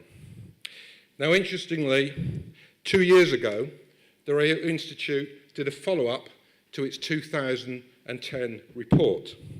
It concluded that despite the huge resources being invested and the coordinated efforts being made to delegitimize the Palestine Solidarity Movement, the movement was continuing to adapt and continuing to grow. In other words, the report said the strategy is not working. So finally, if we talk about what needs to give us hope, if we return to the strategy being unveiled by Israel with the support of Donald Trump within the framework of the deal of the century, this to succeed demands 2 things. It demands, first of all, that the Palestinian people give up their resistance. It rests on the belief that if you place them as a people under such conditions of hardship, they will give in and accept the promise of a better life in exchange for their rights. But those Palestinians who week after week, in the face of live fire, continue to march for their rights and their freedom, like their brothers and sisters before them in Alabama and in Sharpeville, are demonstrating that the Palestinian people will never give up their struggle for justice and equality for one simple reason. When you are denied the rights you are owed as a human being, resistance is not a right, it is an obligation. Secondly, and finally, Israel's strategy demands that the world turns away and leaves the Palestinian people to their plight, that people will not show solidarity. Now, solidarity begins as an act of empathy, as an act of love, as a message that says we recognise our common humanity, we recognise that an injustice to you is an injustice to all, and we stand with you. The growth of the international solidarity movement is, and will continue to be, fueled by the recognition by those who have seen the injustices being perpetrated on the Palestinian people that we also have an obligation. We are not obliged, like our brothers and sisters in Gaza, to walk unarmed into the line of fire. But we are obliged to continue to campaign, to protest, to march, to boycott, to show active solidarity until the Palestinian people enjoy what is their birthright: freedom, justice and equality in their historic homeland. Thank you.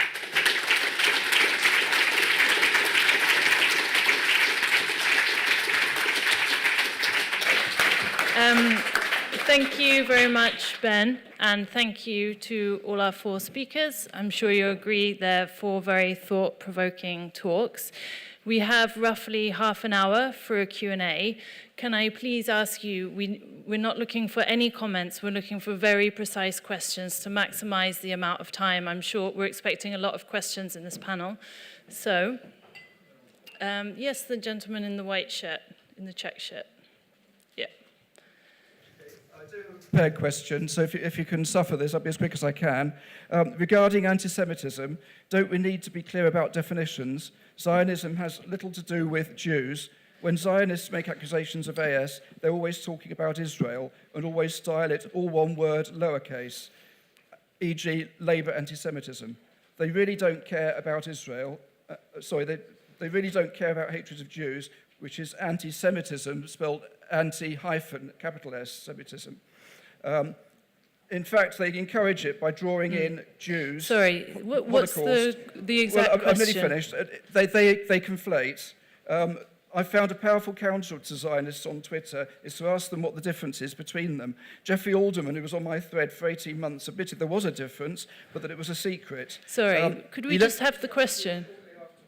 When I put the question to Nasher and Riley, etc., they immediately blocked me. It separates out Israel and Judaism, and Zionists fear it. What are the panel's comments on that?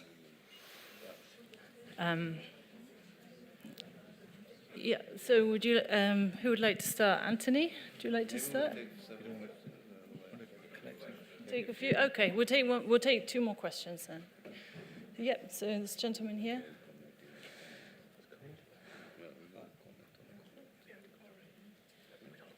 Hello? Tony Greatrex. I drafted this question before I arrived, actually, but the panel has answered quite a bit, but I still think it's worth repeating the question. The main drafter of the working definition and examples of the IHRA code was Kenneth S. Stern, who cautioned against the free speech implications of its use as a legal tool. With the adoption of the IHRA code through institutions, political parties, cultural and educational facilities throughout Europe, it has, as predicted, become a gagging tool for those involved in the European-wide pro-Palestinian struggle. When, as never before, have so many restraints... Would you mind asking the question? It's coming up to that. Thank you. Have been suppressed... Yeah, I'm just about to ask that. When has never before have so many restraints been introduced to suppress it? How does the panel envisage pursuing the pro-Palestinian struggle without challenging the IHRA code as well. Okay. Secondly, Thank you very much. Thank you. Okay. Take the... out of the existing boundaries regarding Palestinian activism and discuss openly the influence of... Thank you very much. One question per person. Thank you. This gentleman here. My name is Jonathan Coulter. I'm the author of an article called Journalists Check Your Evidence Anti-Semitism, which is on the JVL website.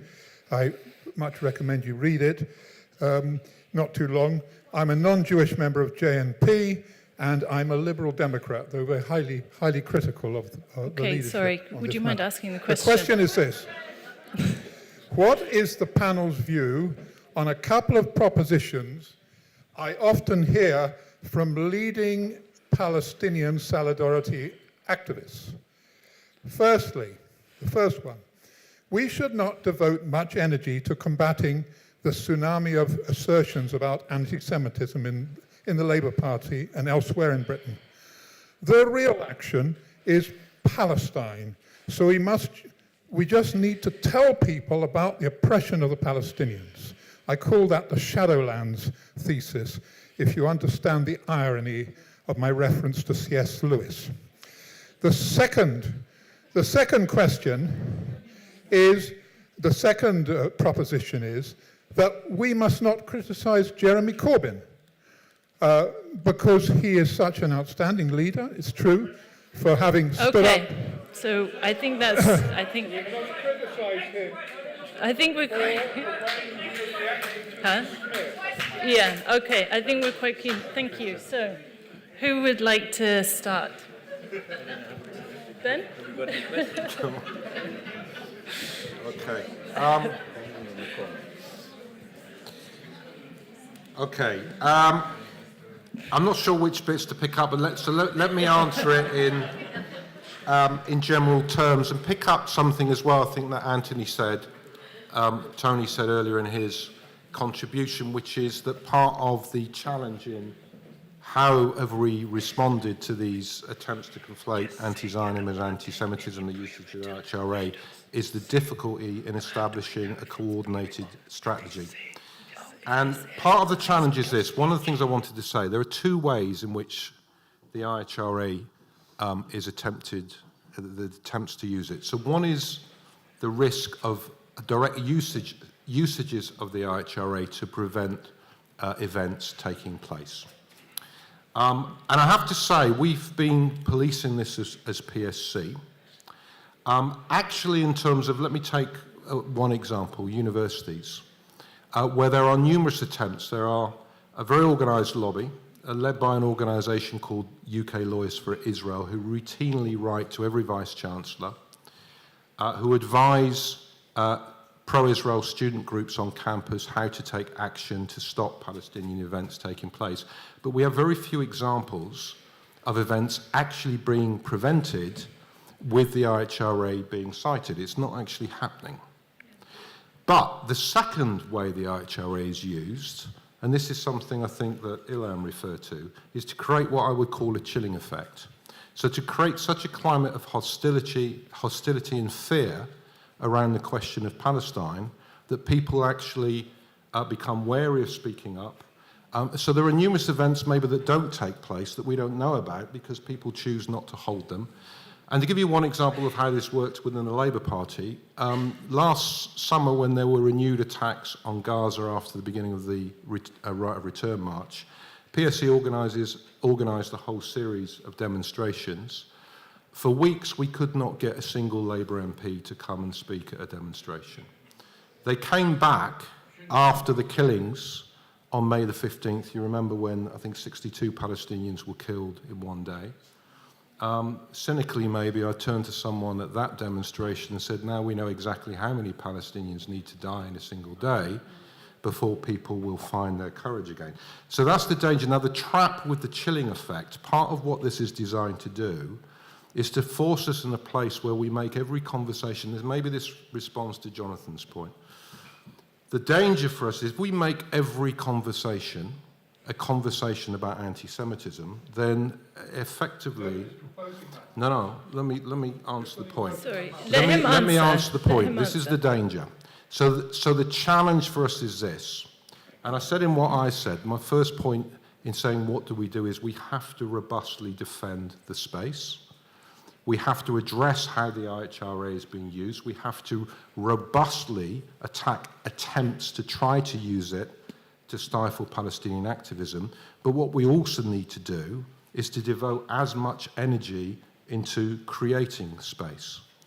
So to create moments that actually empower people. And if I was going to give one example of this, 2 years ago at the Labour Party conference, PSC was being heavily lobbied after the entire summer, where the newspapers have been filled with nothing else but stories about anti-Semitism in the Labour Party. The Jewish Labour movement organised a rally on the first day of the Labour Party conference, rallying against anti-Semitism, and PSC was lobbied by a number of bodies asking us, will you organise a counter-rally to the JLM rally? And we thought that would have been a fundamental strategic mistake. What we did instead was we organised a day of solidarity for the Palestinian people. We worked with others. For the first time in Labour Party history, a motion on Palestine was accepted from the floor, and we distributed 1,500 flags for people to take into the conference chamber, and all of our union allies worked with us to distribute those flags. Most of you remember the scenes as that motion was passed. It was an extraordinary, empowering moment, and what was happening was people in that hall were saying to each other, we can speak out on Palestine, there is a broad range of support, and it was an empowering moment. To me, that was a much better strategy than focusing our energy in our conversation around anti-Semitism. So that does not mean we do not challenge. We have to robustly defend the space, but we cannot make every conversation a conversation about anti-Semitism. Ilan, would you like to? Other questions? David? Will I just briefly address the question about Jeremy Corbyn, if that's okay? Yeah. First, I'm Irish. I'm not a member of the. I don't live in England. I'm not a member of the British Labour Party, so I don't feel like I have any. Although I do hope Mr. Corbyn does win the general election. I don't feel. I'm not taking any. I'm just watching the British general election from a distance. Having said that, I am the author of a book called Balfour's Shadow, which is available outside, if I'm allowed to do some shameless self-promotion. And in that book, I have demonstrated how the Labour Party has historically been very supportive of the state of Israel, of the Zionist project, and of the more recently of the state of Israel. Have things changed under Jeremy Corbyn? It is significant, as Ben mentioned, that the Labour Party manifesto commits Labour to an embargo on arms sales to Israel. That's a very welcome development. However, Jeremy Corbyn has, as far as I understand, personally appointed a woman called Emily Thornberry as the shadow foreign secretary, and she, if Labour wins the general election, the chances are she could actually be the foreign secretary in that government. Emily Thornberry has said things that are very hostile towards the BDS movement. She has said things that are supportive of the state of Israel. She's taken part in events organised by Labour Friends of Israel, a pressure group within the Labour Party. So there are questions to be asked about whether Labour has really changed. I think regardless of who forms the next government in Britain, there'll still be a lot of work to do for the Palestine solidarity movement. Anthony, would you like to add anything? Or? Does anyone want me to respond? Which was? No, I shouldn't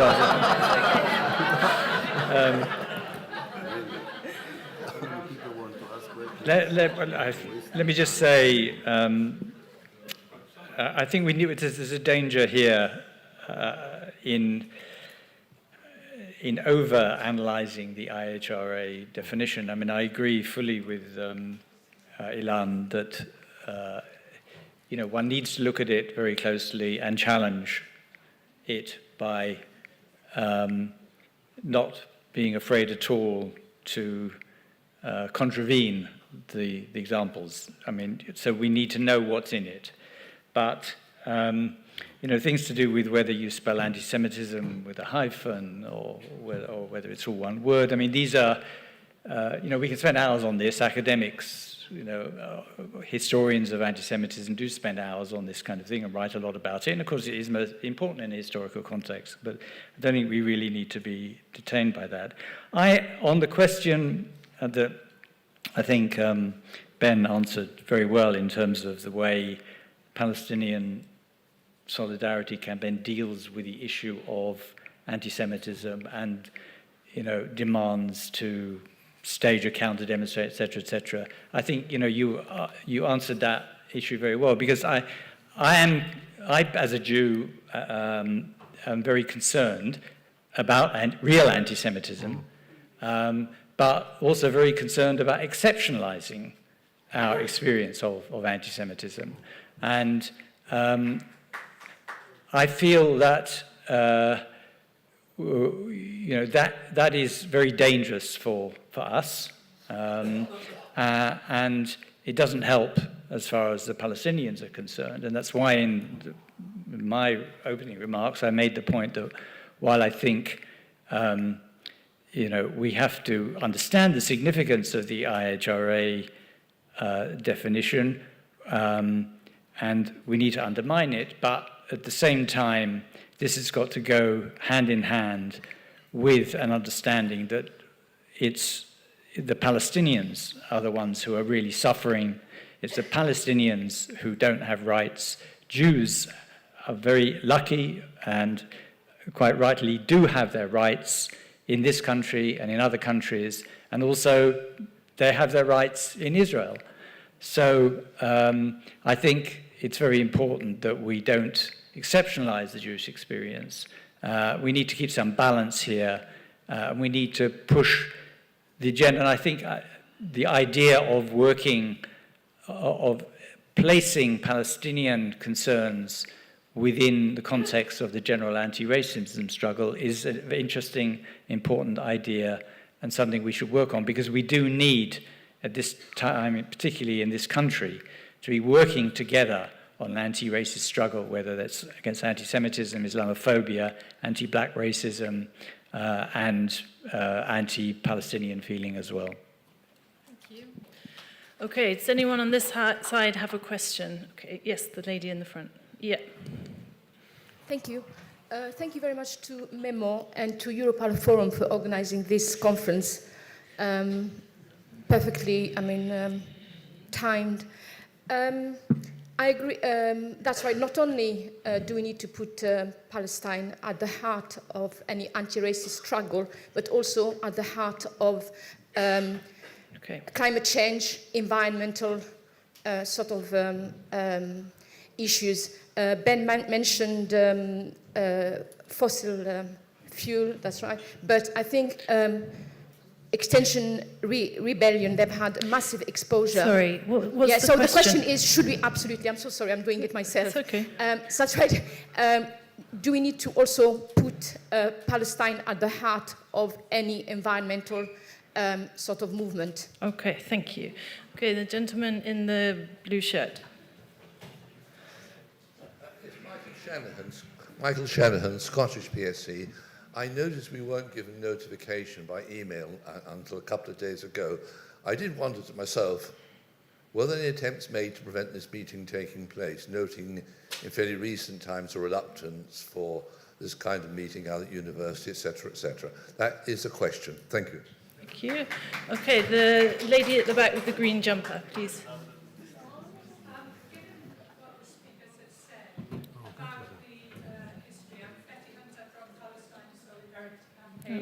Also. And the BDS movement has proven itself as the issue on which the Israeli state is saying that our movement is being successful. Given the way that the British press, media and everything have been going on because Jeremy Corbyn's leader of the Labour Party, whatever the result of the election, it seems to me, is that we have got to extend the BDS movement. We've been very, very successful. The emphasis is on divestment in the universities, the pension funds and all of that. But I think we'll have to take on all of this establishment after this election and educate the Labour movement, the Labour Party people and the broader public here in Britain again, because we were succeeding in changing the narrative. And I think we've got to mount a huge consumer boycott campaign, because that can involve people. Would you agree? And have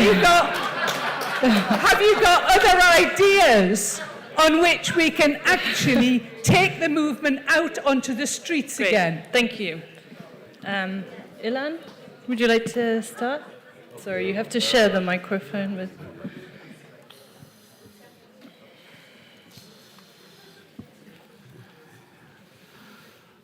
It's important to remember that one of the reasons Israel decided that the BDS is such a big threat has also to do with domestic Israeli politics. The minister Arden needed to justify a ministry that does not need to exist, the Ministry of Strategic Affairs, and he received $10 million as a budget. So he said, I need 7 million out of it to fight the BDS.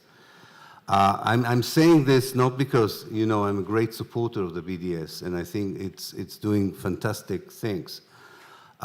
We still need to take into account the fact that it hasn't changed anything on the ground, which means that instead of complimenting ourselves, we should be aware that we have been doing solidarity work for Palestine in the last 70 years without changing even a bit the reality on the ground. The solidarity movement against apartheid in South Africa didn't have such moments as we have. So we have to be a bit more humble about it. And one of the reasons I'm saying it is I think we as a movement have not yet fully analyze something that I think one of the speakers in the previous session referred to. And this is the fact that between 1967, I would say until roughly the Oslo days, we have wasted time also as a solidarity movement because of the position of the PLO, because of the position of the PA, and because of the dominance of the two-state solution in our discourse of solidarity as much as of the discourse of the Palestinian national leadership. I remember coming to Britain in the 1980s and speaking about a one-state solution and arguing with the solidarity movement about that solution. So we wasted a lot of time. I'm saying this because I think we have to understand that we are now undergoing or beginning a process that will take a long time. A long time. The balance of power that we are facing, the regional power that are now behind Israel, the international powers that are now behind Israel, are such that we are working now in a long-term perspective without any expectation for short-term dividends, which means that we are not only have to work on the field of activism, and we should, of course, expand and continue, I fully agree.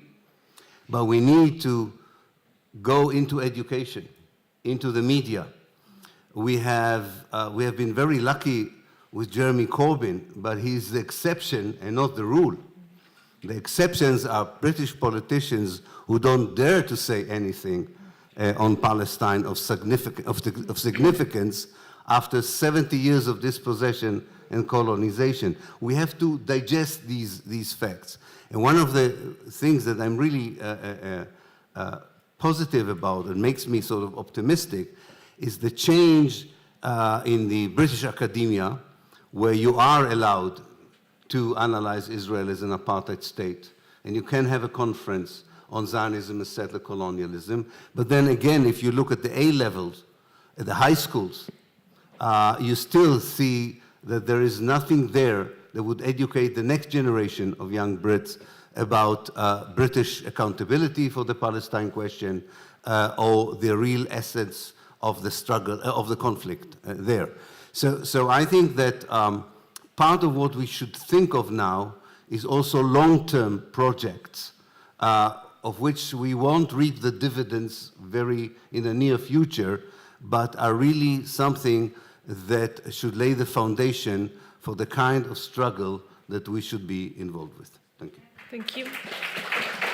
Okay, I think we have time for one more question. So, yes, the gentleman in the front, please. Microphone again. Perhaps you could... Isn't the reason why Israel has been successful and Palestine hasn't is because Israel has a strategy for what it's doing and the Palestinians haven't. They need a strategy that includes a legal, comprehensive Sorry, legal the question. action. We have 2 minutes. Okay. I'm really sorry. Okay, if you don't... Okay, sorry? Well, I'll just continue while you're getting someone else. We need an international effort to get people, the big powers like China and the non-aligned movement, to speak out at the UN Security Council to squash the United States when it vetoes resolutions. We need a media strategy which includes, of course, the Okay, so social this gentleman media. here, please, quickly. Do you have a question? Absolutely, it's a question. Okay.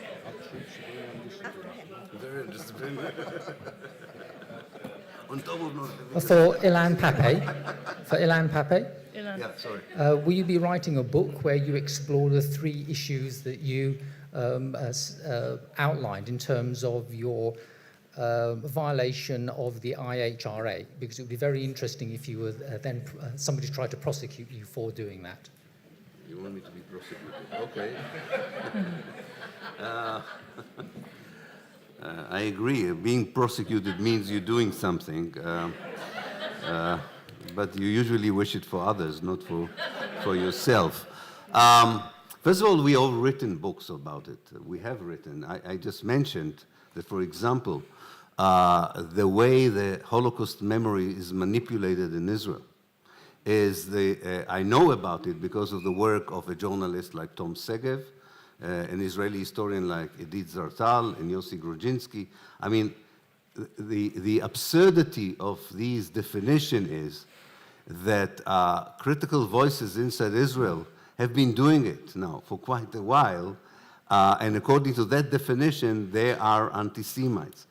Our problem is not so much having now books about it. What I think we should challenge is the way that people want to delegitimize these discussions. I will give you one short example, if I can, of what I mean and how important it is. And this is, for me, a long-term process. In Beirut in December, next December, directors of 8 centers for Palestine studies are going to meet, including myself. These Center for Palestine Studies are academic centers. They have done an amazing thing, I think, all these 8 centers, by succeeding in convincing academia in certain parts of the world that studying Palestine as part of the history of colonialism, of genocide, of ethnic cleansing, is not an ideological position, but a scholarly position. And it took us a while to get there, and we're still in a precarious moment because universities begin to understand the backlash that they're getting for legitimizing studying Israel as an apartheid state as an academic venture, not as a political position. I find it very important. We don't have such achievements in the media, I mean in the mainstream media, and definitely even the discourse of the most pro-Palestinian politicians in the high level does not reflect these ideas. Condemning, of course, the Israeli occupation of the West Bank and the Gaza Strip is important. Condemning Zionism as racism is even more important. In the 70s, it was a legitimate discourse. We forgot that. In 75, this was a legitimate discourse. Today, this is an anti-Semitism. We need to go back to these discourses and legitimize them. They are very, very important. And we need to take into account that the more clear and poignant our position is, the more the backlash would be. Of course, the vaguer we are, the less trouble we will have. But I think it's exactly happening on the ground in Israel. Thank God, the impossible outfit or creature that is called liberal Zionism has disappeared. This is the best news I can give you from Israel. There is no such thing anymore as liberal Zionism. There was, but it was an oxymoron. Like you can't be an enlightened colonizers and you cannot be a liberal ethnic cleanser. But you were able, partly because of the British Labour Party, by the way, you could be in such a position. Liberal Zionists now in the Israeli parliament have less representation than those who declare themselves to be anti-Zionist. They have less members of parliament. They are gone, they are wiped out. That's the good news. The bad news is that those who want to replace them, people who say very clearly, even those who live in Israel as Israeli citizens, we are anti-Zionists, have even a wider gap from the rest of the Israeli society than the liberal Zionists had. But these young, and many of them are young people, are growing in numbers, not in a significant way, but they are there, and their clarity of position towards their own regime, towards their own history, is the kind of thing that could be enhanced and really become an important factor if the international community, of course, would move from the civil society to the political level with a clear position on Zionism and Israel, not just a clear position on the occupation of 67, and more importantly, if the Palestinian national movement would finally tell us we are still working for the liberation of the whole of Palestine and all the Palestinians, not some of them, and not a small part of Palestine, and the right of return of the refugees. They would enhance anyone who works for the solidarity with the Palestinians to have a clear position. You will be much more isolated and will be much treated not in a nice way for having this clear position because of what happened in the last 50 years and the predominance of the idea of the two-state solution, the paradigm of equality between the two sides.